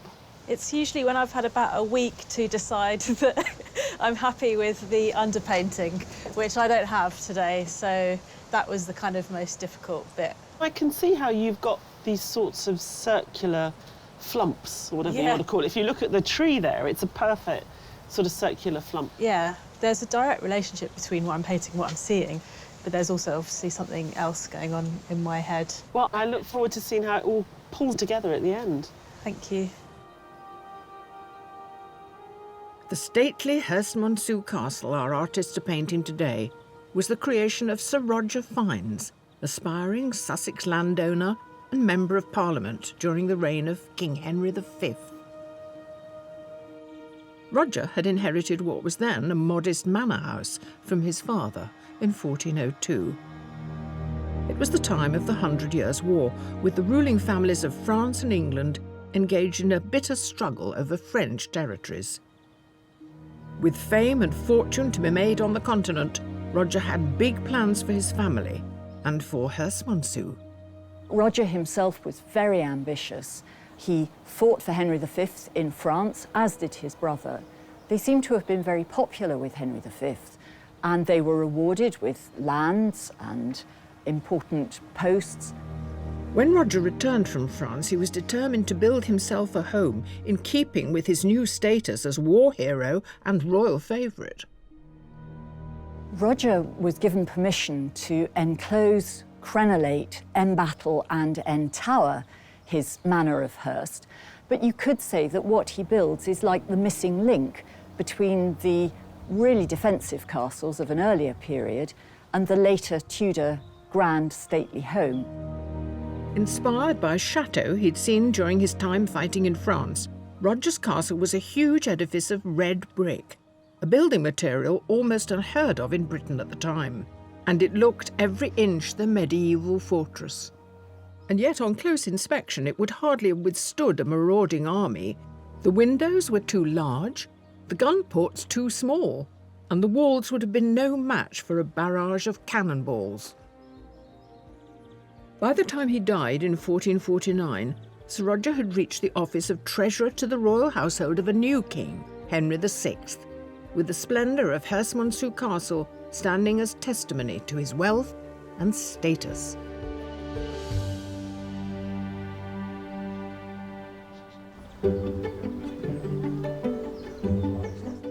Enjoying the glory of the castle grounds as they stand today, our 50 wildcards are nearing the end of their challenge, with the judges selecting only one to go forward and be in with a chance of making it to the semi-final. But for someone, there's already good news. I got my dissertation results back today. It's not an official mark, but hopefully I'll get a first. Oh, congratulations. Thank That's you. wonderful. I think you win the prize for the smallest work, but I love it. It's so precious. Is this the first one you've done? Oh, well, I did start over there, but it was too much green.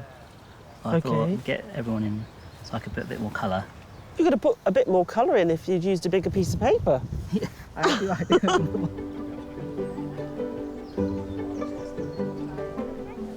Do you paint a lot? No. I give myself half a day once a week because I've got a job.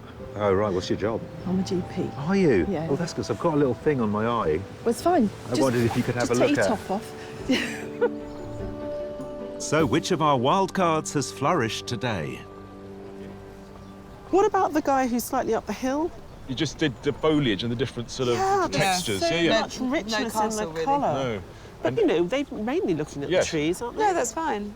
There's a girl sitting down, and the trees are painted very softly and rather sort of Smoky. smoky and Yeah. ghostly. Yeah, it's it's very atmospheric. I like that one. Do I you like that one a lot. I do like that one. OK. Congratulations. You are our wildcard winner today. Well done. This has been a really big day, and it's really nice to have just a compliment from an outside perspective because your mum's always going to say it's nice, so it was really flattering. On top of receiving a first in her art dissertation, Hannah Buchanan from Kent now joins the selection of wildcard winners from all the heats, at the end of which one will be chosen for a place in the semi-final. But for our selected artists, the pressure continues to mount as the competition enters its final hour. If you're happy with the light, you're happy with the subject. Just not happy with the painting. Why not? Well, it probably needs another week's work. Are you feeling the time pressure? I am, absolutely. You're panicking slightly. Although I'm using smaller brushes, I'm holding them right at the ends like this to stop me from being tight. And I'm daring myself to be loose and blobby right to the end.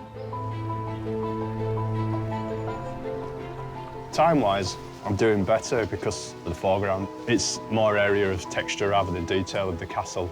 I'm happier because I feel like I'm accomplishing more. I might have a little bit more to do to the water. I just need to fatten it up now, but I really need to push forward and just attack it.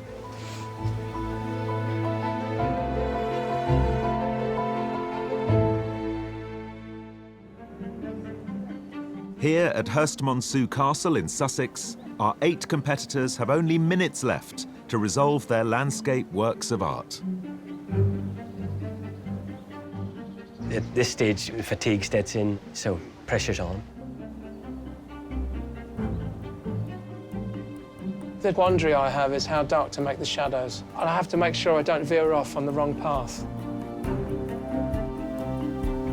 I think I'm okay. I'm just building up the detail now. But my eyes have given up. I don't think they can tell what colour's what anymore. Artists, you have 1 minute left. I would like another hour or two.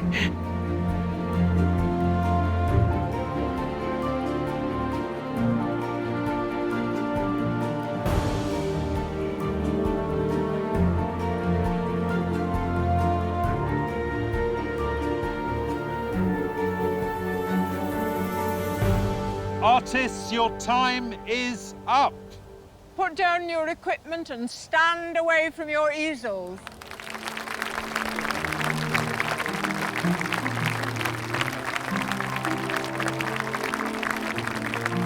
Well done.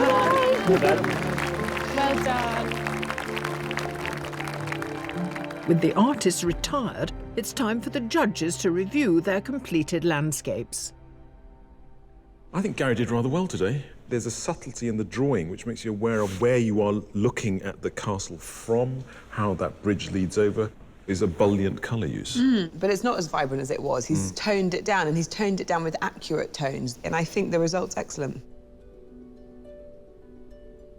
This feels a little bit simplified. I love the tones, though. The colours are really representative of this slightly pink castle, and she just caught that. The overpowering size of the building and the claustrophobia you get in front of it, it feels like standing in front of the building, absolutely.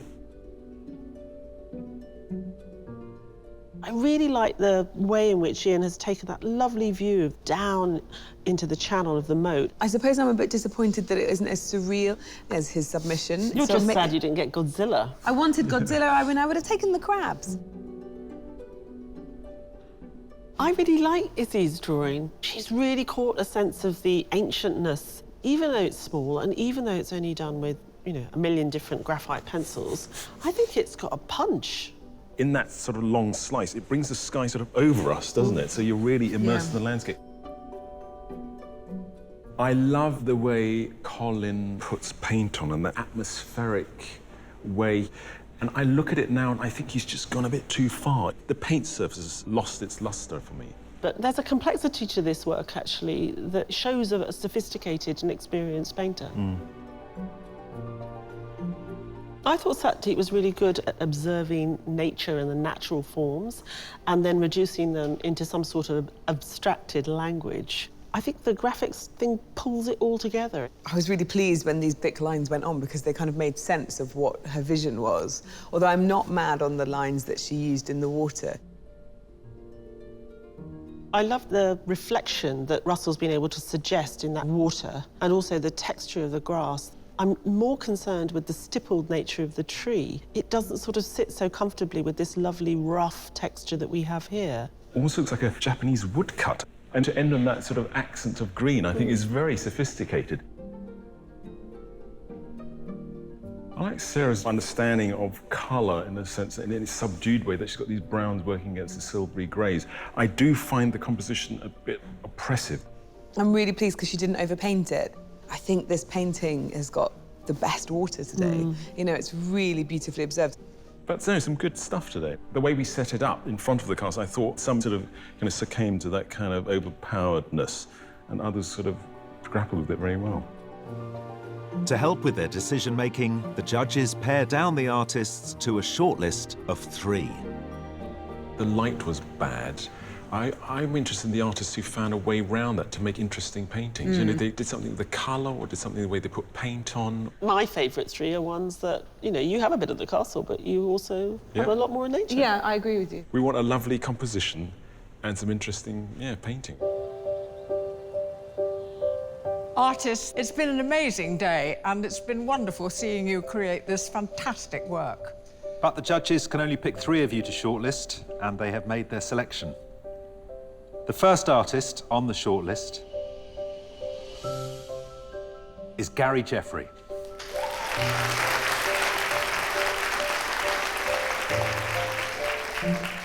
The second artist is Colin Watson.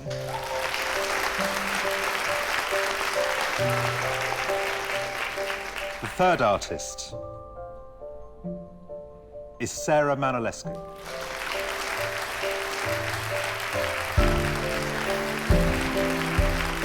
Our commiserations to the rest of you, but thank you for joining us and for doing really impressive work as well. Thank you. I'm really happy for the final 3. They really captured the sort of mood of the castle and the colours. That was something that I struggled with personally, so yeah, well done to them. The judges must whittle their shortlist down further to pick their winner.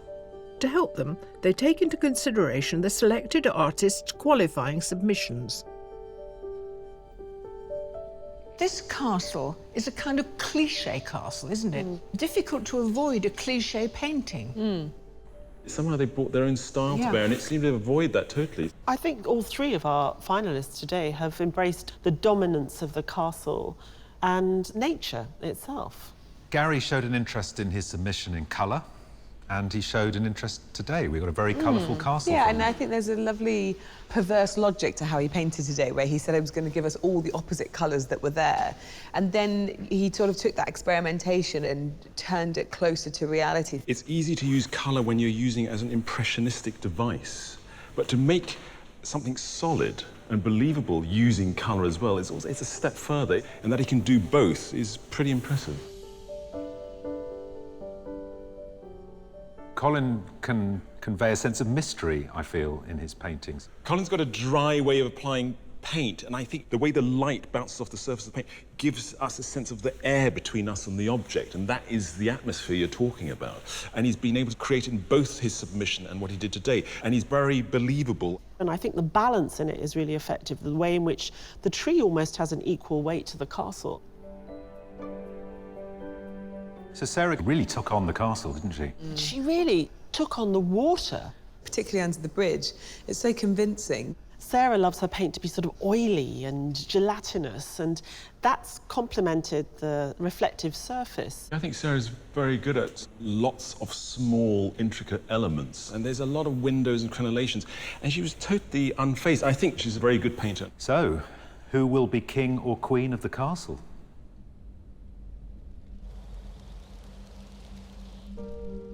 Gary, Colin, Sarah, this is the dreaded moment when we have to lose two of you because only one of you can go forward to the semi-final, and the judges have decided. The artist they have chosen to put through to the semi-final is...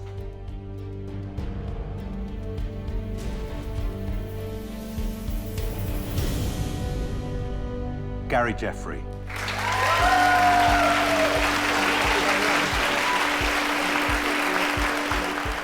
Getting to the semi-final has given me a great sense of validation about my work.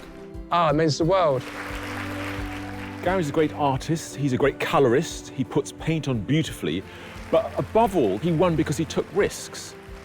We had this very brushy, vibrant way of putting on paint, but we got a sense of the day. And to bridge that painterly language with a sense of realism, where he didn't know whether he could pull it off, and he did pull it off, I think that's just magical. I'm delighted for you. Thanks, Dad. And I think you've done really well. And I hope you can go on further. Wow, that's And if you don't, you'll have something to do.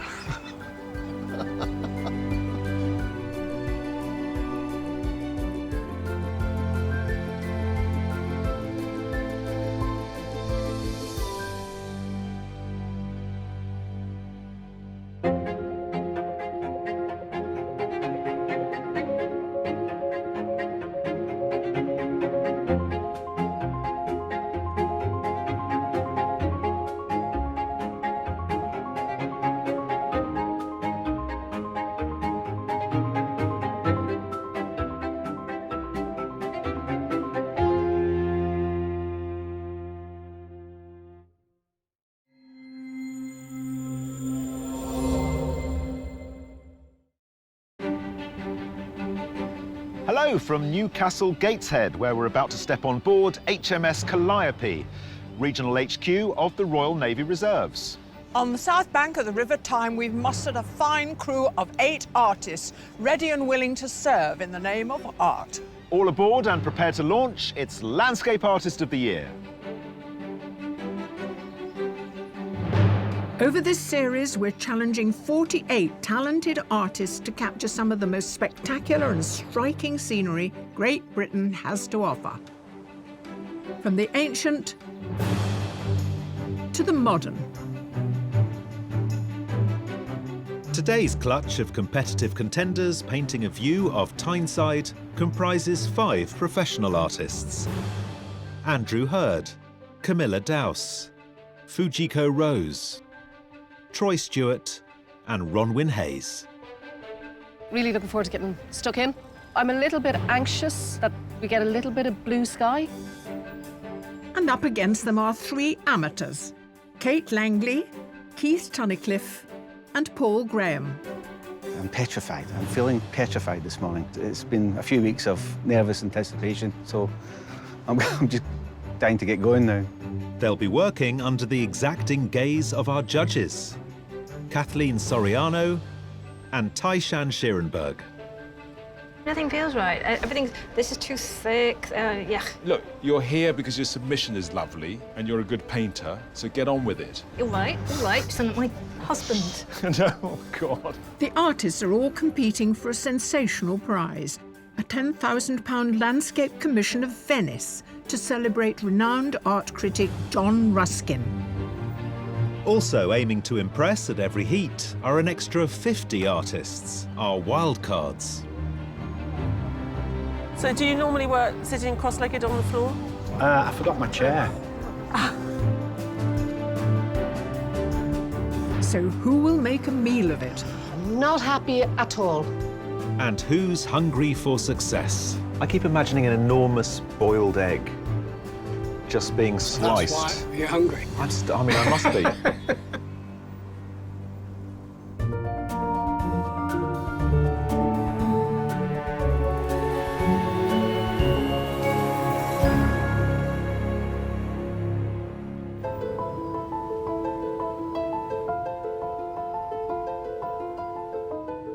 Until now, the judges have only seen a digital image of each artist's submission. So this is their first chance to get a close-up look at the real thing. Well, we don't have Kate and her bump with us today, so you're going to have to judge even more and possibly reflect what she herself might have thought of paintings, OK? I guess we'll have to. What I like about this work is actually how much movement there is in it, even though the buildings are so dominating, but they're also static.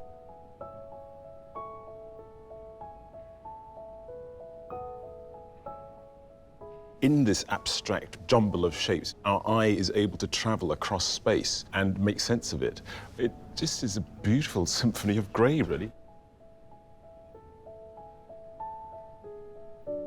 You can feel sort of the heat of the day beginning, but the cool of the shade. But there's a little bit of a breeze blowing with the clothing sort of waving around on the line. I think they've really summoned up that sense of weather.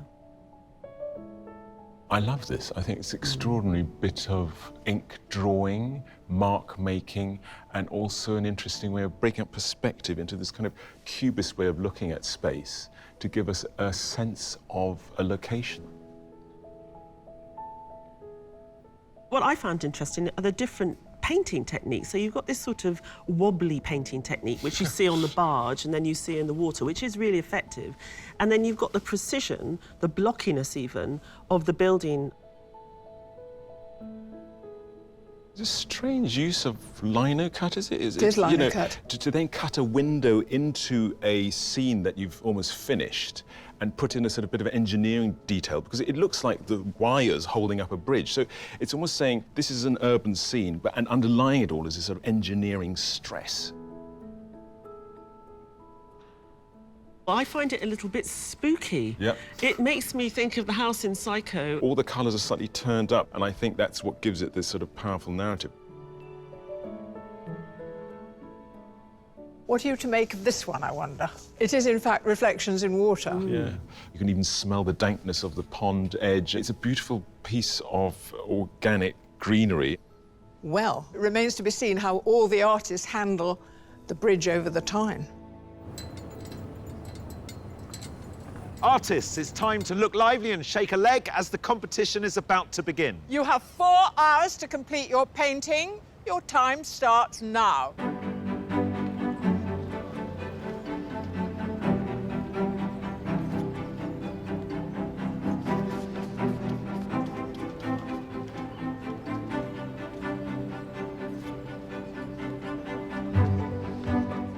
Perched on the Gateshead waterfront, today our artists are facing the elegant Millennium Bridge. Known as the Winking Bridge, it's the world's first and only tilt bridge, and has become an architectural and engineering emblem of the region.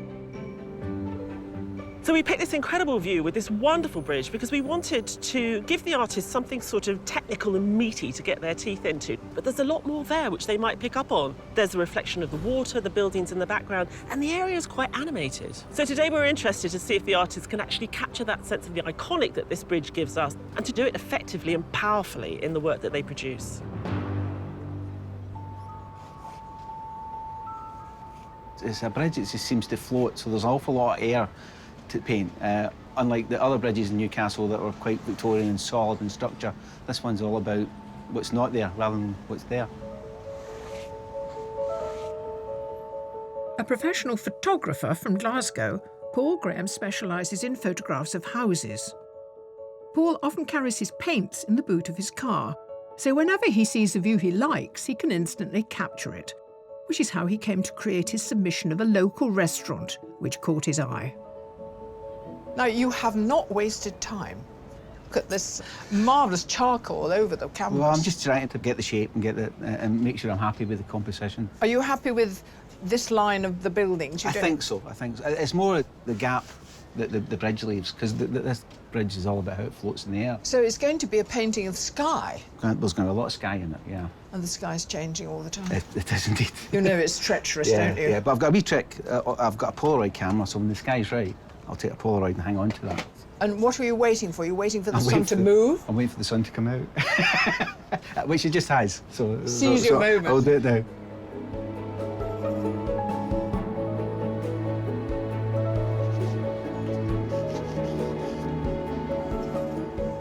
With a 4-hour time limit to create their landscapes, seizing the moment is good advice for all the artists.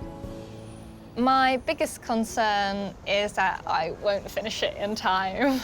I still haven't figured out how I want to lay out the image. Hopefully I can create something that I'm happier with.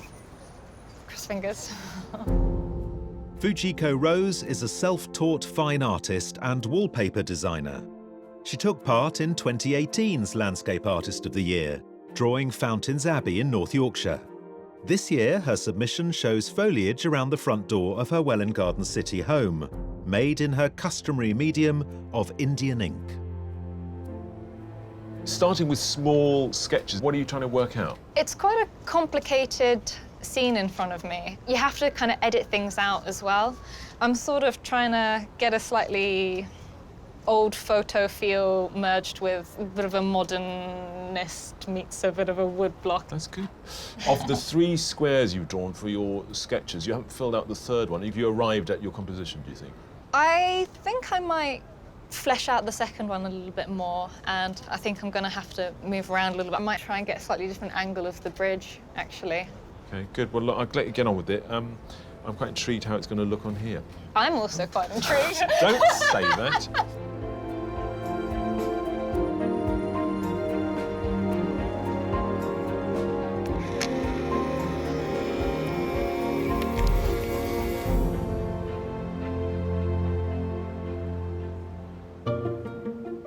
The 8 artists lined up aren't the only ones painting on Tyneside today. On a first-come, first-served basis, we've invited 50 more artists to paint on Gateshead Quay, the wildcards. It's a fabulous view, but what do you do? Can you give us a clue? No? There. You can go anywhere, can't you? And if any of their artwork captivates the judges, they could win a place in the semi-final.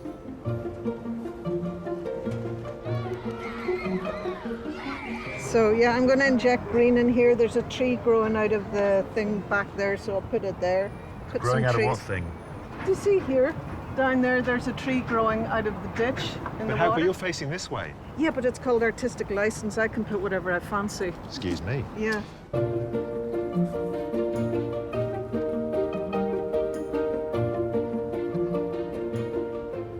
I'm a portrait painter, so we're at the Baltic. And there's all this big landscape, but none of that's the Baltic. That's the Baltic. Paul? Yes? I'm impressed by the start you've made to your painting, but I'm more impressed by the fact you're sitting cross-legged on a stone floor. Do you do yoga? I don't do yoga, no. I do a bit of bodybuilding. Bit of bodybuilding, OK. When I can. Not going to pick a fight with you, then? Don't do that, whatever you do. Well, it's a cracking start. Thank you very much. Good luck. Nice to meet you. And you. Watch those knees. I can't get up. I'm literally going to be here for the rest of the day. Help him. Can somebody, anybody?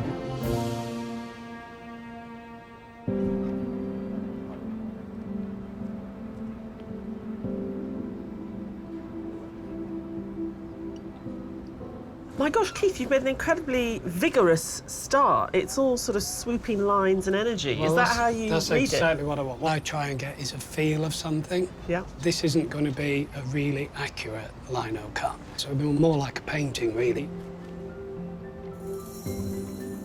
Since retiring from his career as a web designer, Keith Tunnicliffe now devotes his time to art. Having recently discovered a passion for lino cut, his submission print of Waterloo Bridge in London was created after crossing the bridge at sunset. One of the things I really liked about your submission were the limited range of colours that you used. Yeah. But they were very beautiful. Tonally together, they worked so well. It's only the third ever lino cut I that know. I've ever done. What have you changed from that being your third one to this being much further down the line? I don't think I've learned very much, really. I think what I try and do is try and tell a story. So basically, you might see 4 prints going up on only one submission. So we're going to have a little gallery start to emerge in your little pod. That's right. I mean, it's a wonderful start.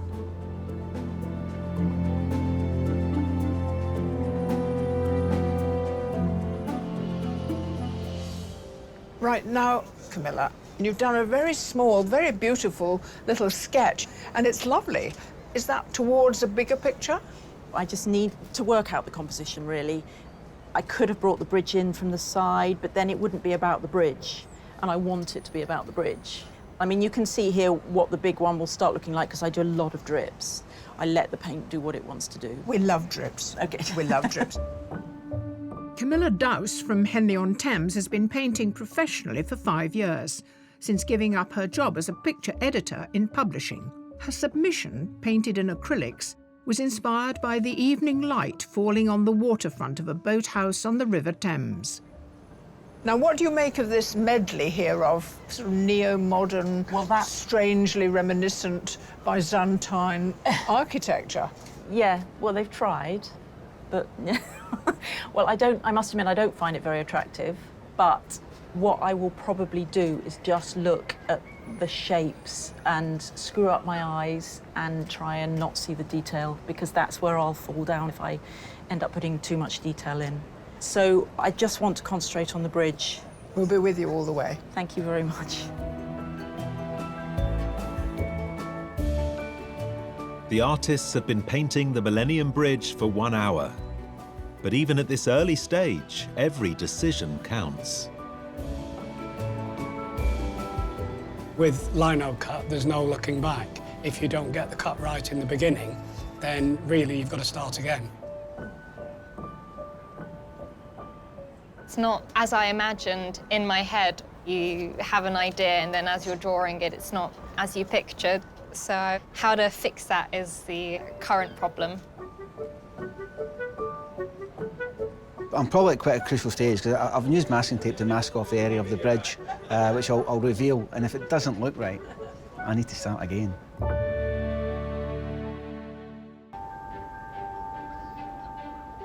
Here on Tyneside, 8 artists are 1 hour into their 4-hour challenge to create an artwork of Gateshead's iconic Millennium Bridge.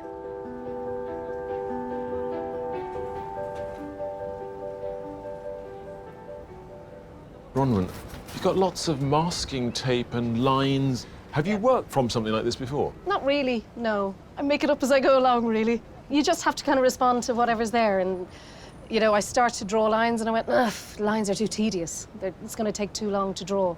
So I just want to block it out and mask it up and get blocks of shape.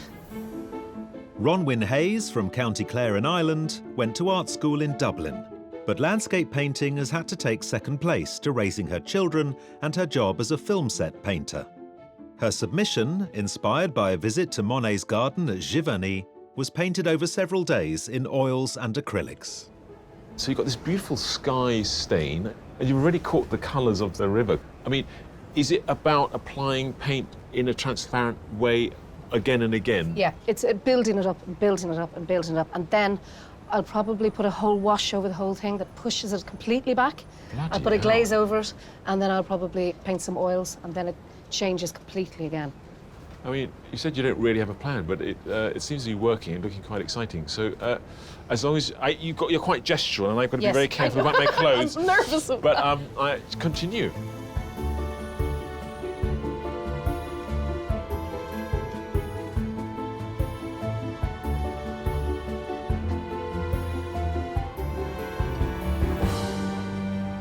I live in London, so obviously I'm exposed to urban landscapes a lot. I'm comfortable with it. Obviously, there's a lot of sort of man-made, mechanical, sweeping-looking lines. Just want to make sure that I can get that correct. Originally from New Zealand, architectural technician Troy Stewart now lives in the UK and is studying part-time for a diploma in portraiture. His submission shows a view of the Regent's Canal in London, painted in oils using traditional techniques on a decidedly modern subject matter.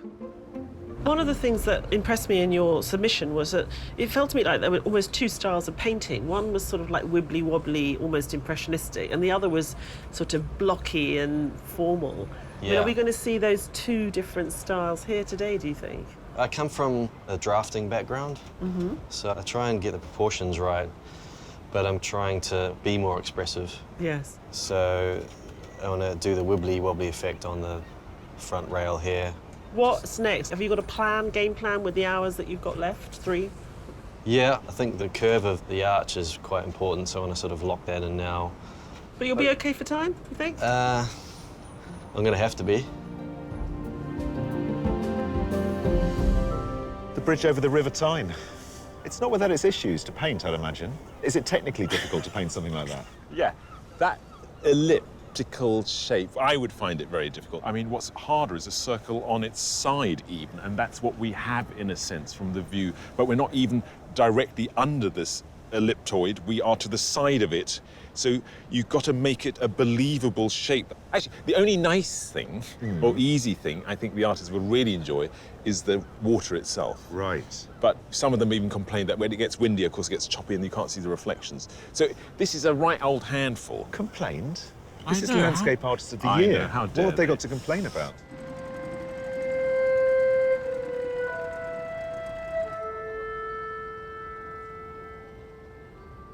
Earlier, I know you were a bit sort of overwhelmed by this scene in front of you. Yes, I decided, if the sun will behave, that I'm going to focus on the reflections. In other words, the only not man-made bit. And you're not worried that you've given the largest part of the canvas over to something that's a little bit sort of empty? Empty? Where's the empty? This, the river? Yeah. Oh, no, that's the best bit.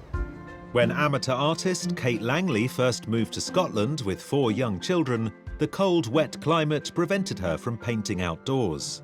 But her submission oil painting of a summer garden was painted in the heat of a family holiday in northern Spain. Well, I think the washing line was inspired in your submission work. It really sort of animated the landscape. It sort of carried the eye through the picture frame really well. Thank you. Yeah, I must think movement, but nothing much is happening. Got ripples, we've got ripples. Fantastic. I'll let you focus on getting all those ripples and all that reflection in.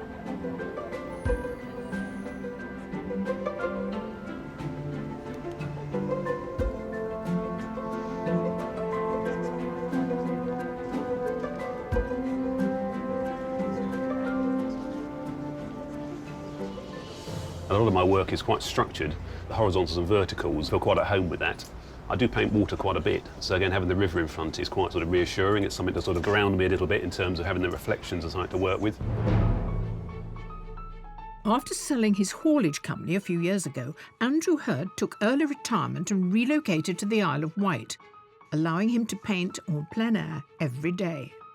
His submission was painted in oils over 8 hours and shows a rooftop view from the restaurant of London's National Portrait Gallery.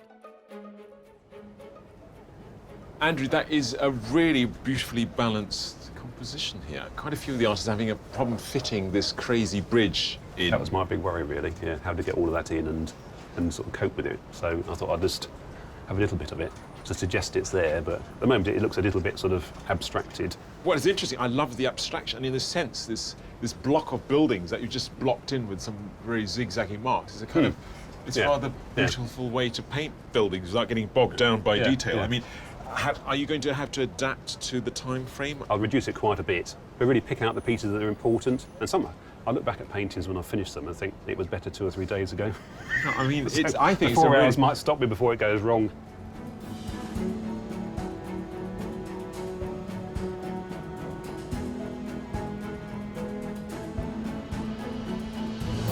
Also exercising their creativity on the Gateshead quayside today are a further 50 dedicated artists.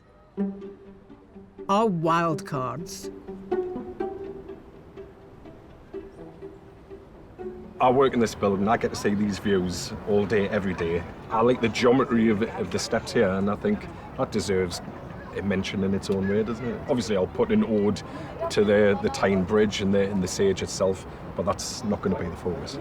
No one else is picking out that particular view, unless they deserve Well, that actually says something, though, does it? You should be painting over there.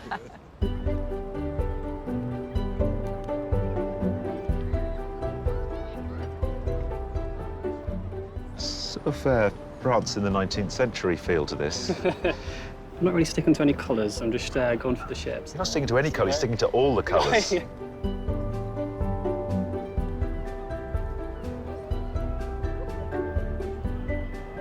So you're ignoring this big bridge behind us? I thought that might be a bit too technical. Right. So I thought I should go for something like this. Yeah.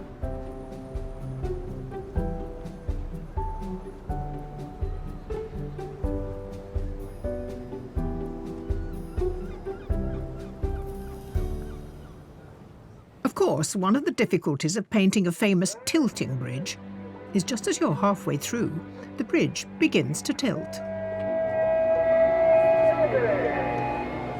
Oh, They're just about to that's lift the about to bridge. lift the bridge. Yeah. Oh, okay, cool.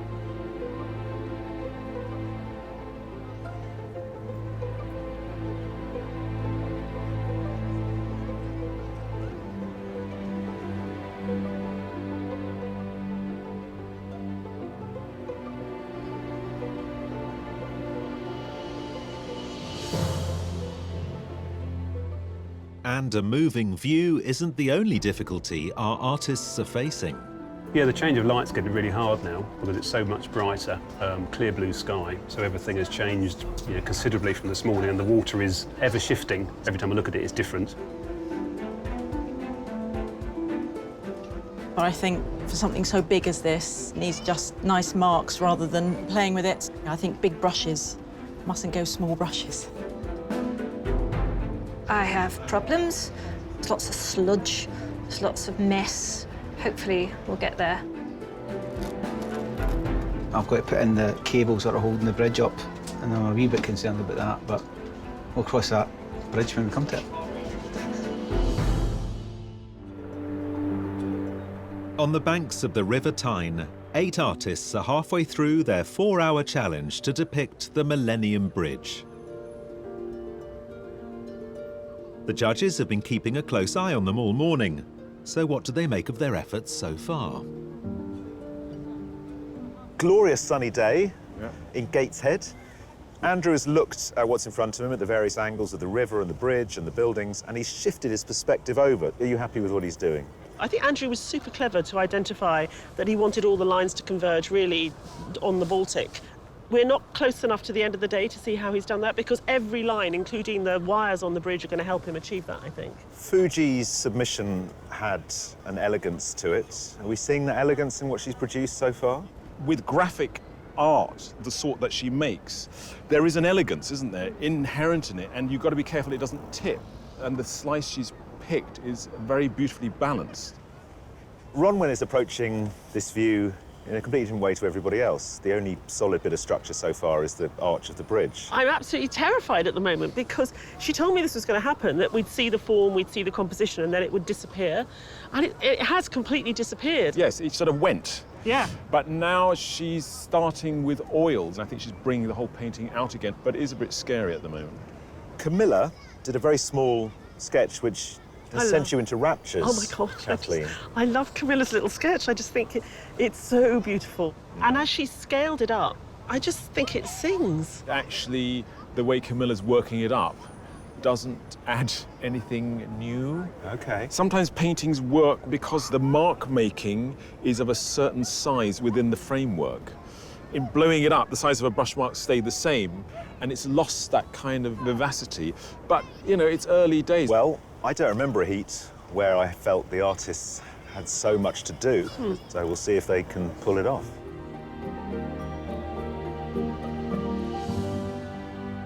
You've included a very great deal here. You've got all the foliage here, and you've got this series of buildings, not particularly attractive buildings, but you've made them more attractive than they are. You know what, when I was doing my rough sketch was really small, and so I sort of just ignored the buildings earlier, and then when I was drawing large, you start to realise little problems like there's more trees than I realised, which isn't a problem, that made me happy.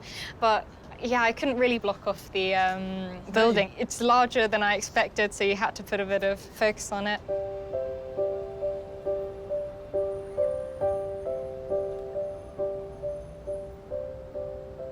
Keith, this is so different from what I saw first thing this morning. And I can see that the Baltic is slowly emerging more and more. Yeah. At the moment, it feels quite abstracted. I want it to be sort of abstracted, but Okay. it's also got to, it's got to have that last little bit of definition, I believe. Okay, and that definition will be with darker lines, you're thinking now? It will be with fine black lines. Well, I think Gallery Keith has been a huge success.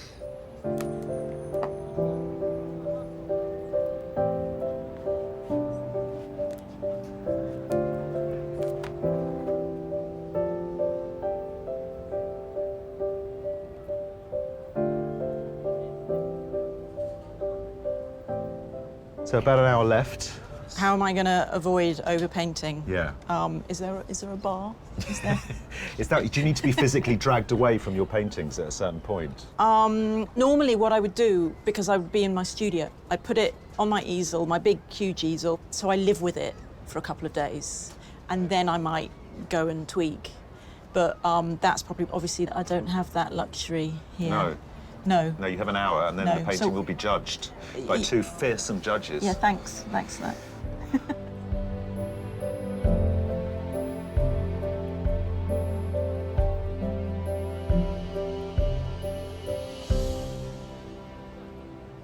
OK, Andrew, I rather love the pink in your clouds. The light this morning was a bit softer. The plain blue, I think, would be too, you know, it would lose something.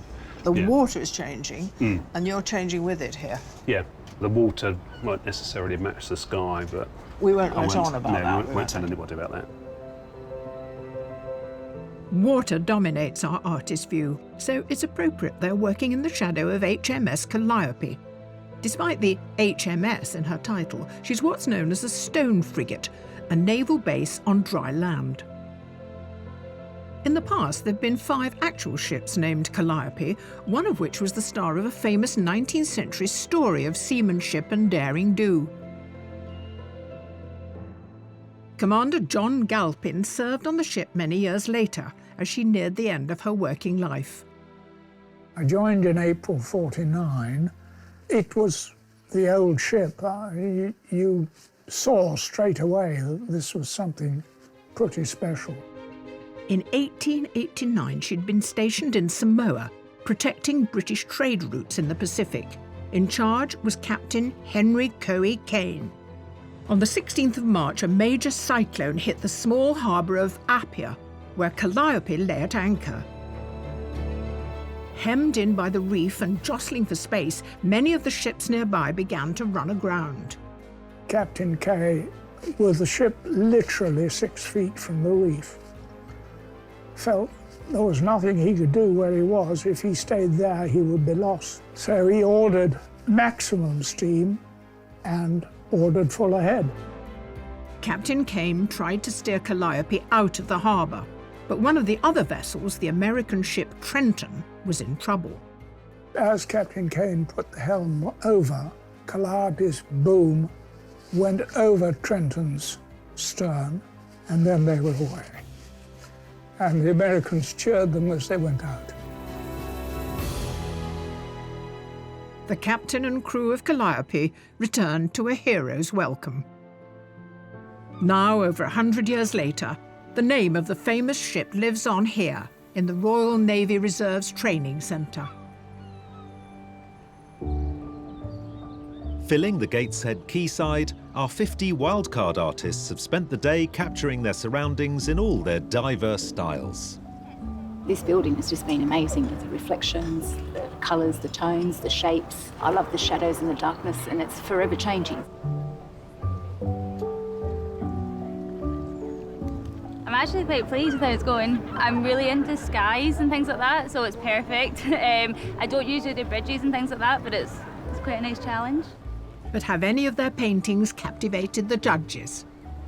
I really like the guy who's sitting on the ground, who's really just done the Baltic, you know, with that orange ground. Beautifully loosely painted, but it's very much the building. It's got the essence of it, yeah. I still like the woman down towards the side who did that on that very loosely painted painting of the bridge here, where, you know, first time I understood that there were two shadows. Yeah, I like that too. So it's between Baltic Man and double shadow on the Yeah, Tyne. I think so. Do you think? Yeah, so who? Congratulations. You are our wild card winner today, Mr. Baltic. Thank you so much. Well done. Thank you. Fabulous job making it the hero of the day. I think it made all the difference sitting on the floor, don't you? Yes. I'm going to pay for it later. Absolutely amazing. Didn't think it'd happen. I hoped, you know. I just put a little bit of faith, and it was amazing that it all came together in the end, and I'm just over the moon about it. Paul Ashton from Bradford will enter a pool of wildcard winners from all the heats, one of whom will be selected for a place in the semi-final. Painting the Millennium Bridge, the 8 artists have less than an hour to go and must use their time wisely. I'm in the danger of where I start getting too detailed. Just try my best not to ruin it, because I always do it in the last hour. I always ruin a painting. So I call this the panic stage. No, I just keep on going and drawing, and hopefully it'll turn out well. I'm not happy at all. I'm really struggling. It's a little bit too dry, it's a little bit too insipid. I'm very frustrated, and I'm hoping that I'll be able to save it a little bit before the next half an hour or so. Ugh, yuck.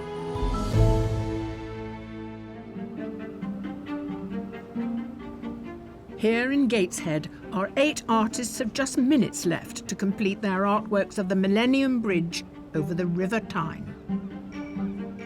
If I could cut the painting in half and keep the bit of the Baltic centre, I'll be happy with that. But the rest of it's getting a little bit tricky, so I just need to sort of get the water right. Looking great. What do you need to do? No, I hate it. Do you hate it? Absolutely. Oh, no. Loathe it at this stage. What don't you like about it? I need loads more time. It's not luscious enough. It's very one-dimensional. I'm really disappointed.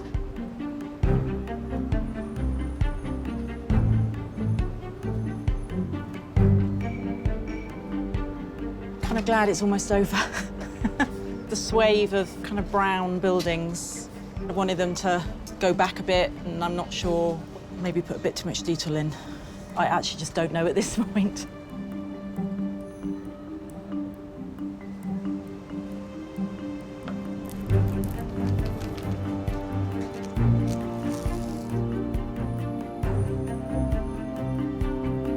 Yeah, I'm going to go with that one.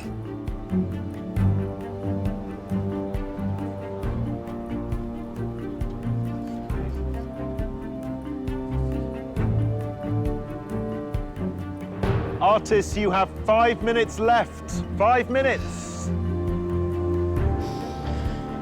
Exhausted and not happy. I don't like architecture, and there's an awful lot of it today.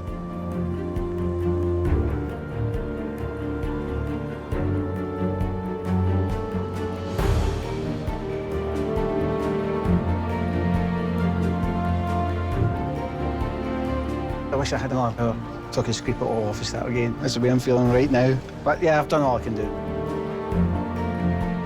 Artists, the challenge is over and your time is up. Please stop your work and step away from your easels.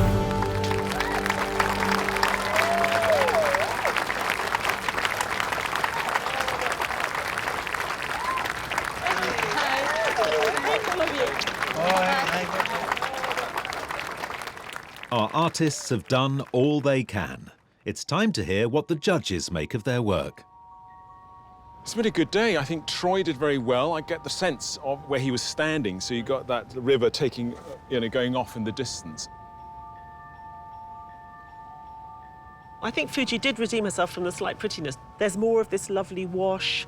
There's a timeless quality to it. The way in which she's used the white of the paper to define the arc of the bridge. It's very elegant. That's a good, solid piece of painting Andrew's produced today. It really has a sense of the day, and it's put together in a really lovely, painterly sort of way. What I do like is the way in which he has drawn the eye completely into this gap that he found. I was so excited by Ronwen's start this morning, all that energy and vigour and the way she was blocking it in, and it was all so balanced. And she promised me that what was there at the beginning was going to come back, but I don't think it quite has. It's the most painterly print I've ever come across, and I think it's very beautiful as an object. I must say, I don't know what I'm looking at, though. I think he's experimenting with the medium of print, and it's playful and it's very personal. The colours are bonkers in the water, but in that kind of Renoir, sort of impressionist French way, it works. I just think Kate sort of fell down, giving us a sense of solidity. It sort of seems to dissolve, which is beautiful, but a bit sort of unstructured. I like the amount of sky that he's given us in the context of the river, but some of it feels a bit too sort of impatient and rushed and not thought through. I really like the arch and the way she hints at the wires there, and the sense of that orange coming through with those lovely blues. It's very pleasing a work. I'm looking at this, and it's sort of some faded Tuscan villas on the hillside. I'm thinking that is fantastic. The judges can only pick one artist to send through to the semi-final. They start by narrowing their selection to a short list of 3. This one, I'm feeling more and more confused about what I'm looking at. From this end, I feel I'm happy with that one, and then these 2 down here, that's my 3. That bridge is you get a real sense of tension in its arc, and it leads you over. So, 3? Yeah, I've got 3. I've got 3. Yeah. Let's go for it. Artists, we hope you've enjoyed the experience of painting here today. We've certainly enjoyed watching you at work. But sadly, the judges can only fit 3 artists onto their shortlist, and the first artist they have chosen is Fujiko Rose.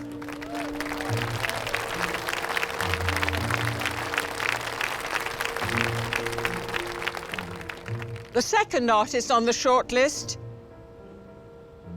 is Andrew Hurd.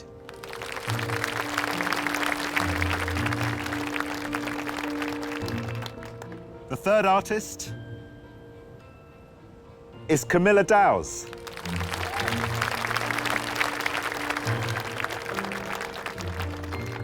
Our commiserations to the rest of you. You are all talented artists, and it's been a pleasure having you paint for us here today. Thank you.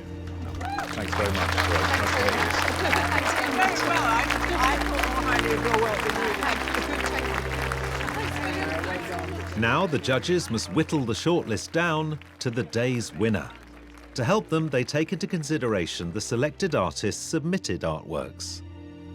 3 very different moods of today. I'm not sure without the bridge, you'd know that they'd all painted the same place today. It's interesting that each of them have been absolutely true to their artistic voices. And isn't art wonderful that you can look at the same thing and come up with sort of very different sort of results, really? So, taking every artist in turn, let's start with Fujiko. What is interesting about her submission is the graphicness of it. It brings all the detail and the texture to the fore, whereas in today's piece, Fuji, in using that paper, has made it actually is very quiet and it draws you in. And I thought, actually, that I preferred it on white, but this thing grows on me. She understands about how to lead the eye, and very cleverly with that dark balustrade that she's put in the foreground, she's created this sort of contemporary sense of distance into a world that could be 200 years ago behind it. What about Andrew? Has he fulfilled the promise of his submission? I think the strength of Andrew's painting today is that he found the right angle. And actually, when you look at the submission, he did exactly the same there. He's very good at finding that focus point, or that vanishing point. The colours is used are very sort of tonal in a certain sort of painting tradition, but we certainly get the feeling that it's very much related to what we were experiencing today. Camilla, we know that she can paint water really effectively, as we see in her submission. It's interesting, though, that she knew when to stop in the work that she was painting today, because I think that would have been too heavy-handed in the composition that she's given us here, which is lighter. Presumably being slightly tactical, knowing she only had 4 hours as well. Well, for Fuji, Andrew and Camilla, will it be Bridge of the Gods or Bridge of Sighs? Ooh.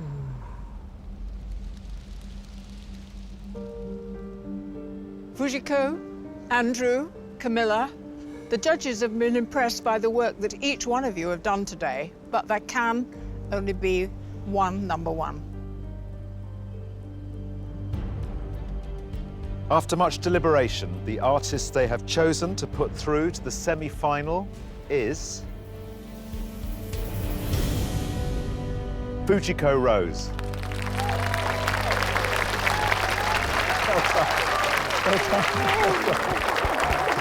How about that? Congratulations. Well done, well done. Hard luck, hard luck. Definitely a surprise. Definitely. I was getting ready to clap for someone else. Well done. Thank you very much. Thank you. Really loved it. My mum was crying. She's been supporting me this whole way, so I'm glad for myself. I'm also I'm really happy for that she's happy too.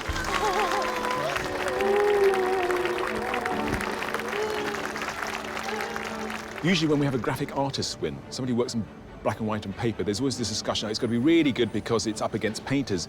I think Fujiko's work surpasses that. It doesn't even come into the equation. It really is about the richness of her visual language, the richness of her mark making, the inventiveness of her compositions, and how she fills them with this texture.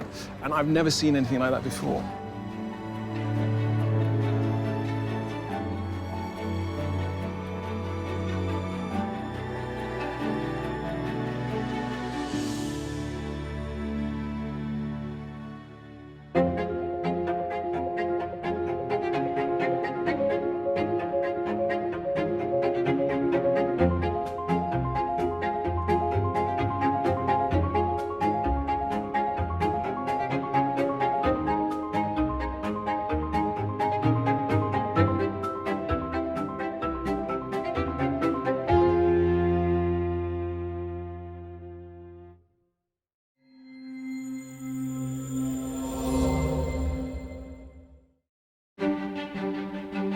Welcome to Herstmonceux in Sussex. Once home to the Royal Greenwich Observatory, the site still houses 6 historic working telescopes. And today it's home to 8 astronomically talented artists who we know will make a bid for the stars in search of landscape glory. Let's hope they create something out of this world. It's Landscape Artist of the Year. Over the course of our glorious British summer, we're visiting some of the most spectacular and thrilling scenery that our sceptred isles have to offer.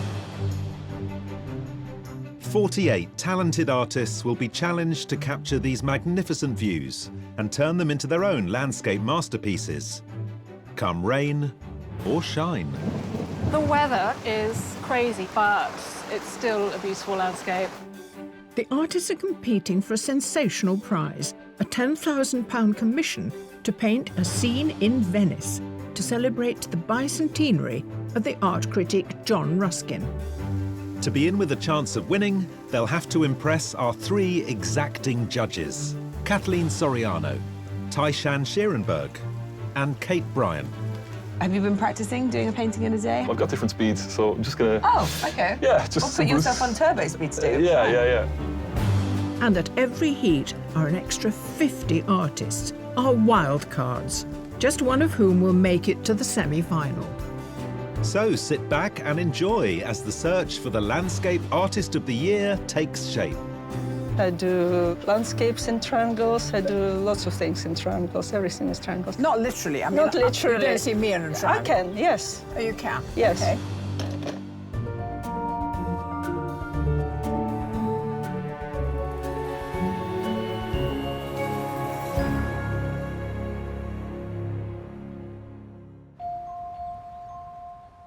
Engaging with both the landscape and the British weather are today's competitors, comprising 4 professional artists: Pippa Cunningham, Stephen Royals, Patsy Moore and James Hayes. I think the weather kind of suits me. I like to paint gloomy skies, so couldn't have asked for more.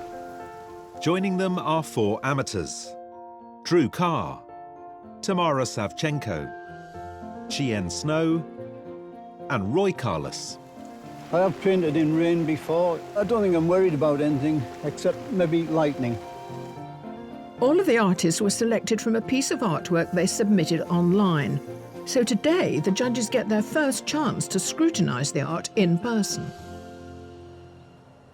Well, judges, welcome out of the rain to contemplate some really stunning landscapes. Look at the sunlight on this one.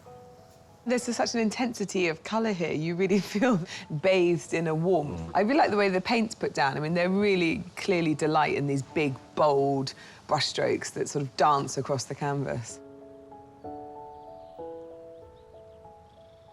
I had problems with this sort of angular style, but seeing it in the flesh, what really works is the distance the artist will be able to create and the space in a believable landscape. We often want our artists to have their own particular style. It feels like this artist has found their own voice. It's a really creative composition, actually, sort of combining the man-made and the natural in that way with that fantastic viewpoint that frames the landscape for us. But so counterintuitive in a sense, because, you know, if you're teaching somebody about painting, you would say, don't frame something that's symmetrical with something that's sort of geometrical. But it works because of that contrast between the natural and the pylon. It's a really strong bit of storytelling. Man's existential crisis in the face of the forces of nature. There's a storm brewing on the mountains, there's a tiny little patch of light in the distance, and he seems all alone with his thoughts. What a cheerful picture. Oh, it's fantastic. I want a coconut, I want my bikini. The way the marks are made, there's a speed to them, which sort of suggests also the speed of light somehow. It sort of matches the brightness. Today is a rather dull day, so I'm quite intrigued how they'll bring this language to bear.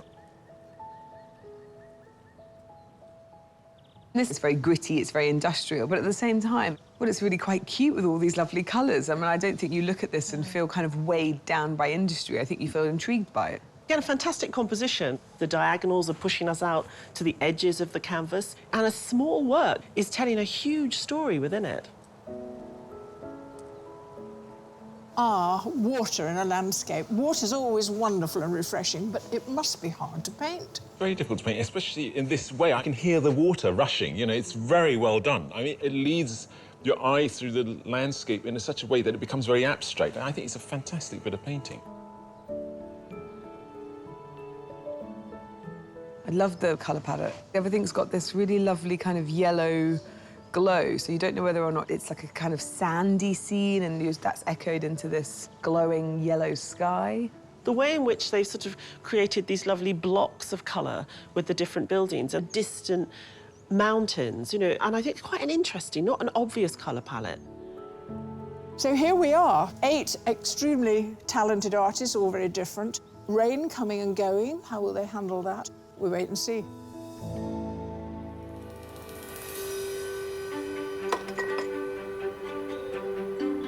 Artists, the moment has arrived. You have 4 hours to complete your landscape, and the time starts now.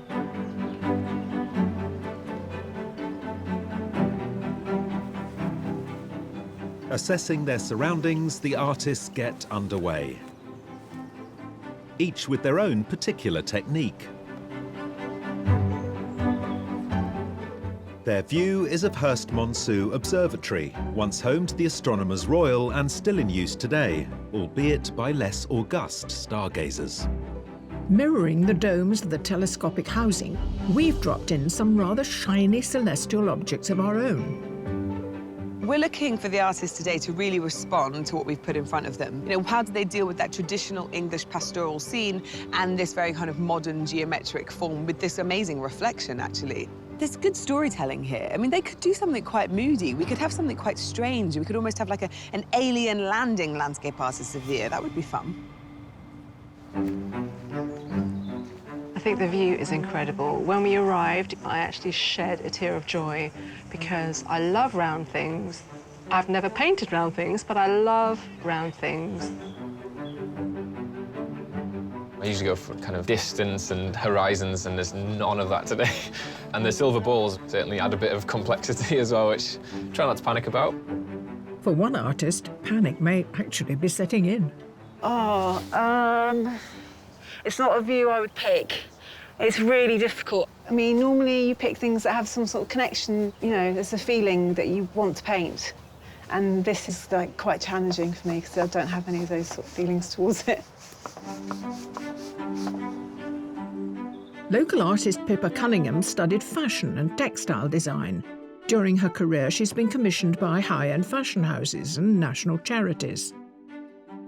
She often features balmy climes, as depicted in her submission, painted in gouache on a recent trip to Sri Lanka.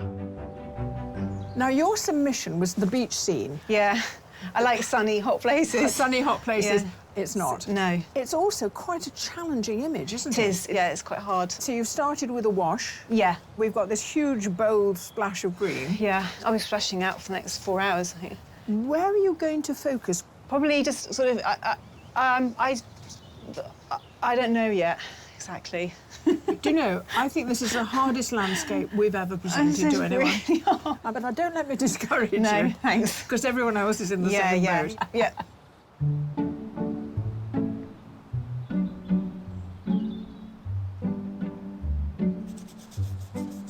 Obviously, there's a definite precision about the architecture, but ironically, as an architect, I don't really enjoy painting buildings. I would usually choose mountains or lochs, a bit of both. Glasgow-based architect and amateur artist Drew Carr's submission in oils is painted from a photograph he took of Long Loch while out running near his home. The scene's been framed by the geometric form of an electricity pylon.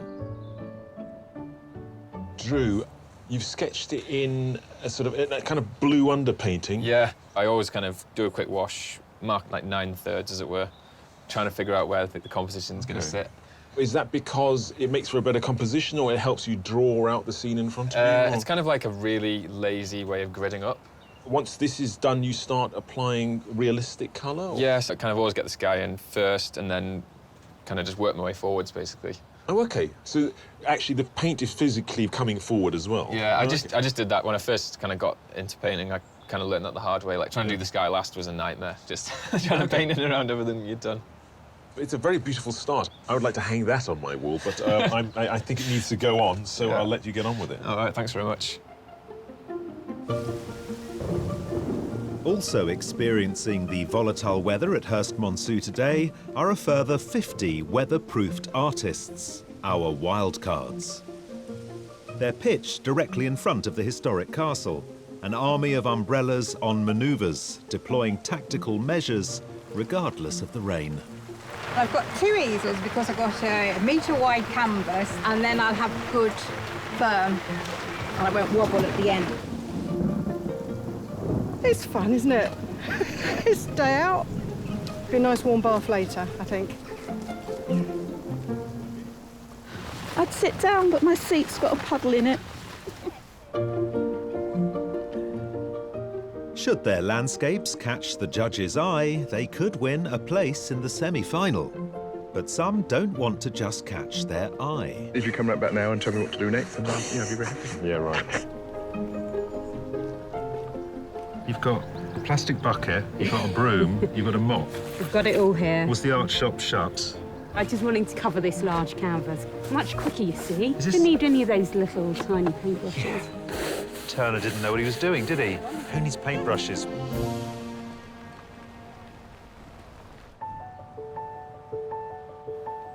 Meanwhile, our chosen 8 are taking a slightly more traditional approach, depicting their scene at Herstmonceux Observatory. I've never painted anything quite like this before. This is very different. I like a view that will tell a story, and that's what I try and get across in the painting, that there is a story to be told there. Professional artist Patsy Moore's Shantytown submission is painted in oils. A fine art graduate from the University of Edinburgh, for the past 17 years she's tutored budding artists on how to get their stories across on canvas. Patsy, what are you making of these quite extraordinary orbs that have found their way into this bucolic English landscape?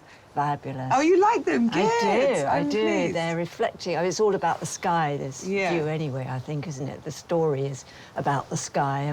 I'm intrigued by how much lighter the globes are than the sky itself. I mean, they make the sky look so dramatic, don't they? It's Behind like a it, vortex, those clouds. Absolutely. Well, it's been a bit vortexy today, I think, hasn't well, it? that happens on Landscape Artist of the Year. I love this undercolour that you're using. There's a kind of almost fleshy pink tone.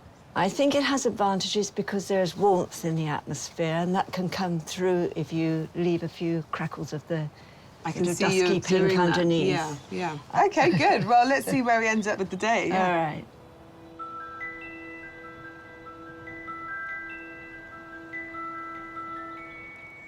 Those observatories look like giant Daleks. Kind of, we will exterminate. We're going to come and get you. It's good. I like it. Somerset-based amateur artist Chien Snow is a freelance graphic designer and mum to 2 young girls. She revels in the freedom of oil painting, working quickly to capture scenes. Chien, you've gone off like a rocket. I mean, you're painting, not you. I'm keeping with the theme of the astronomical theme. Sending stuff up into the heavens. Yeah. You don't hang about, do you? I don't. I try to, actually. I try to sit back and think about it and be really sensible. Oh. Then I thought, no, I've got to just be myself. Yeah. So I thought, I'm going to dive in. Right. I've got 4 canvases. Have so you? If I mess up. OK. You've got a plan B, C and D. Yeah. So you wrestle with your art? Oh, yeah. It's a psychological battle with yourself. I'm never happy. Really? You smile, but inside there is... Crying. Well, I expect to look over later and see you laughing hysterically 1 minute and crying like a baby the next.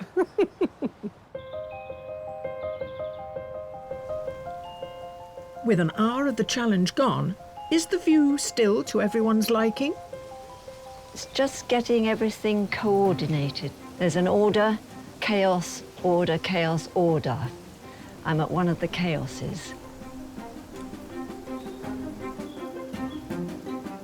I always feel like the beginning's not too crucial for me. Everything kind of moves about a little bit and changes a lot throughout the course of the painting, so once I've got everything covered, that's the proper start. I'm finding it difficult. It's just feeling a bit blank, I think. Might fill it up with buttercups.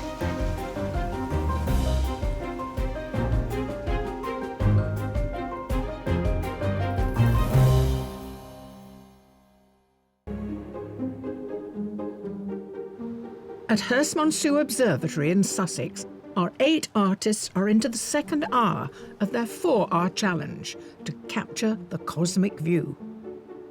But for one, artistic license may play its hand. I think this view, I'm reasonably happy with it, but I think there is room for shuffling things around. I'm juggling the balls. Not fazed by today's weather is amateur artist Roy Carless, who has a love for light, as demonstrated in his submission of Thornton Force in the Yorkshire Dales. An experienced landscape artist, in 2017 his painting of South Gare on Teesside won that day's wildcard heat. Hi, Roy. Hello. How are you going to cope with these big balls? Oh, fine, that's no problem, I think, really. I mean, you've really gone for it. You've put them all in. You've decided to embrace them fully. So you started with the compass. Yep. So I've let everybody else know that they are available for rent. Have you got no competitive edge in you at all? You should have kept them for yourself. No. This could have been your defining, glorious feature. Indeed. You're the only one smooth around balls. But one artist has no need of a compass. My specific style is just not to use curves, which is, with this many shiny balls, it's pretty challenging. When I started learning how to paint, it's just a revolt against all the curves. I just want to just be sharp and straight and still beautiful. Retired chemistry teacher Tamara Savchenko originally hails from Russia, but for nearly 30 years has made Exeter in Devon her home. Her submission, an oil painting of Budleigh Salterton Beach, is in her signature geometric style, something which might prove tricky with today's spherical view. Tamara, we recognise the reduction of the landscape from your submission, of course, but what's missing is the triangulation. If you look, everything is a little bit triangular-ish. So it doesn't have to be an exact triangle. Right. It's just a straight line which create the angular shapes.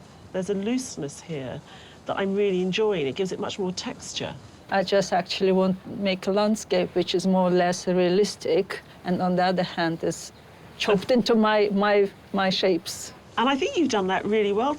I love the surreal quality of it and the way the worlds are reflected inside the spherical balls as well. I love them so much, those balls. And I've had the smiley face over there. Oh, yeah, the gravel makes a smiley face. It's actually a smiley face there. Yeah, very nice, very nice. Well, let's see if the smiley face makes an appearance and what happens when the trees come in.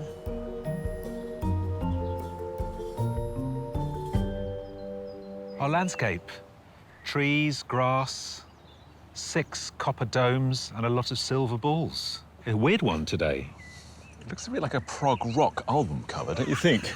I think it's amazing. I must say I wouldn't want to paint it, though. So we've really... Tough. Yeah, it is very tough. The balls are very shiny and the balls are reflecting within the balls. I am told. From above, they look like the solar system. Nice. Well, it really is for the artist to find subtle differences in a landscape that contains a lot of the same shape. How could they muck this up? How could they cock up the balls? I don't know. I mean, the human mind likes to make order. And if they start subliminally sort of lining things up and trying to make order, it could get very boring. So they really need to concentrate that there's a nice rhythm in their painting. I think if the wind picks up, it'll blow all those balls down and wipe out several of our artists. Maybe that's how we let them know who's the winner. I don't need to do too much judging then. We just roll 7 balls down and wipe out 7 pods, and the one who's left is the winner. Excellent idea.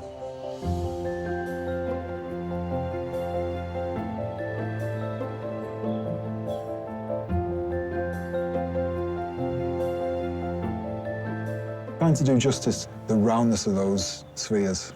I can't remember the last time I painted sort of perfect circles, so we'll see. They might be imperfect, but... A love of straight lines in the landscape is also much more Stephen Royal's style. A Bolton-based professional artist, he has a passion for painting construction sites, fascinated by their dynamic energy. Steve, your submission was lots of straight lines, and we've given you a composition with lots of round things in it. I'm still trying to do straight lines. And I think maybe I'm going to do quite solid lines for the domes. And what about light? Is that important? Yeah. It is? Yeah, because it gives you absolute depth, doesn't it? And especially when we first started this morning, it was so flat, I was struggling with the sky. Okay. But now we've got sort of creases in the sky. It's really interesting, that. I can feel it happening. There's a way to go, so I'll let you get on with it. Brilliant, thank you.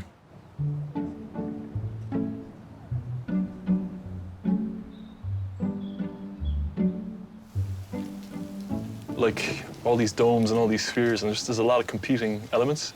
So I just kind of decided to focus on one of the domes and just a couple of the spheres. Went with a kind of a portrait, elongated canvas because I wanted to emphasize the sky. There was a bit of thunder and lightning earlier, and if you're trying to paint an atmospheric sky, like, to be honest with you, that kind of stuff kind of helps. 31-year-old professional artist James Hayes describes himself as a country boy at heart. Born in County Kerry, he takes artistic inspiration from the brooding, expansive skylines he's grown up with. Are you happy to see clouds and grey skies, or would you prefer blue skies? Absolutely thrilled. Yeah, I mean, it just doesn't get a lot better than this, does it? No. Yeah, I'm planning on doing something a bit dramatic, maybe slightly more dramatic than what we've got. Your submission was very dramatic. Yeah, the submission is dramatic. Yeah, it's huge landscape with those big storm clouds gathering. Yeah. Who's the figure in the painting? That's my brother. He ends up in a lot of my work, and he kind of wanders into shot, you know, and sure, sometimes it works and sometimes it doesn't. Do you two come as a pair? We do, yeah. Today, anyway. Are you close in age? Yeah, we're twins. So, You're twins? Yeah. So that's close in age. Relatively close, yeah. In the submission, you look very moody. Are you the dark, brooding one? Always. And you're the light, sunny, smiley one? I wouldn't go that far. There you go. Oh, really? You're both moody? Yeah. Enjoying respite from the rain, our 50 wildcard competitors are working on their interpretations of the medieval castle, vying for the chance of just one place in the semi-final. Well, that's great. I mean, I think you're the only person who's had the guts to take on the whole castle. So well done. What I find interesting is there's a lot of colour. I mean, and given that it's a grey day, I mean, I know there's a lot of green, but there's a lot of psychedelic colour as well. There are people playing with bright colours. The way the castle is reflected in the brown water, I mean... Pink water. I'm sure the water's brown and it's pink because the castle's reflecting it, but whatever. There are colours, you know, you're talking about colours. I mean, I'm looking and it looks a very drab day, and even this great castle looking pretty drab, but I think you're right, people are compensating because as they're looking or finding their way into the painting, they're finding these colours to work with. But over your shoulder, yeah, I can see an amazing picture, which is mainly sky and just the turret of the castle. They've all cracked on at an incredible pace. Everything you do you put that black line? Right, I'm not really interested in a landscape in a conventional way, but I like the shapes. So the black line helps me to kind of pull out the shapes, really. Works very well. Well done. I like your umbrella as well.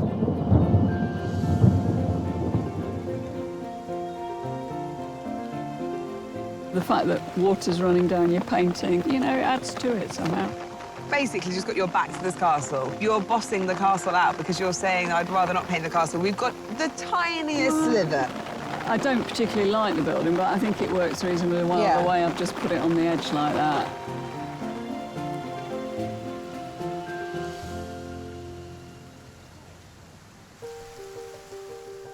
Back at the observatory, our selected artists are also feeling the effects of the meteorological mayhem.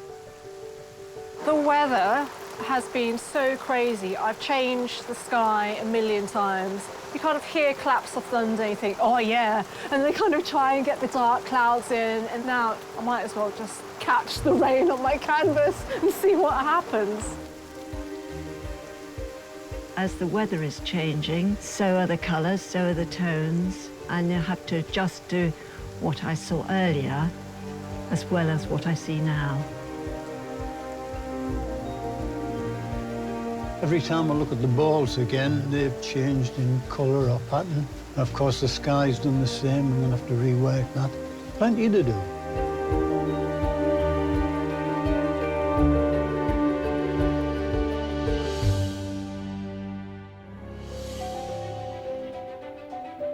Our 8 artists are nearly halfway through their challenge to depict the renowned observatory at Herstmonceux in Sussex.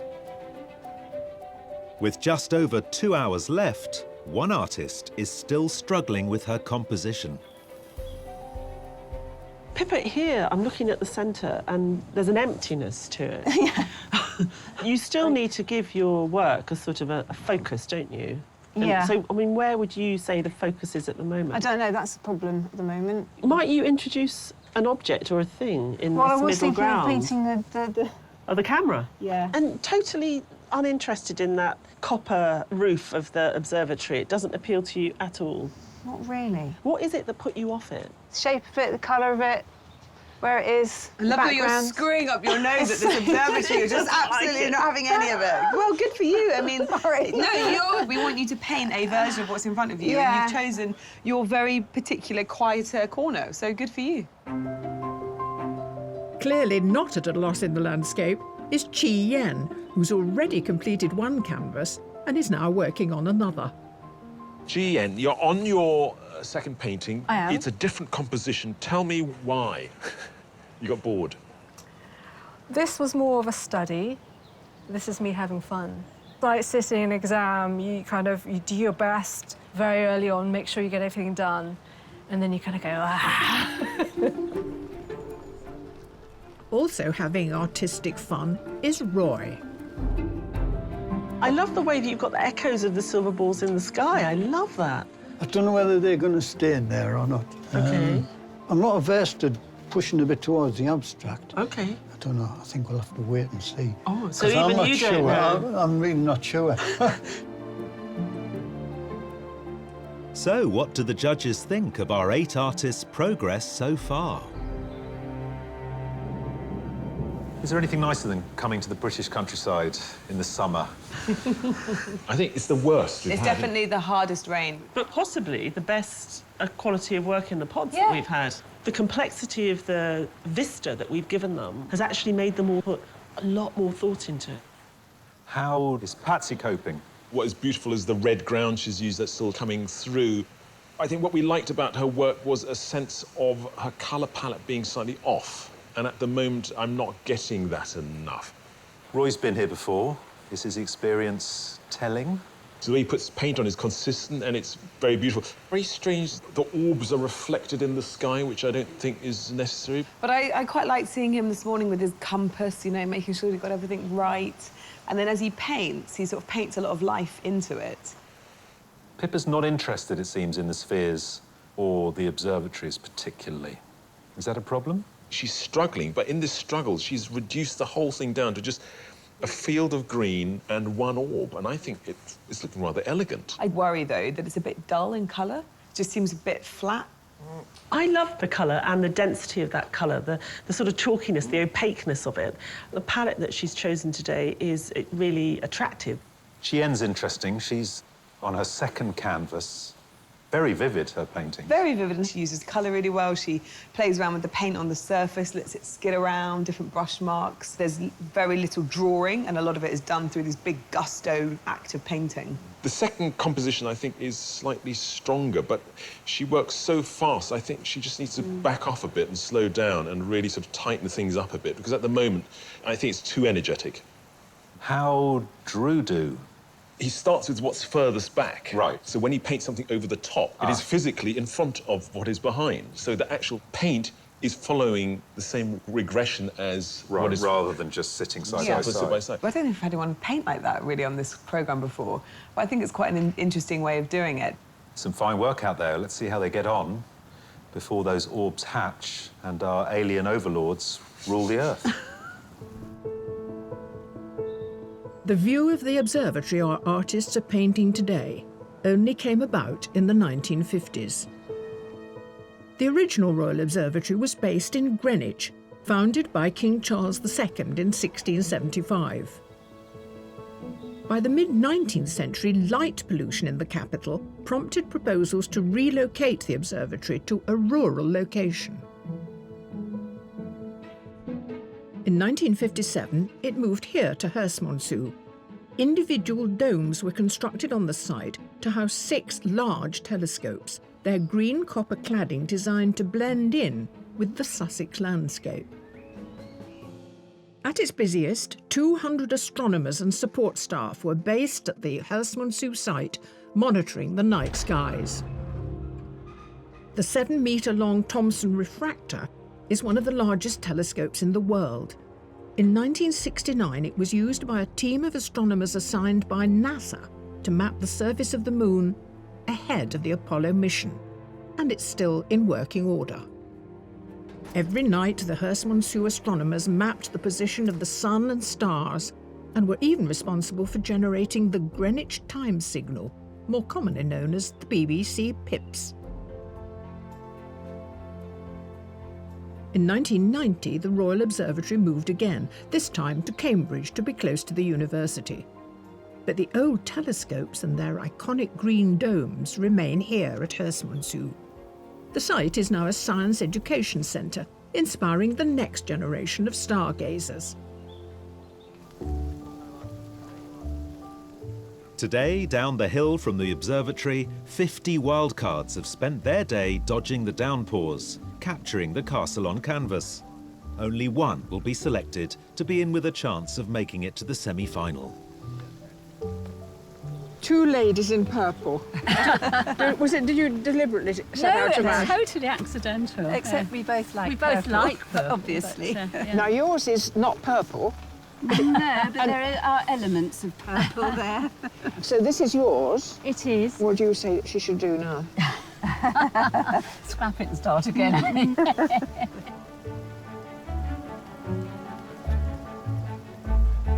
So which of our wildcards has impressed today? They've been amazing, and some really good work has come out of this dreadful day. There was a guy at the very far end, and he did a large landscape, and he was using masking fluid, and actually he really allowed the rain to literally tell the story of the morning. And that fantastic tree, did you see the... Yes, I with the love rotary and that. Beautiful. Beautiful. The one that stands out for me in terms of picture making is the woman who's got a sliver of... I love her. Do you like that one? I do like it. I think the way in which she structured the trees with the colours, I thought was very effective. So, yeah, let's go for her. OK, good. Yeah, cool. OK, we've got a winner.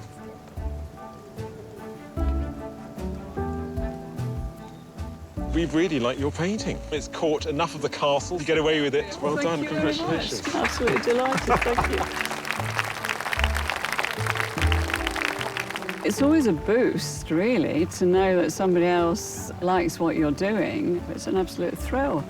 And it makes you think, yeah, I can do this, and I'll just carry on doing it. Sue England from Chichester will enter a pool of wildcard winners from all the heats, at the end of which one will be selected for a place in the semi-final.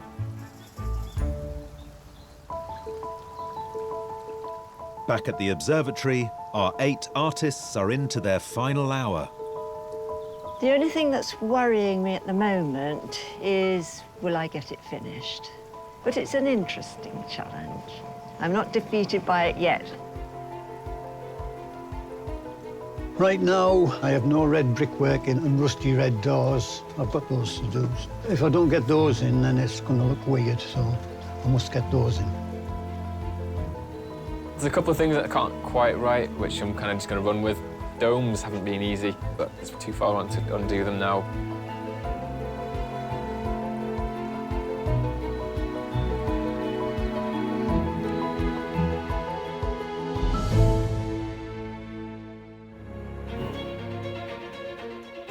Here at Herstmonceux Observatory in Sussex, our 8 artists are coming to the end of their landscape challenge, with final make-or-break decisions being made. I've got 10 minutes to go, and I'm just trying to paint the camera crew. They're quite difficult because they keep moving around. Filling up the obvious gaps, the details, bits and pieces. My main concern is choosing the right painting. I need a big hand to come along and push one over or something like that.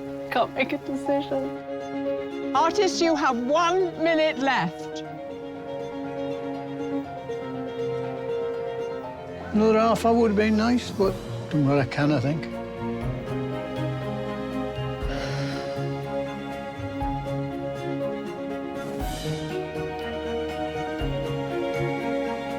Artists, the laws of space and time cannot be broken. Your time is up. Please put down your equipment and stand away from your easels. Well done, mate. Nice one. Very well done. Well done, you. For our artists, the hardest part is over. But for our judges, it's just beginning. I think Patsy's been really clever. Sometimes when people have a seductive undercolour, they overplay it.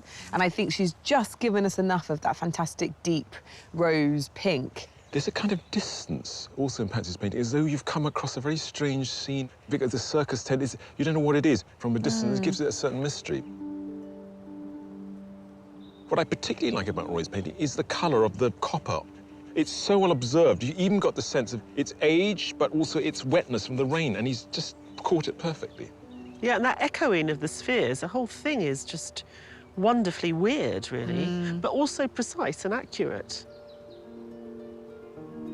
I love Chi Yen's mark making, the way she puts paint on. I'm glad she went for the first version because it's more contained. You know, with that kind of painting, you need some control, and I think this has just about got it. It's a kind of Alice in Wonderland trippy version of being here today. I'm really pleased that James chose this composition. I mean, the sky is a tour de force. You really get the sense of that sun doing its best to break through this thick cloud. A lot of them reduced that area of sky because it was just too much, but he's just revelled in it. I love Stephen's scratchiness. I thought that Stephen used line to construct space, but here he seems to use line to construct atmosphere as well. It's sort of rainy and uncomfortable. It leaves an awful lot to the imagination in a very sort of poetic way. Tamara's all about reducing form and colour and shape. There are really unusual shapes in here, which are very much Tamara's making. You know, these are not spherical. I do wonder, though, how successful this kind of green lawn is.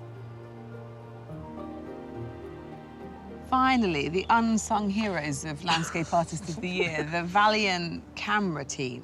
This side of the canvas was crying out for something, and actually, you know, she resolved it with this inclusion. Pippa's such a master mark maker with gouache. If she'd picked a more complex composition, she would have pulled off something quite amazing today.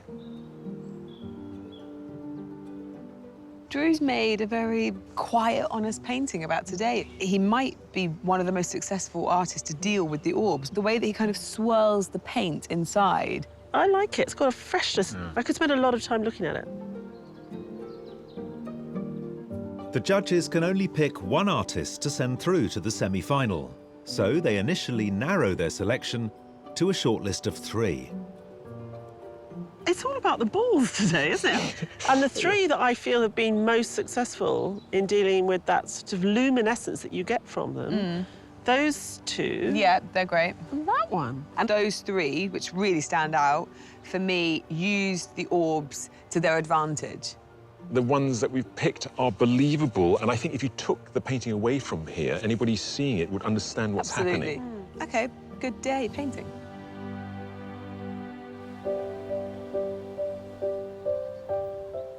Artists, you've all done exceptionally well dealing with this extraordinary scene today. Sadly, only 3 of you can be shortlisted, and the judges have made their selection. The first artist on the shortlist is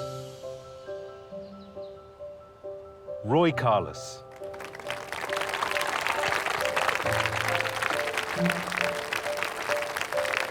The second artist is Patsy Moore.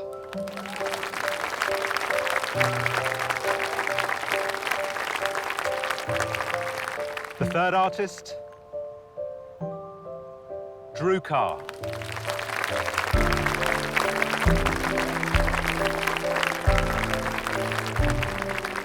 Commiserations to all of you who haven't made it, but we have really enjoyed watching your efforts today. They have been exceptionally good. Well done.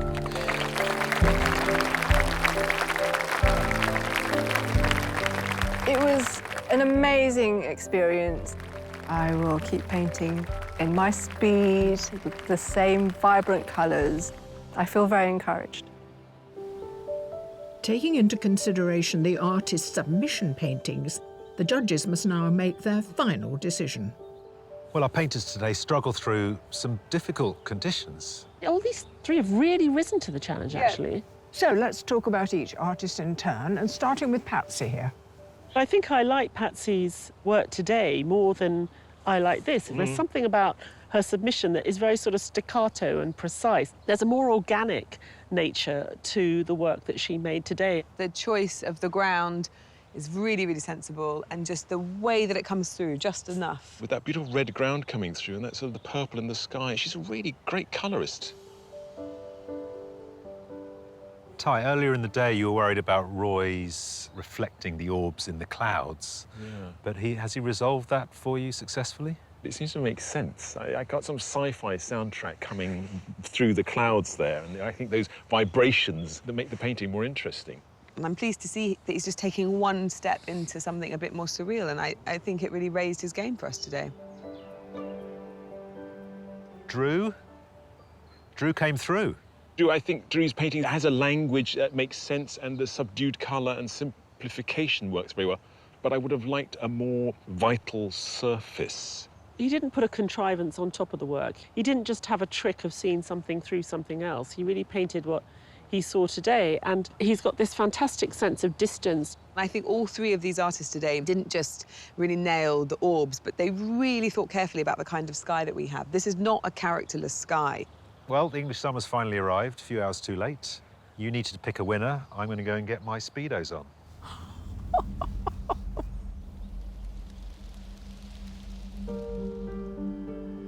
Patsy, Roy, Drew. It is, of course, a fantastic achievement to have made it to the last three, but there can only be one winner. And the judges have made their decision. The artist they have chosen to put through to the semi-final is...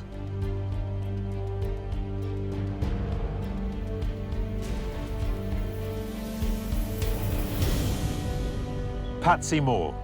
Wow. Thank you. I'm stunned that I've got through. The fact that the judges recognise something in my work is a big confidence boost. On a wet, miserable, cold day, Patsy sort of outshone the others. Beautiful colours, beautiful sense of mood. She gave us that slightly surreal nature of the scene, but also the reality of it at the same time. Winning this heat means the world to me. It's fabulous, tremendous.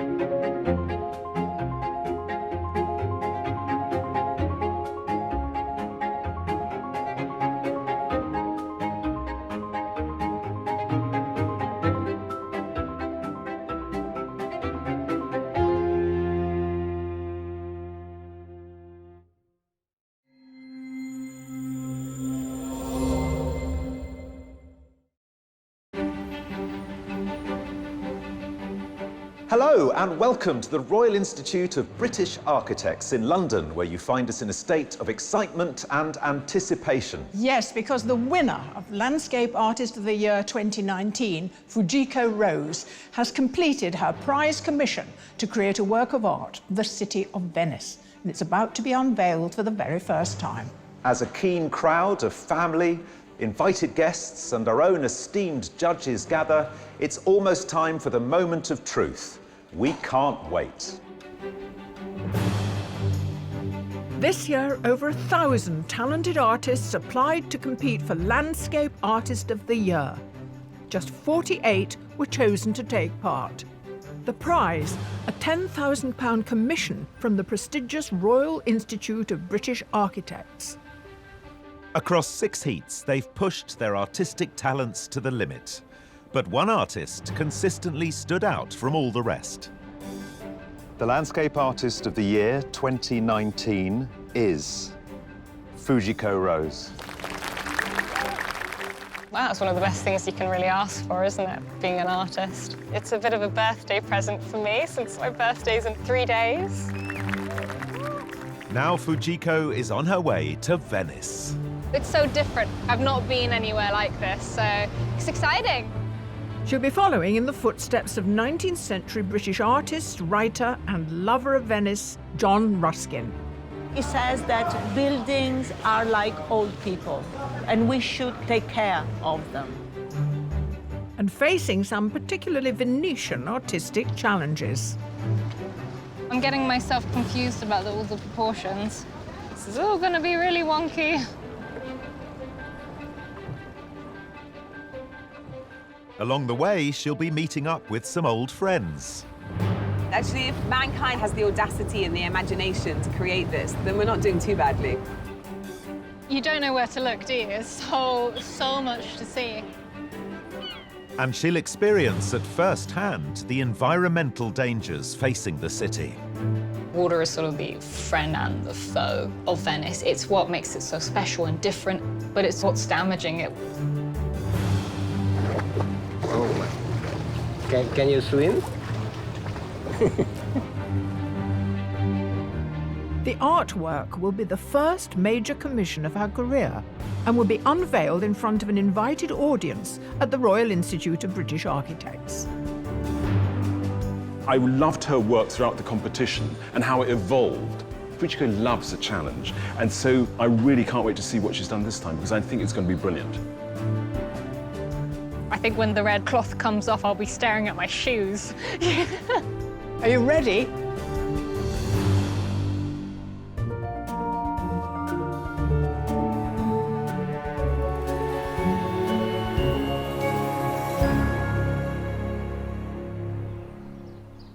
It's 3 weeks since the final of Landscape Artist of the Year, and winner Fujiko Rose is at home in Welwyn Garden City.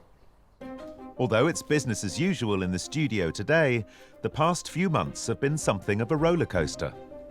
I still find winning, it's such a strange feeling. Obviously there's happiness. I'm so chuffed. I just feel it's quite overwhelming, yeah. Fujiko gained a place in this year's competition with a delicate, textured drawing of her family home, and went on to win her heat in Gateshead, where she brought a timeless quality to the city's Millennium Bridge. For the first round, I was really, really nervous, actually. And then the semi-final, I was just so happy I'd made it through. In Chromaty, her evocative drawing captured the haunting beauty of the oil rigs.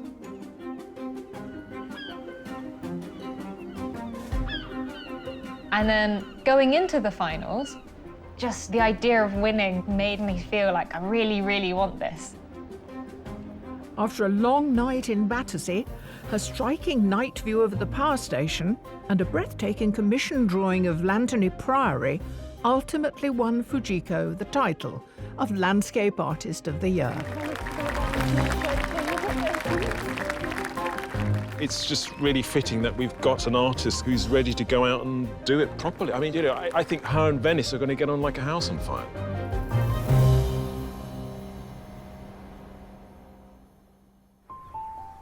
A few weeks on from the excitement of her win, and Fujiko is preparing for an upcoming art fair. She's a full-time professional artist and currently divides her time between her own artwork and the design company she runs with her mother, Kari. My mum has been a big influence in terms of the arts and design side. I hope this has gone through okay. Because she's Japanese, a lot of the heritage and the kind of culture that I'm exposed to because of this has definitely been very influential and something which I like to bring into my work. Fujiko has just turned 22 and lives at home with her mum and dad, Richard. She's always scribbling, crayoning. From the time that she could pick something up and draw with it, she loved it. She works more hours than most people, and that's a testament to the love she has for the work. I was, of course, so pleased for her, and it's just amazing. What Fuji does is she sees something she likes, but it has to be her own style. That made her own type of art, really. Fujiko's prize for winning Landscape Artist of the Year is a £10,000 commission from the Royal Institute of British Architects. Today, she's come to their headquarters in central London to find out the details of her brief. Whilst there may be some nerves about creating a piece for, such a kind of a world-renowned establishment, I think it's more overwhelmed by the kind of excitement.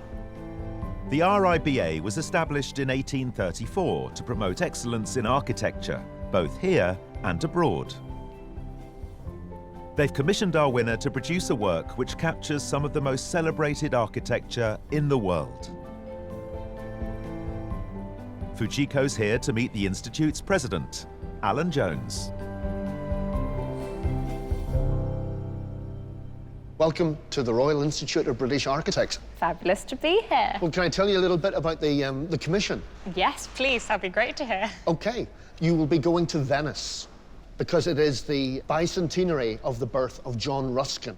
John Ruskin was the leading sort of critic and theorist of the Victorian era, and he was a painter. And he had a particular interest in Venice. I don't know that much about him as a person, but I've seen some of his work, which is his drawings are beautiful. John Ruskin was one of the most important cultural figures of 19th century Britain. A critic, writer, and also a talented artist, Ruskin fell in love with Venice when he first visited the city as a young boy. He returned many times during his lifetime to document its architecture in his writing and in countless sketches and paintings. Yet despite the majesty of the Venetian architecture, by the late 19th century, the city's buildings had fallen into a state of disrepair that horrified Ruskin. He wrote to his father, describing Venice like a sugar lump in a cup of tea. He was concerned about the condition and the decay of Venice, mostly through poor conservation and poor repair of buildings. And that agenda is still there. But it's also about the environmentalism, and Venice is right up there in terms of what happens if we're not careful about how we treat our world. A lot to take in. Or is there anything that you quite want to see represented in the commission piece? In a way, we leave it to you in that you've got Ruskin, and in his time, it was about the deterioration of the fabric. But now we have a greater, bigger risk, if you like, of the rising sea. It's perfectly timed, and for something for you to explore.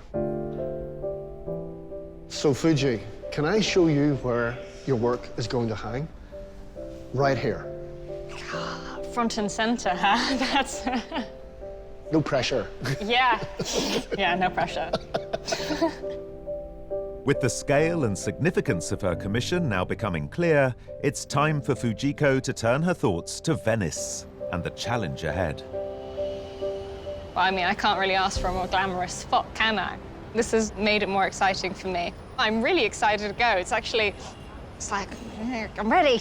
Let's do this. With just a few days to go until she leaves for Venice, Fujiko's in her studio and has started on her packing.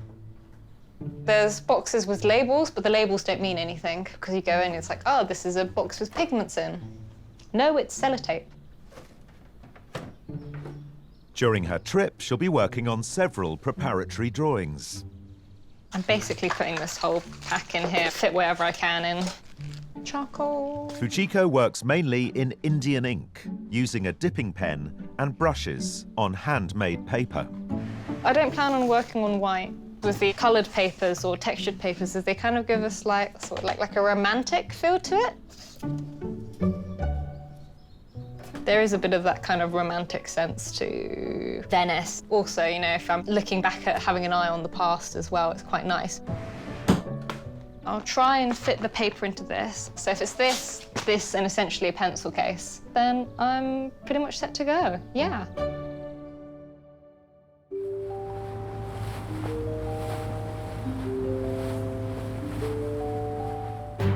For centuries, artists and writers like John Ruskin caught their first glimpse of Venice from the water. And today, it's Fujiko's turn. I like this way of travelling. It feels quite glamorous.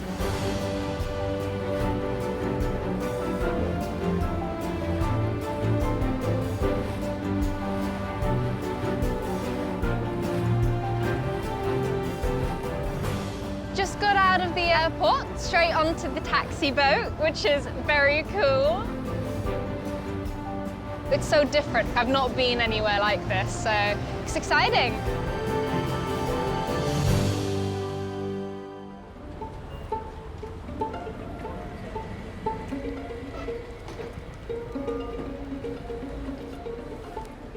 Winner of Landscape Artist of the Year, Fujiko Rose, is in Venice to research her prize commission for the Royal Institute of British Architects. She's following in the footsteps of 19th century British art critic John Ruskin, whose books established Venice as one of the architectural wonders of the world. Fujiko is staying at Hotel La Calcina, on the spot where Ruskin lodged in 1877 during one of his many visits to Venice. To start her off on her journey, she's joined by Artist of the Year judge and expert on Venice, Kate Bryan. Fujiko, welcome to Venice. Ah, it's amazing to be here. It's so beautiful. So you have the best commission. RIBA have asked you to paint a scene of Venice. We're commemorating the bicentenary of John Ruskin. Ruskin spent a long time here, meticulously recording every building, every corner, every stone was interesting to him. So today, our entire vision of Venice, our understanding, our passion, a lot of it comes from Ruskin. John Ruskin first visited the city in October 1835, aged 16. 20 years later, he published one of the definitive books on Venice. The Stones of Venice was a love letter to the city, which celebrated the beauty of its art and architecture, but also contained an impassioned warning for the future of its fragile buildings. So I've got a little present for you. This is a traveller's edition of The Stones of Venice. It's a really beautiful little book, and I wanted you to see this because this is really Ruskin's rationale behind writing this. He was really worried about the fact that the city was sort of dissolving before his eyes, and so he says here what he's so worried about. I would endeavour to trace the lines of this image before it be forever lost, and to record as far as I may the warning which seems to me to be uttered by every one of the fast-gaining waves that beat like passing bells against the stones of Venice. I'm so excited to get you out there onto the water to see these buildings that Ruskin really, really brings to life in this book, but there's nothing like seeing them in the flesh.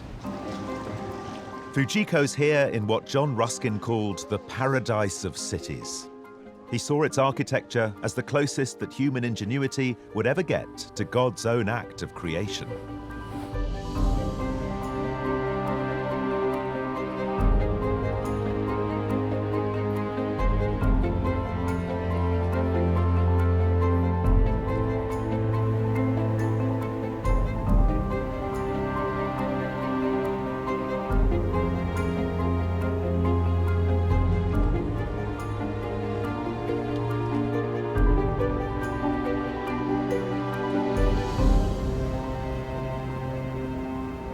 I think the thing I like about Venice is every time you come, you're as thrilled and as excited and surprised and gobsmacked as the first time you came. That actually never goes away. The architecture Ruskin described so vividly in The Stones of Venice was built between the 9th and 15th centuries, when Venice was one of the richest cities in the world, an independent republic with an empire stretching across the Mediterranean. They were hardcore bankers, they were mercantile. If you think about it, this was a melting pot for the entire world. So really it's an intersection between the East and the West. It's just so different to like anything, isn't it? So look, this is one of my absolute favourite buildings anywhere in the world, Cardoro. This building got Ruskin so excited. The Venetian Gothic architectural style is characterised by elegant waterfront colonnades, delicate stonework, and distinctive pointed arches. You see the height of these windows, just how exaggerated they are. And it's this idea that you're kind of like shooting up, it's like the glory of God. But can you see just the level of detail and ornamentation? There's some really lovely windows and glasswork. My favourite quote about Venice is by Anthony Burgess, and he says, "If you despair of man, go to Venice. Because if he can build a city like this, his soul deserves to be saved." And you think, yeah, actually, if mankind has the audacity and the imagination to create this, then we're not doing too badly. We just now got to save it. Hey, look, there's the Rialto Bridge. Wow. Oh, my goodness. That is amazing. And so now, look, Fuji, this is just one of the most exciting views in the world. This is the Doge's Palace, the Campanile, and San Marco Square just through there.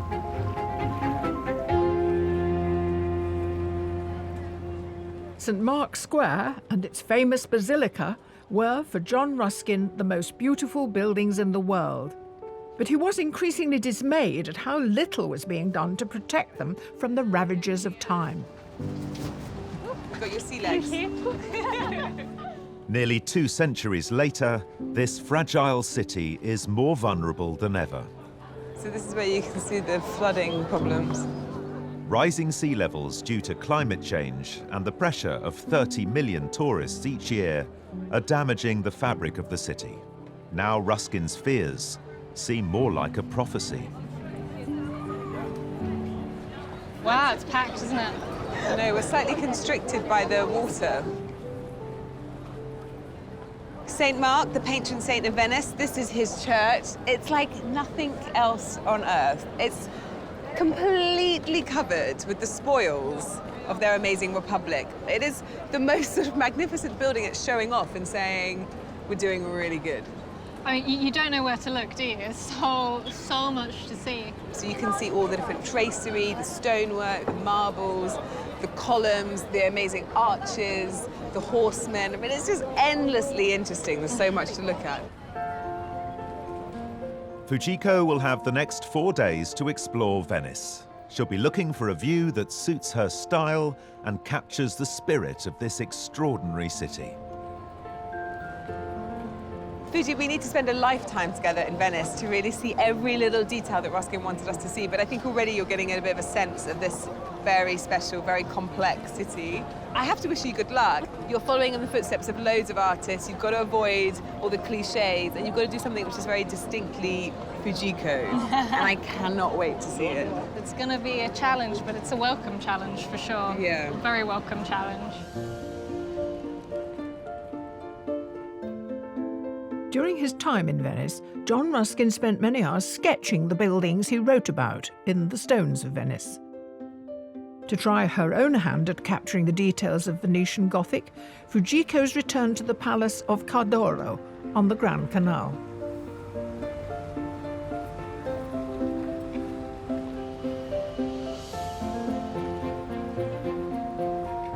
I've got a picture on my iPad of John Ruskin's sketch. It's more colourful than I expected, actually. Watercolour, sort of kind of half-finished one. I love John Ruskin's drawings. Cardoro, or House of Gold, is the best surviving example of Venetian Gothic architecture. Completed in 1430, it was once home to one of the great aristocratic Venetian families. I'm getting myself confused about all the proportions. This is all going to be really wonky.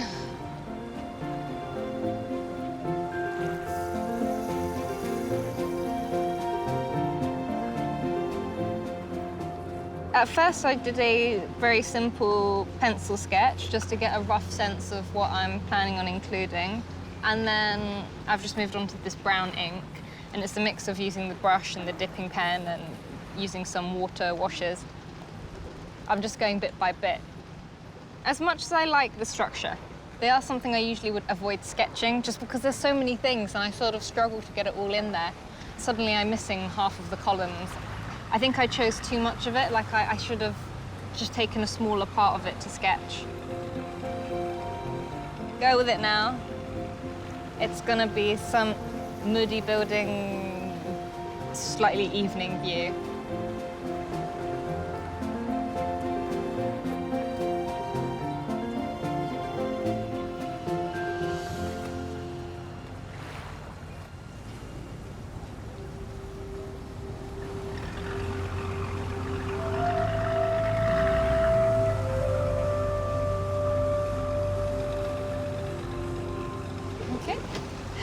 Grazie. With her first preparatory sketch complete, Fujiko returns to Hotel La Calcina to reflect on her first day in Venice. It's interesting to be here and the location that Ruskin stayed himself, and to try and go to these places which he himself visited, and the fears of his time are still very much prevalent today. So RIBA and my discussion with Kate and how Venice is incredibly vulnerable to things like the rising waters. It's interesting looking at the problems, knowing I'm sort of part of the problem coming here on plane. And it's, you are aware of it. It's sort of like an ironic, it's going to be a slightly ironic drawing.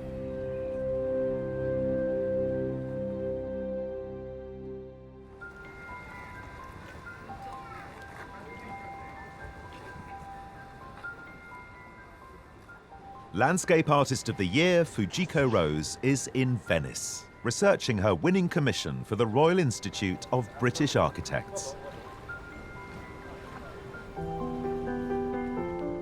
Today, she wants to explore a different side to Venice, away from the Grand Canal and the crowds of St. Mark's. She's come to meet Nelson Kishi, a Japanese artist who's lived in Venice and been inspired by the city for 30 years. Venice is like a labyrinth, you know? Here in my area, every day or every moment is different.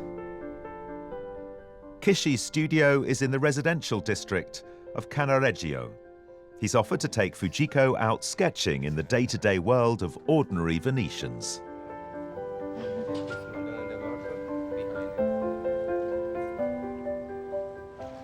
I might sit on the driver. Look, the woman came to hang the clothes. I like these scenes. Just as part of the life.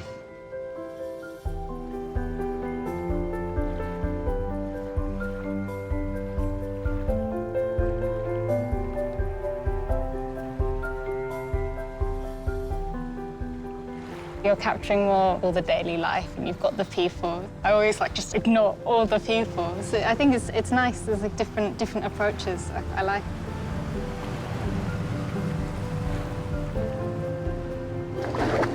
Oh, can you swim?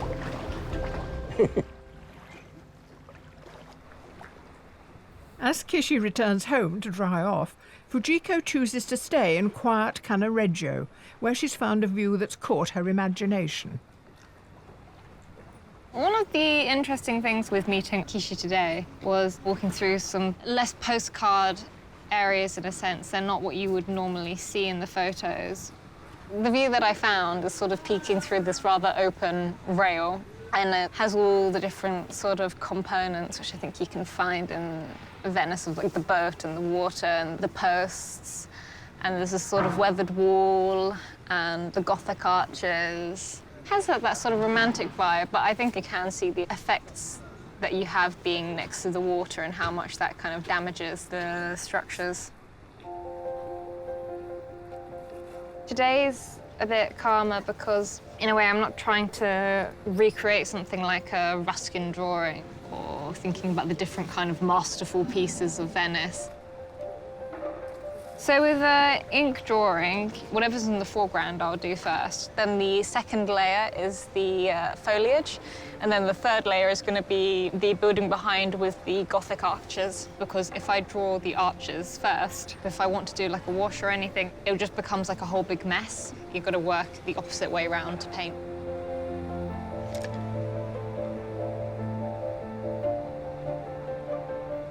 It's a nice little spot, isn't it?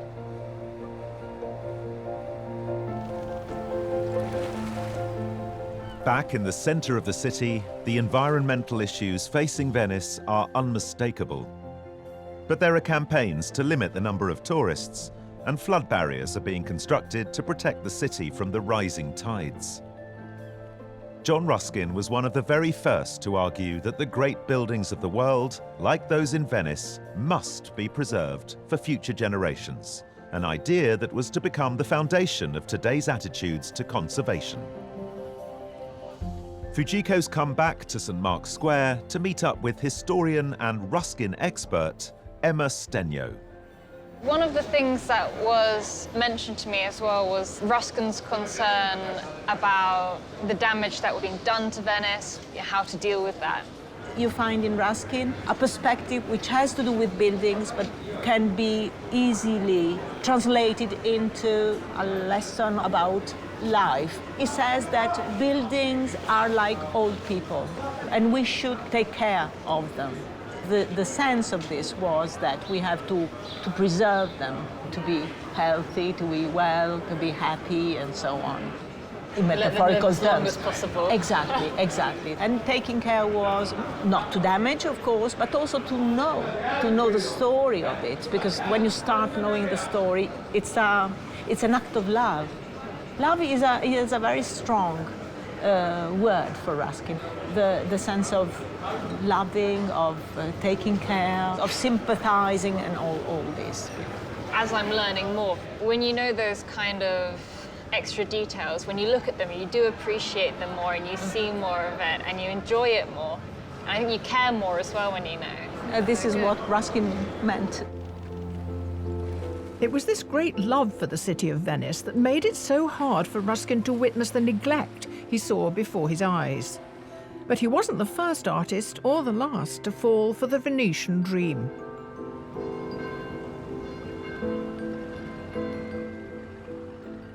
The 17th century Venetian painter Canaletto was one of many to construct so-called impossible views, playing around with the layout of the buildings. Some famous artworks even appear to have been painted from right out on the water.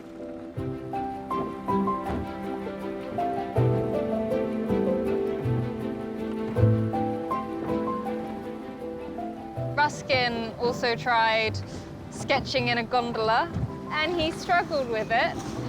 So I'm not expecting to be creating any masterpieces here. This is going to be the dodgiest drawing I've ever done.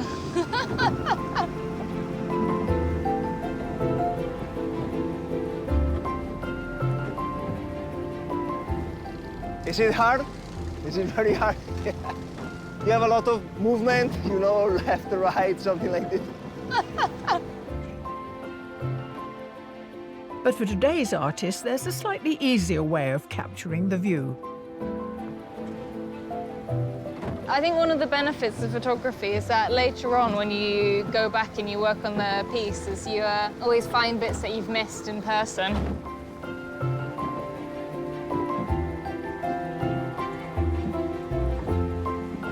They're two separate sketches, but I've sort of made them into one with the addition of some random bridge. Just a little quick sketch.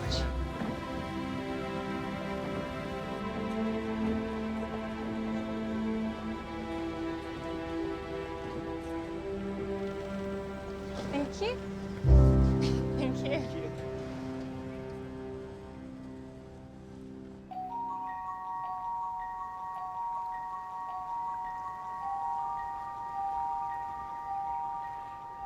As Fujiko has discovered, the rise and fall of the water is the heartbeat of Venice. The city sits in a shallow lagoon on the North Adriatic Sea, and when the first peoples arrived here in the 5th century AD, they settled not on Venice, but on the nearby smaller island of Torcello. Today, Fujiko's taking a trip across the lagoon. So it was an early start today. Just saw the sunrise over the lagoon, which was amazing. It's very nice to see some nature around as well. It feels quite different, and that's nice.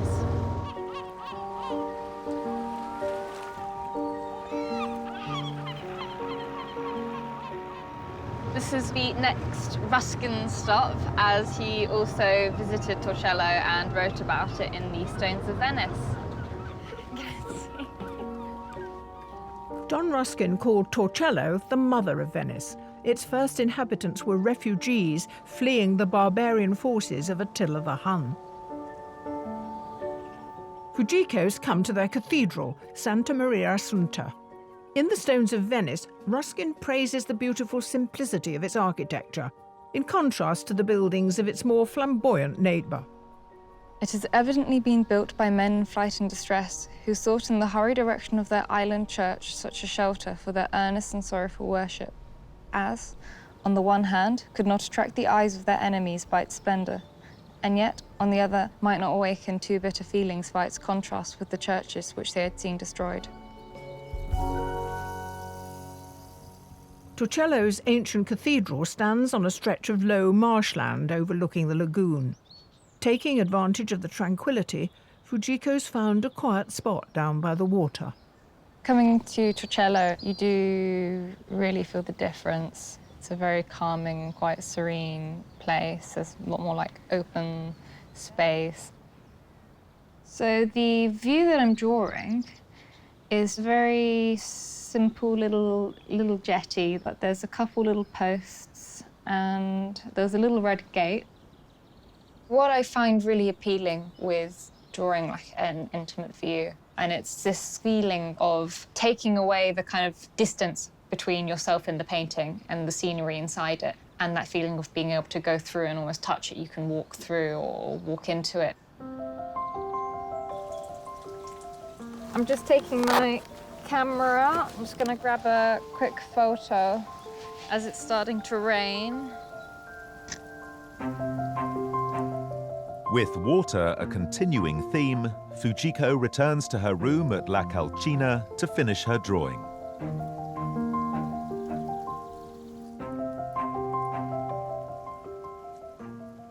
Ruskin loved Torcello because it was the start of Venice. It was where the first people came to before building Venice, and that history behind it is also what I found to be quite interesting. So I'm not trying to literally put in, you know, people running away from barbarians, that's not what I'm trying to put into the work. It's also about the future of Venice. And I really want it to be kind of a balance of the kind of the past, the present, and the future, sort of try and inject all those things in such a way that they come together.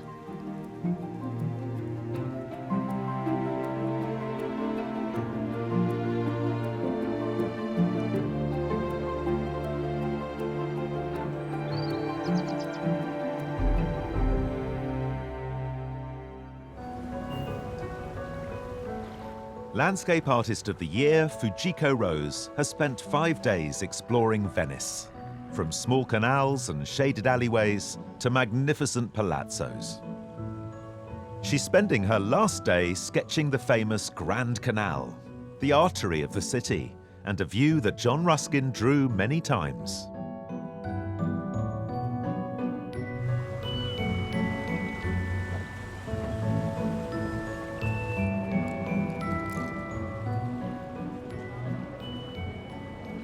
I've decided to draw the Grand Canal in this direction. I thought I should challenge myself a little bit and do something which involves more dimensions than I'm comfortable with normally.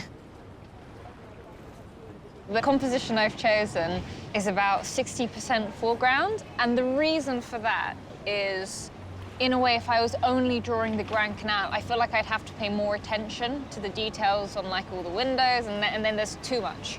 Whereas if I focus on what's near me, the background can be more like in a soft focus. That's just my way of dealing with such a vast amount of things. Like so many artists before her, Fujiko will leave Venice inspired by the complex perspectives and changing light of this floating city. Venice has been something that has really challenged me. It's made me try and think about composition differently in places. It's different exploring a city with the thought of creating a piece of artwork. It made me stop and look at those little bits and details, and I think that's really stuck with me. Venice will definitely be a special trip for me, just completely unlike anything else. I will miss it, but I would love to visit again there at some point.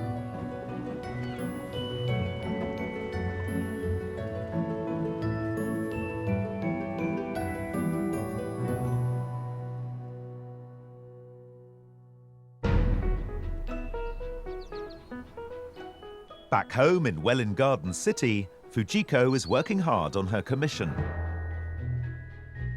She's using the preparatory sketches from her trip to Venice, plus some inspiration from John Ruskin himself, to create her final composition.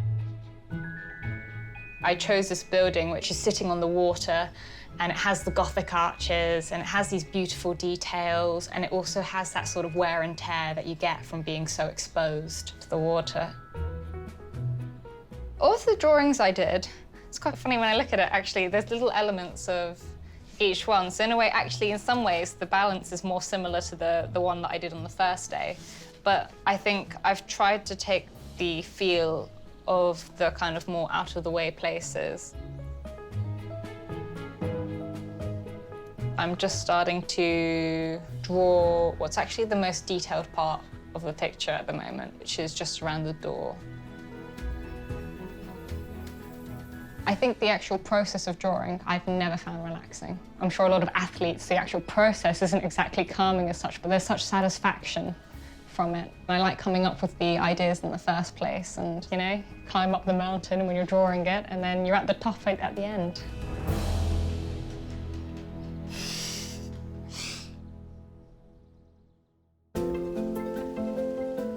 As the artwork develops, Fujiko's made some decisions about the kind of story she wants it to tell. She's keen to evoke the history of Venice, but also to reflect the contemporary city and fears for its future.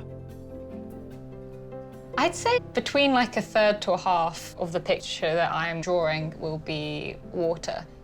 The water is sort of almost leaking out, it's not contained. Water is sort of the friend and the foe of Venice. It's what attracts people, it's also what makes it so special and different, but it's what's damaging it, what it's sinking into. One of the things I have, which is quite bold in the picture as a feature, is this sort of diagonal line, like a beam of light coming across the picture. Everything that's in the light is quite well defined, and the parts which are sort of swallowed up by the darkness, if you will, I've sort of obscured a lot of it.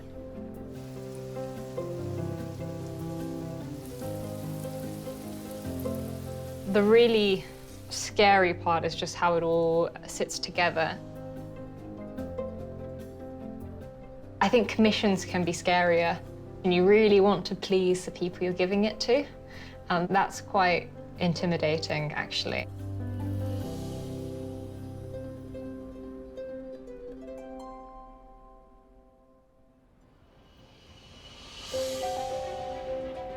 Today, Fujiko's winning commission will be unveiled at the Royal Institute of British Architects in London. It's 6 weeks since she won Landscape Artist of the Year, and 6 months since she first submitted her drawing to the competition, and the work is finished.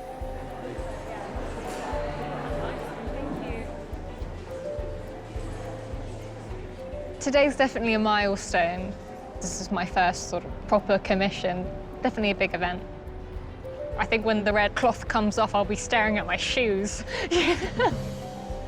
As an audience of friends, family and RIBA members gathers in the Institute Gallery, there are 3 guests in particular who've been looking forward to this moment. I'm really excited. I think Fujiko is one of our best winners. Her work is, it's incredible and it's new, and I haven't seen anything like that. And also we have a perfect marriage between Venice and Fujiko. It's really exciting. But I'm expecting to see something quite masterly and large. Yes. and detailed and intense. Anything else? And wonderful. Yeah.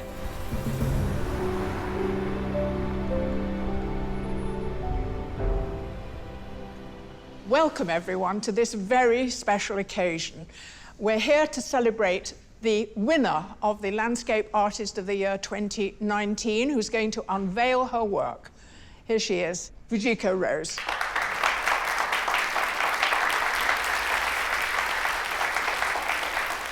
But before we see the finished artwork, we're going to hear from the man who commissioned it. It's Alan Jones, who is the president of the RIBA.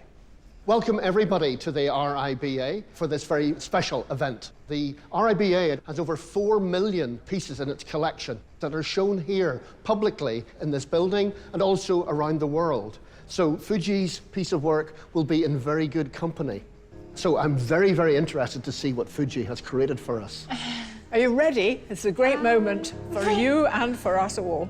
Here we go. Oh!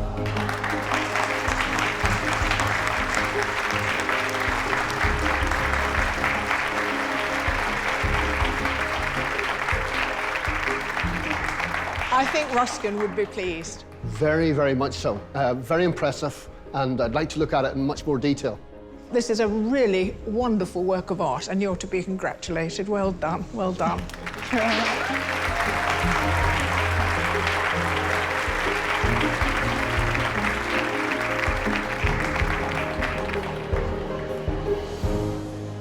I know you're a good artist, but I've never seen, I didn't think you could do monumental. This is really monumental. And as I look at it, the drawings are drawing me in closer. There's more and more stuff to look at. There's just so much there, and it's magical. I really feel like you and I saw this together on the Grand Canal as well, so I feel really special that I was there. We wanted something big. We wanted something which thought about the past, but also talks about the present. We wanted a little dash of gold. She's completely spoilt us. We're ruined now. I like the urbanness of it too. Even though it is this sort of ancient city, there's a grittiness to the elegance. Here we've shown that ink can still do the business well. Fujiko's done us really, really proud, and it's a wonderful piece of work. Very, very impressed. I think it really captures Venice and the beauty of it, but also the vulnerability. I think it'll sit very well in our public building. It's a great piece.